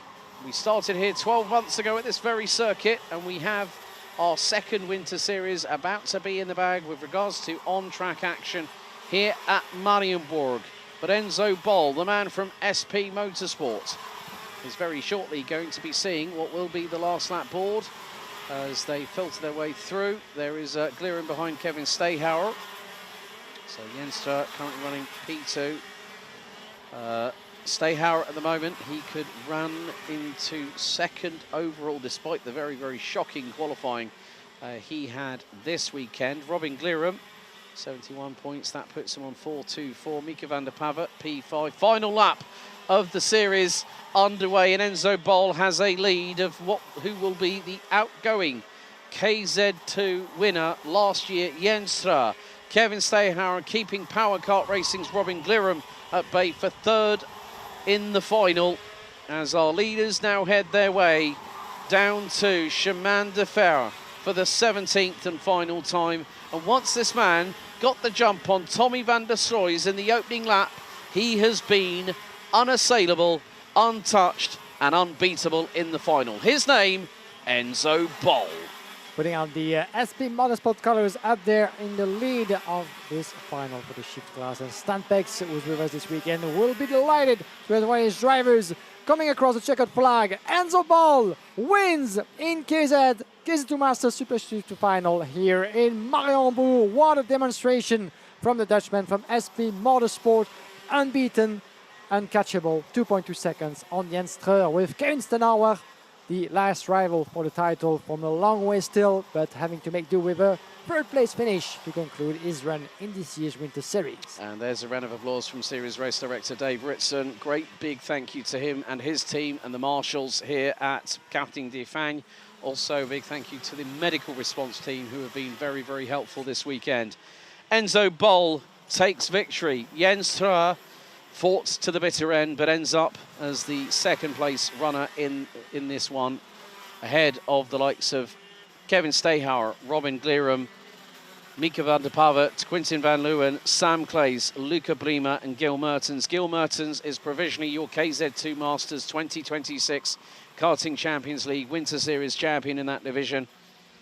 Then we had Luca Brima, Gil Mertens, Jelte Bouma running at the top 10. Thierry Del Rey, 11th, head of Kane Ince, Anders Elkier, Luca Moulard and Milo van Buggenhout, who pretty much was assured of the X30 Super Shifter title the minute he rocked up at Karting Genk. Tout seul, as they say, and did exactly the same here. Tommy van der Stroys will finish behind Christopher Zaxa, classified 5 laps down after retirement for the 454, but still, being at that point, he is still effectively, I think, he's wrapped up the title for the fourth title for the third title for MP Kart Racing Team. There's a discussion there between Kevin Stayhauer and Robin Glerum. Rickard Kern seems the last one on the timing sheet, but Boll victorious. And I think it's Van der Stroys that has taken the KZ2 title here in KCL Winter Series 2026.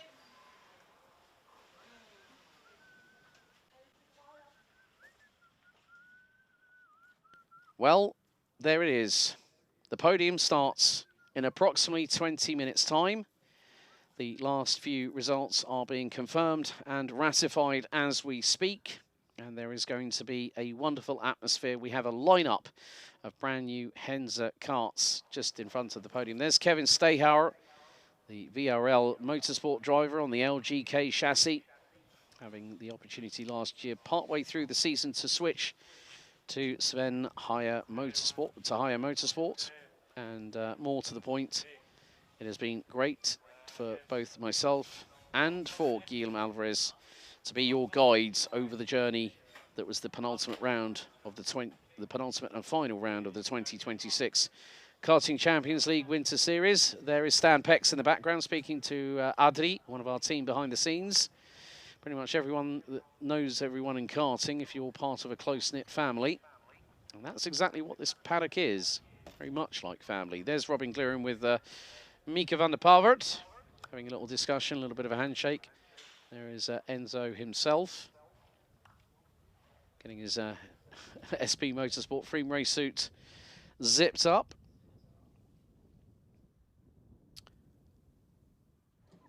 But let's head down to Guillaume Alvarez down in Parc Fermé for the final time this weekend. Guillaume, over to you. Thank you very much, Alex. The last one for the road, and with the great Enzo Boll. Enzo, well, what a way to finish that weekend. It was not only a victory, but a clear demonstration of authority here in the KZ2 class. 2.2 seconds on the line. Was it like some sort of walk in the park for you, as it looked from the outside? Well, it wasn't really easy this weekend because the pace wasn't there. But yeah, in the final it just came really easily and I didn't need to push. So it's really nice to win it like this with such pace.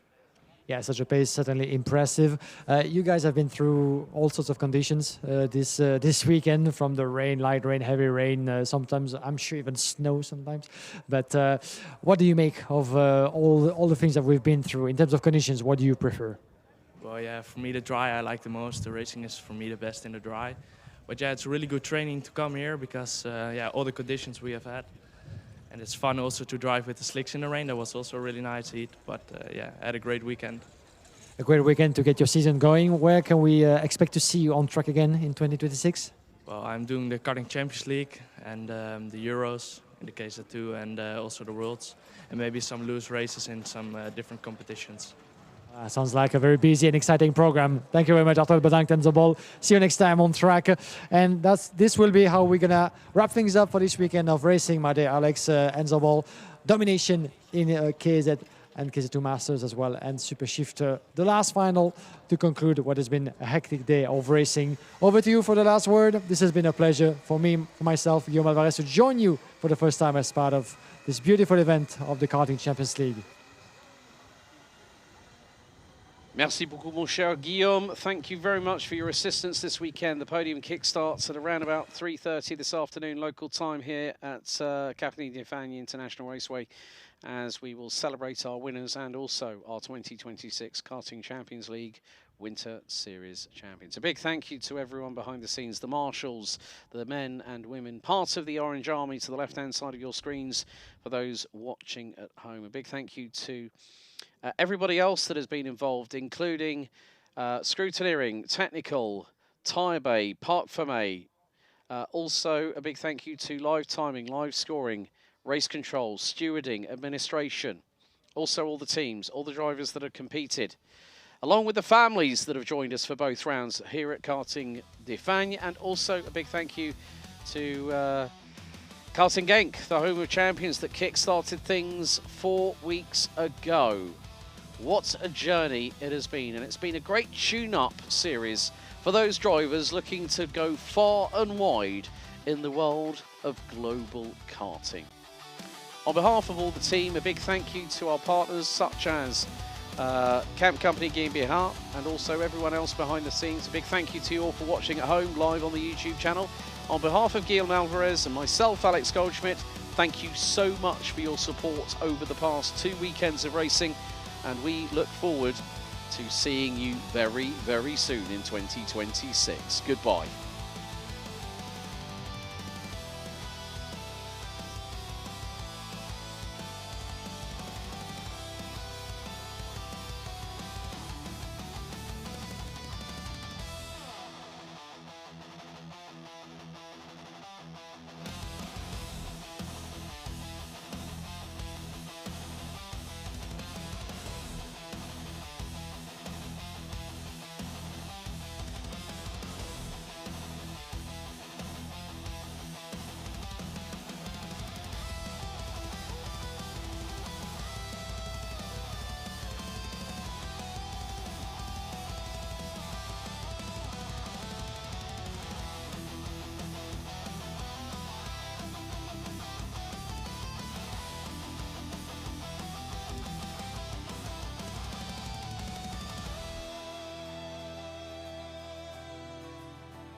Right, good afternoon, ladies and gentlemen. Bon après-midi, mesdames et messieurs. Alex Goldschmidt and Guillaume Alvarez down here at the podium. It is about that time. Guillaume, 12 months ago, we crowned our first set of Winter Series champions. Now we get to do it all over again. Certainly so, as we'd like to give a big thank you to everybody here for being with us this weekend, being with us at the Home of Champions, and to keep on sharing to the champions of this year's Karting Champion League, as we're about to crown not only today's winners in all the classes, but the champions for this two-round series for the first time ever. Okay, ladies and gentlemen, quiet please.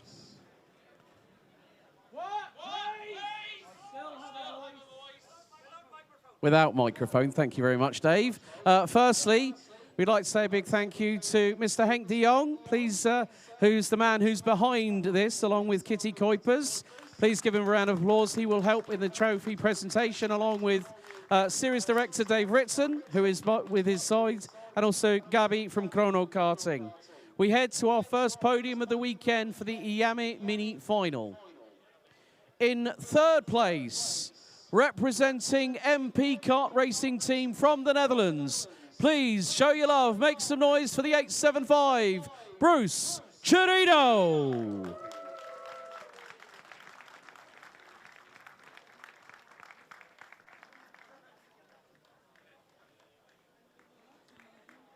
Now let's welcome our runner-up to the second step of the podium. Representing Euro Karting and Belgium. Show your love, make some noise for driver 816, Eloin Poissonnet.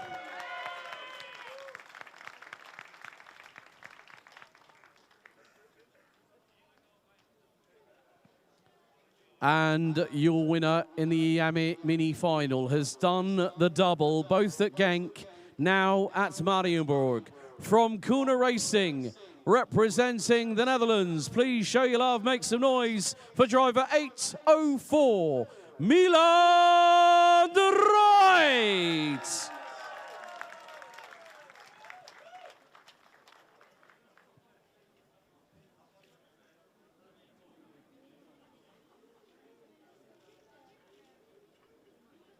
So, ladies and gentlemen, please once again show your love and make some noise for our top three in the Iame Mini Final. Bruce Chirino, Eloin Poissonnet, and your winner, Milan de Ruyt.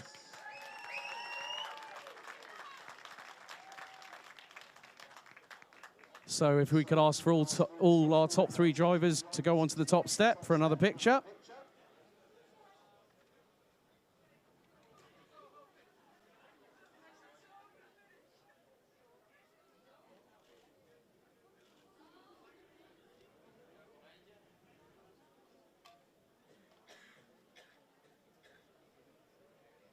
Okay, thank you very much, drivers.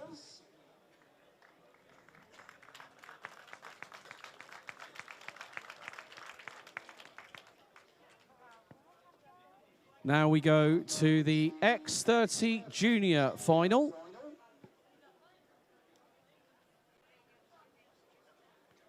So first of all, your third place finisher, representing Victory Lane Karting and Belgium. Please show your love and make some noise for the driver number 163, Priam Bruno.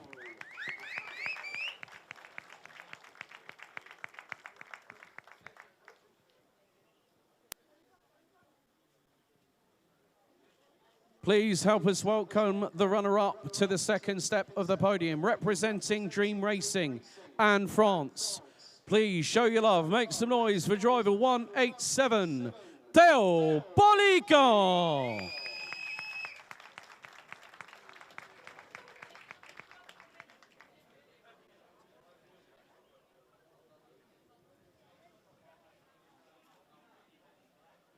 And your winner after 16 laps in the X30 Junior Final. Your winner for round 2 from Euro Karting, representing Belgium.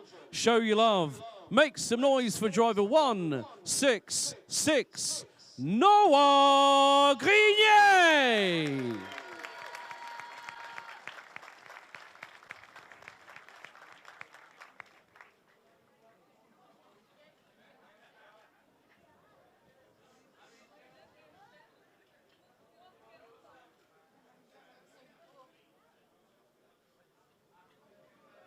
Okay, all three on the top step, please.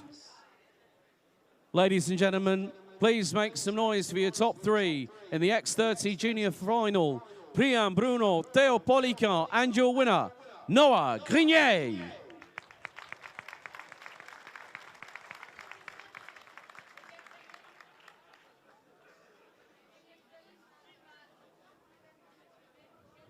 Now we head to the X30 A Final.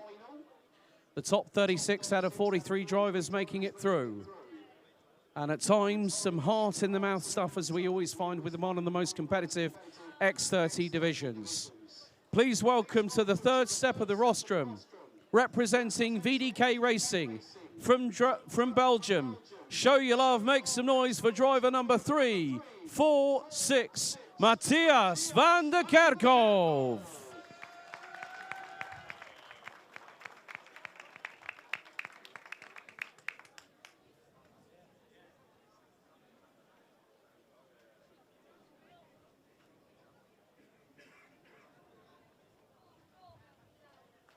Now time to welcome your runner-up to the second step of the podium. Last year's X30 Junior winner, but has made the transition very well to seniors. From MP, kart racing team representing the Netherlands.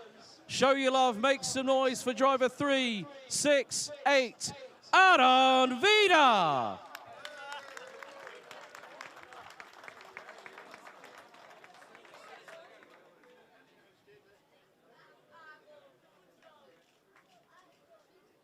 And now we welcome our winner in the X30 Senior A Final to the top step of the rostrum.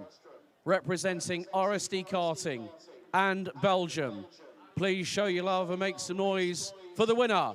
Driver 216, Victor Louis.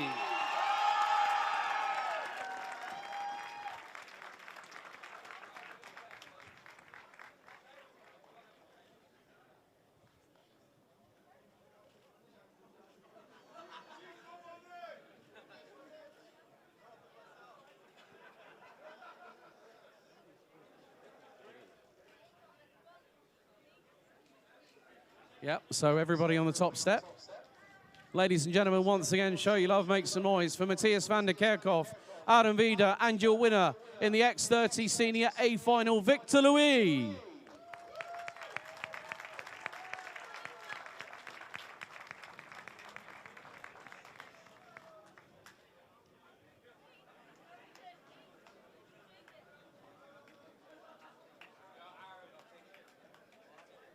Okay, next up we go to the first of three classes in the shifters final. First of all, we go to KZ2. So, ladies and gentlemen, please help us welcome to our third place driver to hit the podium. Representing VRL Motorsport from the Netherlands, please show your love, make some noise for driver number 411, Kevin Steyhauer.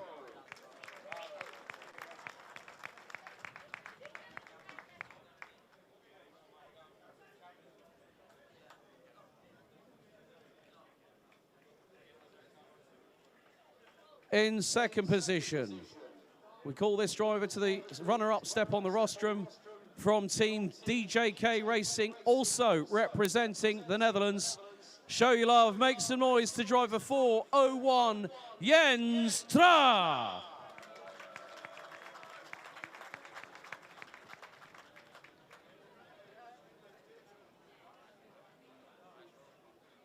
And now introducing your KZ2 winner in the shifters division from SP Motorsport, representing the Netherlands. Please show your love and make some noise for driver 455, Enzo Ball.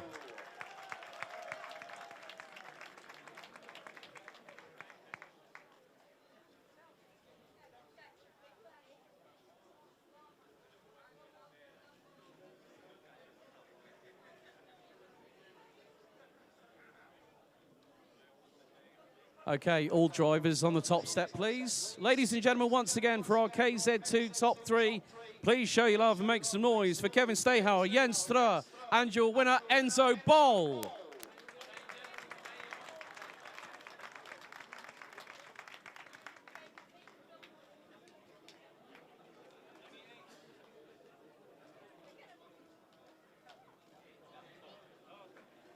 Thank you very much, gentlemen. We go on to our penultimate podium for the weekend, not the championships, which we'll get to in just a moment. We now head to KZ2 Masters.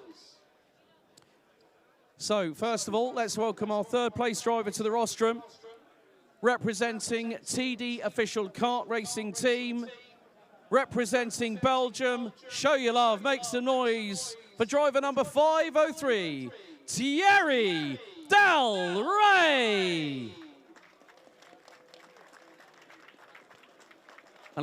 There he is.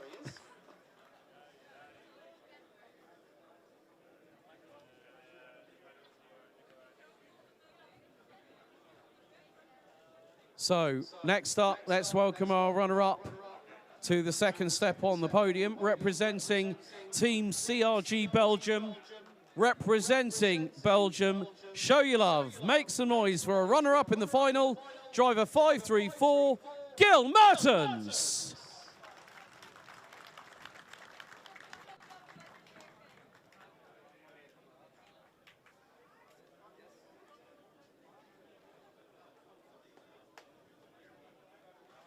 And now introducing your winner in the KZ2 Masters Division from Team CS Competition. And it's the top 3 for the Belgians here on home soil. Representing Belgium itself, driver number 535, your winner, Sam Clays.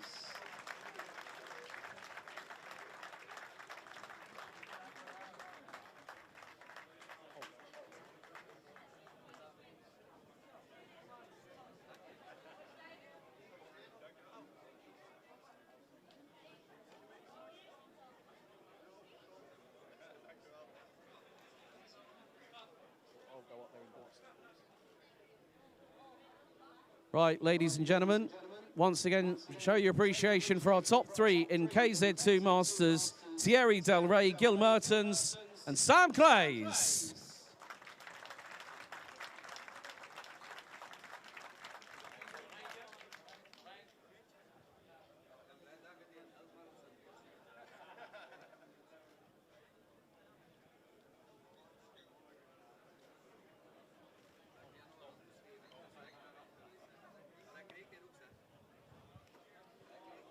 Right, one more trophy to hand out. And this is for our only X30 Super Shifter that joined the grid this season for the Winter Series. Hopefully this man can help to spread the word, but your winner in the X30 Super Shifter division, driver number 404, your winner, Milo van Bargenhout.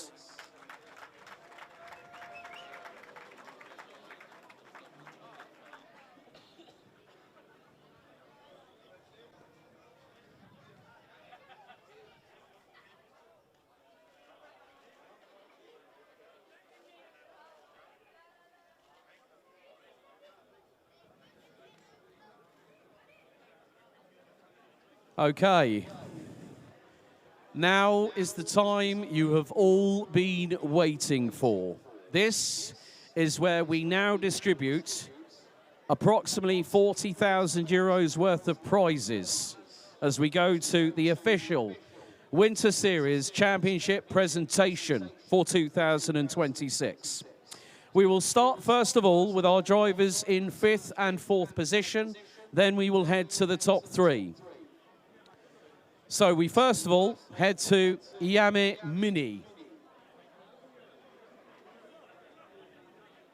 So finishing in 5th position in Iame Mini for the 2026 Karting Champions League Winter Series. Okay, right. This is where, folks, this is where we at Karting Champions League, courtesy of MP Motorsport and Henze Kart, mean business. So there's going to be a brand new Iame engine for one driver, a brand new Henze Kart for another, and our champion gets a brand new engine and kart combination. Courtesy of the facility based out of Oud-Beijerland, just outside of Rotterdam in the Netherlands. We weren't kidding around, folks.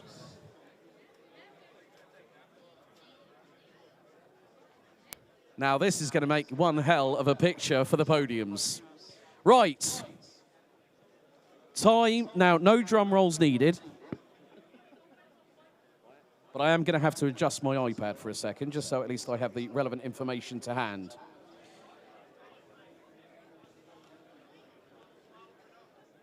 So, we go to Iame Mini. In 5th position, with a total of 413 points.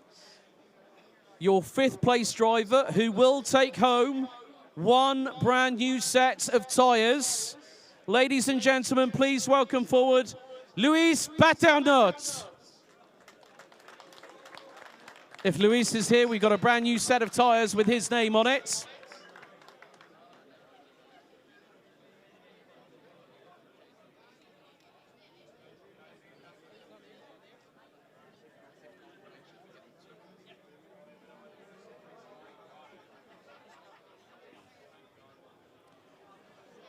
So next up, we've got another 2 sets of tyres to give away to the driver in 4th position, who has scored 415 points.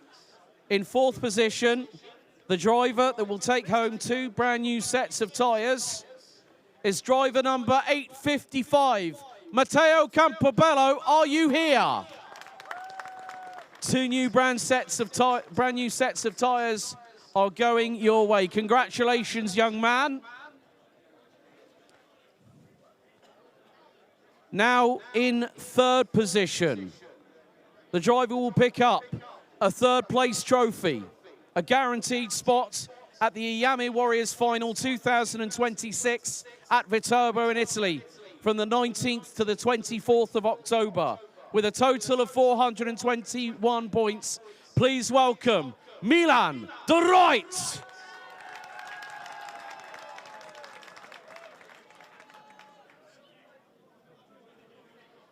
Yep, so a brand new engine goes to Milan, and he gets his ticket for the Iame Warriors Final at the Leopard Circuit Viterbo. That's going to be too heavy for him to carry, Henk. Bless him.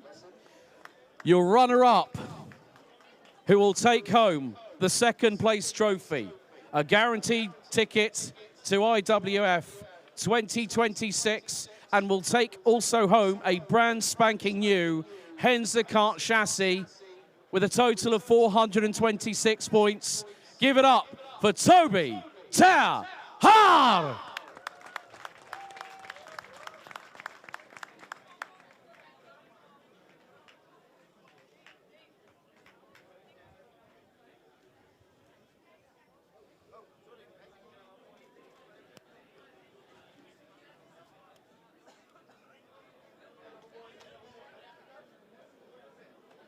Right.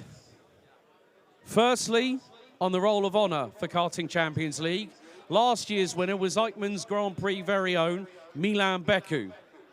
This year, we add a new name to the honour roll, who takes home a brand new Henze kart and Iame engine partnered with it, a golden ticket to the Iame Warriors Final between the 19th and the 24th of October 2026 at the Leopard Circuit in Viterbo in Italy, with a total of 449 points. Your 2026 Karting Champions League Iame Series champion is going to be in the mini class, Bruce Chirino!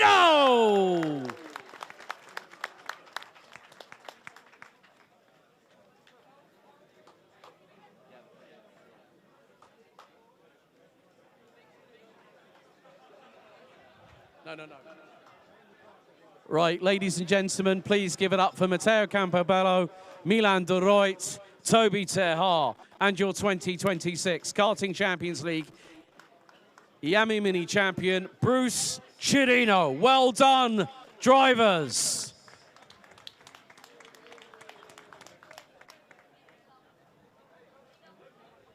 Right then, we want you drivers up to the top step as close as possible so we can get a group photo.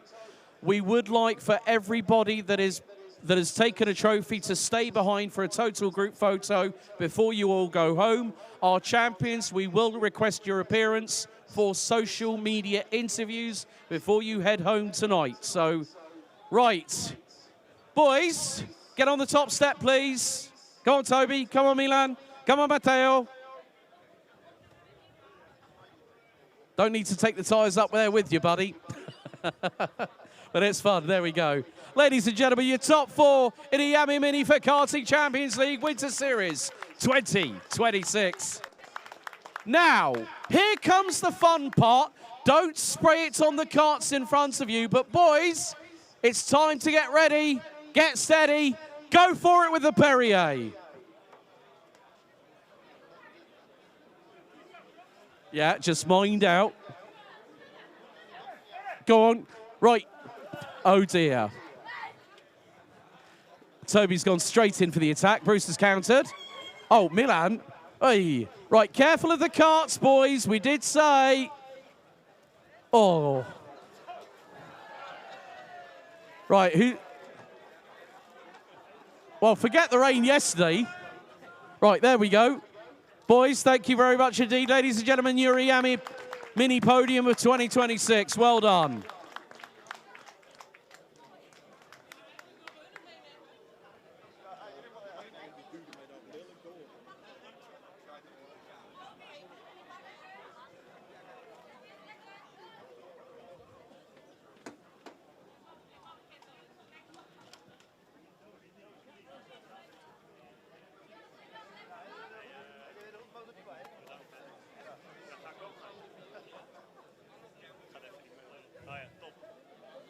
Right. Mind your backs, folks. 2 more carts coming through. Or, you know what? I'm wondering if we're actually going to leave them there, just in case. Right. We now head to our top 5. Oh. Photo opportunities, folks, can wait until after everything's done. Hey, capture a magical moment. It'll last forever.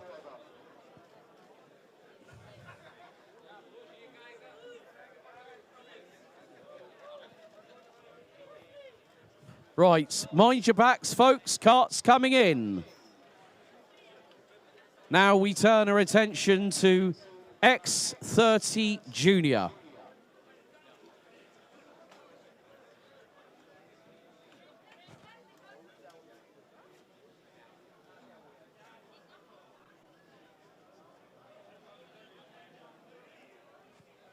Right, time to get through with the top 5 for Iame X30 Junior. So, we go to our 5th place driver, who will take home a set of brand new tyres. With a total of 403 points, please welcome your 5th place driver in X30 Junior in the class of 2026, Edouard Goffroy.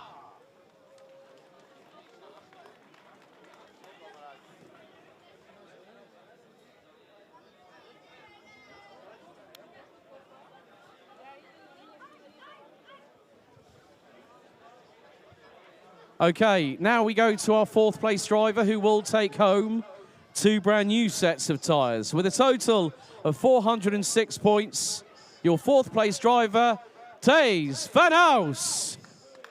And Thijs is here.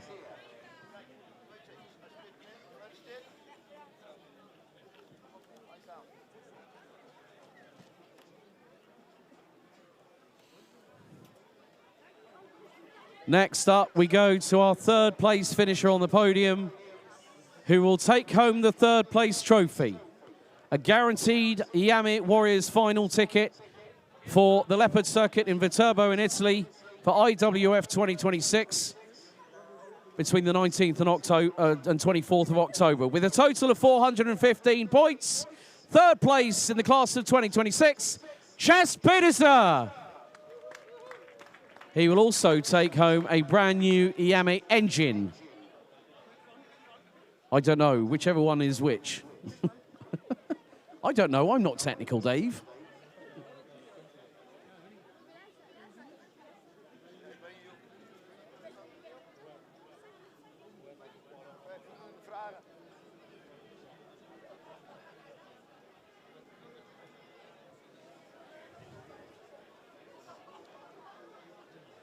Okay, now we go to our runner-up in the series, who will take home the 2nd place trophy, an IWF 2026 guaranteed spot, plus also the brand new non-engined Henza kart.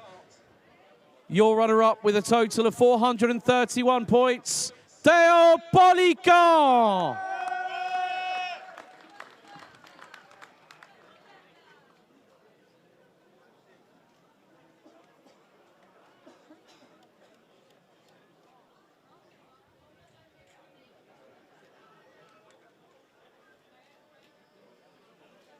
Now introducing another member that joins the honour roll of Karting Champions League folklore. Last year, Adam Vida took the title. This year, we add a new name who will take home the 1st place trophy the IWF 2026 Golden Ticket and the brand new Henza kart and engine combination with a total of 448 points. Gratis, Ludwig Granqvist.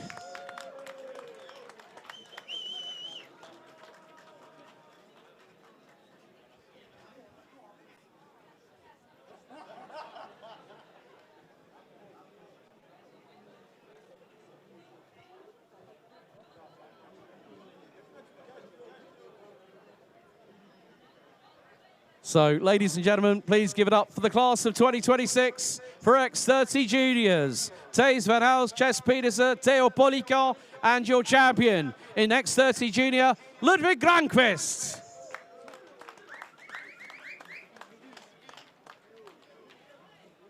Right, so we'll want, yeah.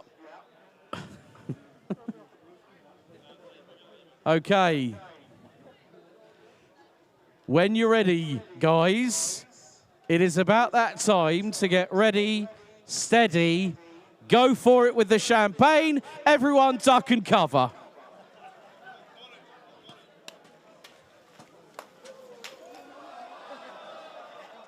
Oh dear, Ludwig's done a Lando. Right in between the carts, that's priceless. Gabby, have we got one more spare? I don't think we have, sorry. Well, Ludwig, did you try a Lando, yes or no? Whoops, there you go. Well, I've never seen that before. Someone does a Lando, it goes horribly wrong. Ladies and gentlemen, your X30 Junior class of 2026, give it up. Well done, Ludwig.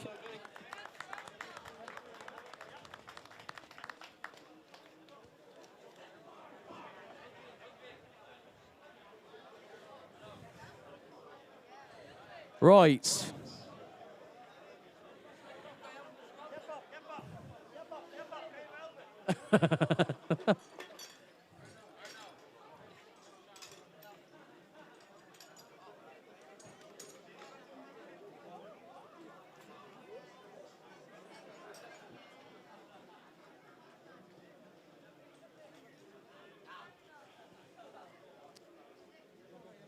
Okay, so all drivers that have picked up a trophy, please stay behind. We want a group photo on the podium before you head home. And as I said earlier, all champions to be required for social media interviews after the podiums have been completed. Right. So with that being said, we now go to X30 Senior, ladies and gentlemen.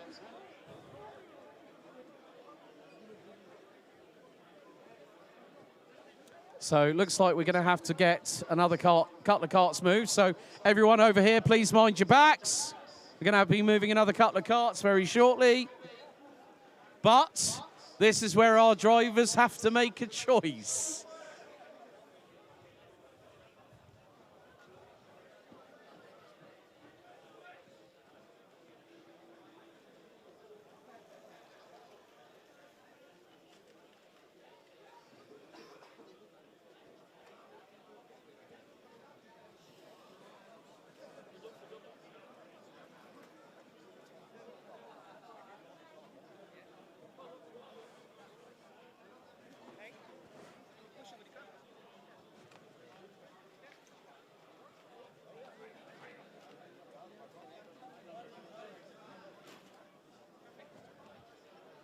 Right, time for X30 Senior for your top 5. In 5th position, who is going to take home a brand new set of tyres with a total of 401 points. Your X30 Junior winner from last year, Aaron Vida, step on up. So Aaron will take home a brand new set of tyres.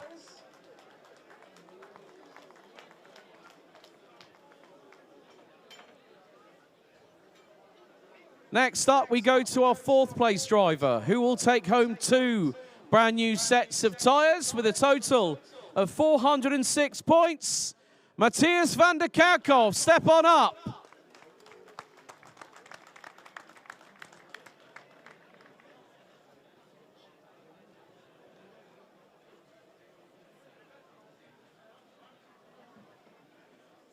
Then we head to our third place driver who will take home the third place trophy, a guaranteed spot to IWF 2026 and a brand new Iame engine with a total of 408 points.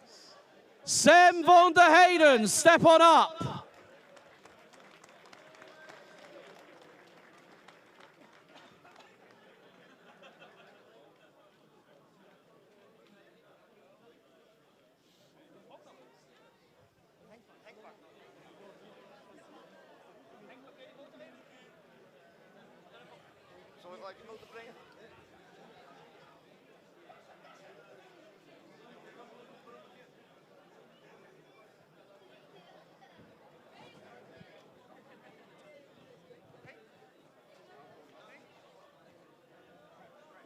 Yeah, right. Now we head to our runner-up, who will take home the second place trophy, a guaranteed spot via a ticket for IWF 2026, and also a brand new Henze kart in front with 409 points. Your runner-up this year, Clément Outran.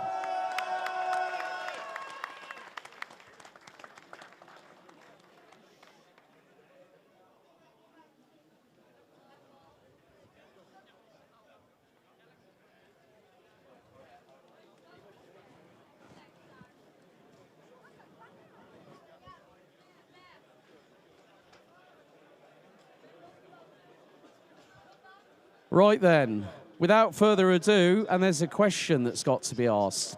Ladies and gentlemen, your X30 Senior Karting Champions League Winter Series champion, following in the footsteps of Mathis Mirschaut, who will take the gold ticket for IWF 2026 and the winner's trophy. But I've got a question to ask that man. His name, Victor Louis.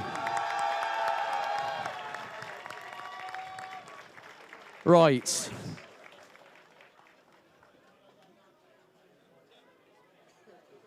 So Henk de Jong presenting the ticket and the trophy. And after he's done that, okay, Victor, I know your English is not the greatest, but I want this confirmed. Do you want the brand new Henze kart and engine, or do you want the Formula 4 test with MP Motorsport? Your choice. I'll go for the chassis. Whoa, that's brave. That's brave. He's gone for the Henze kart and engine. I think I know why. He wants a new wagon to ride on if the chassis is bent. Well, there we go, ladies and gentlemen. Victor Louis, biggest surprise of the weekend. I asked him the question. He's gone for the kart. Ladies and gentlemen, your class of 2026 for X30 Senior.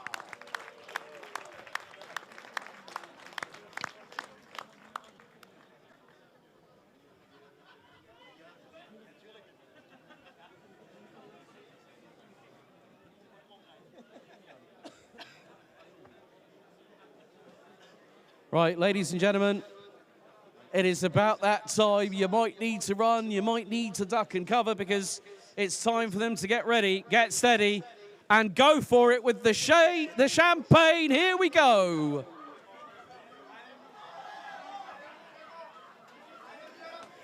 Et c'est parti.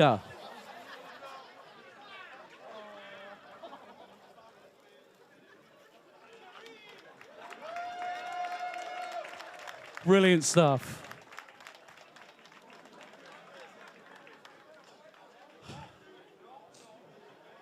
Right then. Absolutely brilliant. Absolutely brilliant. Both, oh, here we go, right. Victor's exhausted the bottle. I have to say, though, actually a pretty bold decision for him to do that. Right, we need to get, we're going to have another driver to make a decision very shortly. Guillaume Alvarez has just asked Henk de Jong if he can have the F4 test. Hey, well, you never know, you never know. As long as you can get the race overalls, the helmet, and everything else all sorted, you're fine. I know. Well, okay. Now we go to the first of our shifter class podiums. And we head to 5th in the standings. This driver will take home, once we've got everything all sorted, but we will try and do what we can. We know that everyone's wanting to get home, but please bear with us whilst we get everything in place. Oh, now that is nice and shiny. There we go. Another Henzer kart with an engine.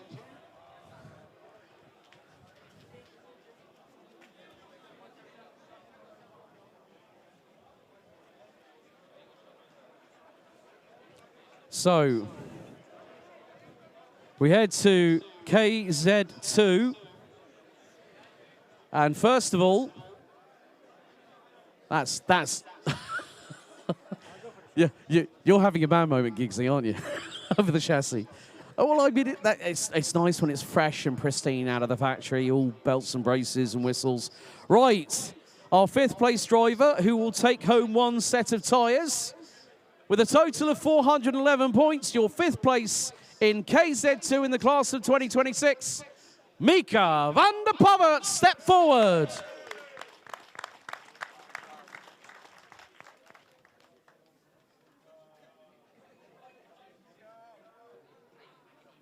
Oh, the brotherly fan club is in attendance, I see. Mr. van der Pavert, good to have you back with us. In 4th place, taking home 2 brand new sets of tyres with a total of 424 points, Robin Guillaume, step forward. We have requested that everyone that is in the championship for the Winter Series, you need to stay behind because we've got social media interviews and group photos afterwards.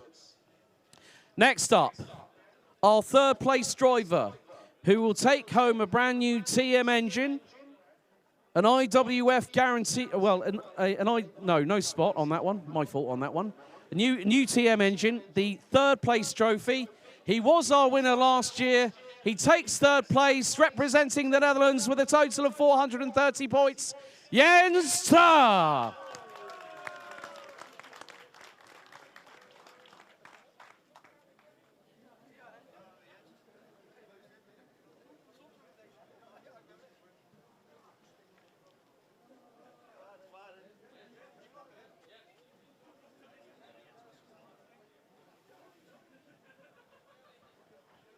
Now we go to our 2nd placed runner in the class of 2026 for KZ2.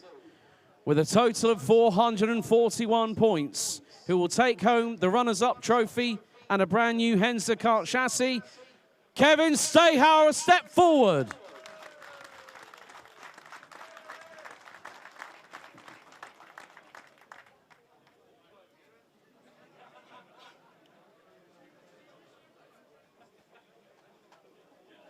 Jens Tra last year won this event in KZ2, but we have a new name to add to the honor roll. With a total of 463 points, will take home the winner's trophy and then answer my question.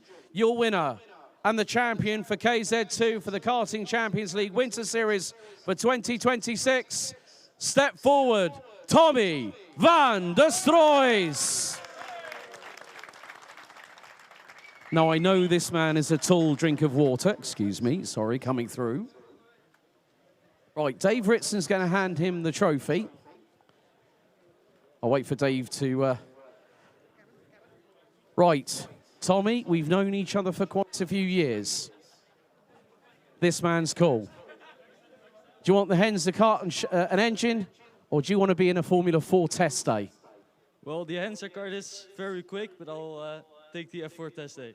Tommy van der Stroys will get a full test day courtesy of MP Motorsport as part of the MP Accelerating Talent Program following Mathis Marchalt and Jens Tra last year. So, ladies and gentlemen, please give it up for the KZ2 class, your top 5 for 2026. Mika van der Pavert, Robin Guillaume, Jens Tra, Kevin Stayhauer, and your champion, Tommy van der Stroys.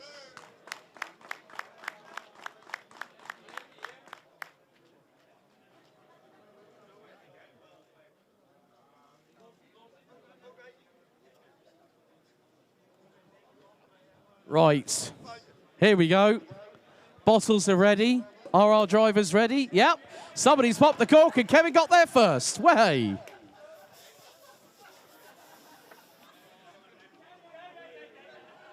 Oh, Gushbecker's got a dousing. Assisted by Tommy's dad, Martin. Brilliant stuff. Gushbecker, one of the many unsung heroes in the paddocks, in the awnings.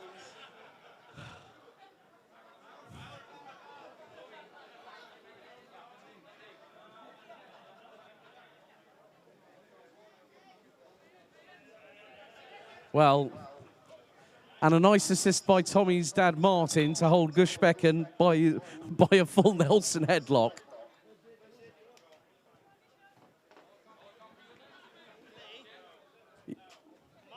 No, we've still got two more. Baz, full start, full start.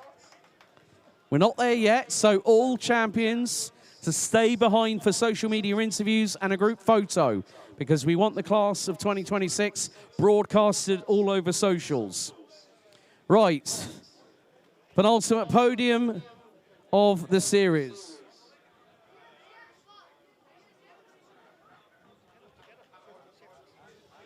We'll do this all together. So first of all, I'm going to do X30 Super Shifter, then we're going to get our top three for KZ2 Masters on the podium. Right. Well, there's only one person I need to call forward. He is our X30 Super Shifter, Karting Champions League Winter Series champion, Milo van Buggenhout. Step forward, buddy. Come on, Milo. Come and get your trophy. You are the champion, my friend. No. There we go. Make sure he's got a bottle of champers, just in case, because he can spray the other three. Right. Now, our top three will get their respective trophies plus a set of tyres. And I'm going to call them out third, second, and first. So, third position in KZ2 Masters in the class of 2026 with a total of 426 points. Step forward, Anders Alkier. Unless he's not here, unless he's packed away, I don't know. Well, I know the other two are here, so we might as well get on with it. Your runner-up in the class of 2026 for KZ2 Masters with 464 points, Sam Clay. Step forward.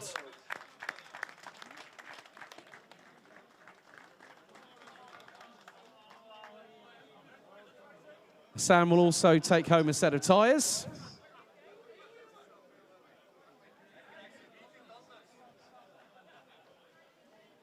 Sam's P2.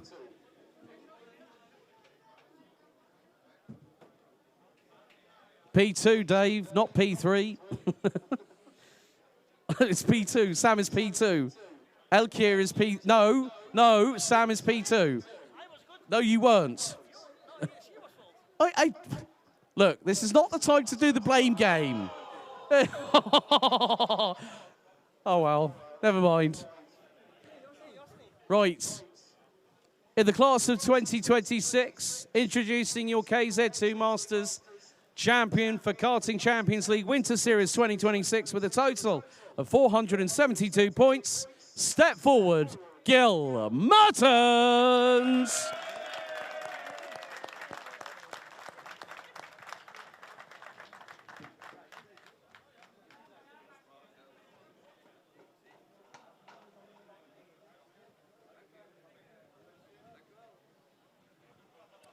Right, for one final time, please give it up for our KZ2 Masters and X30 Super Shifter Podium for 2026.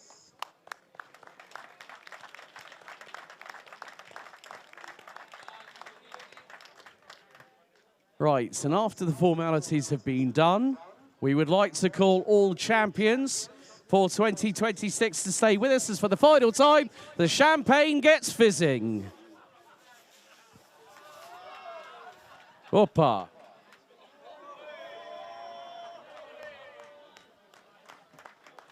That's definitely thirsty work, says Milan van Buggen out with that big swig. My goodness. Right.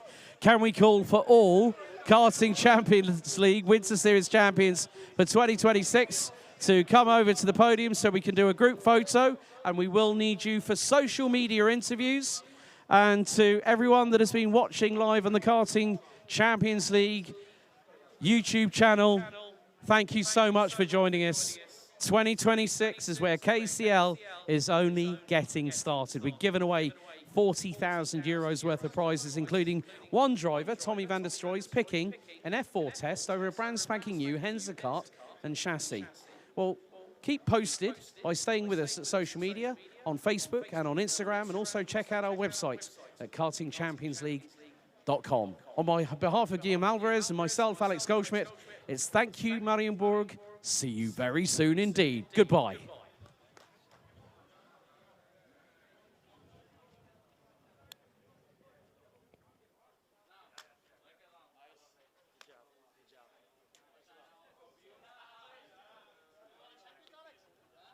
Champions? Yeah. All champions to the podium, please, for a group photo. Then you've got social media.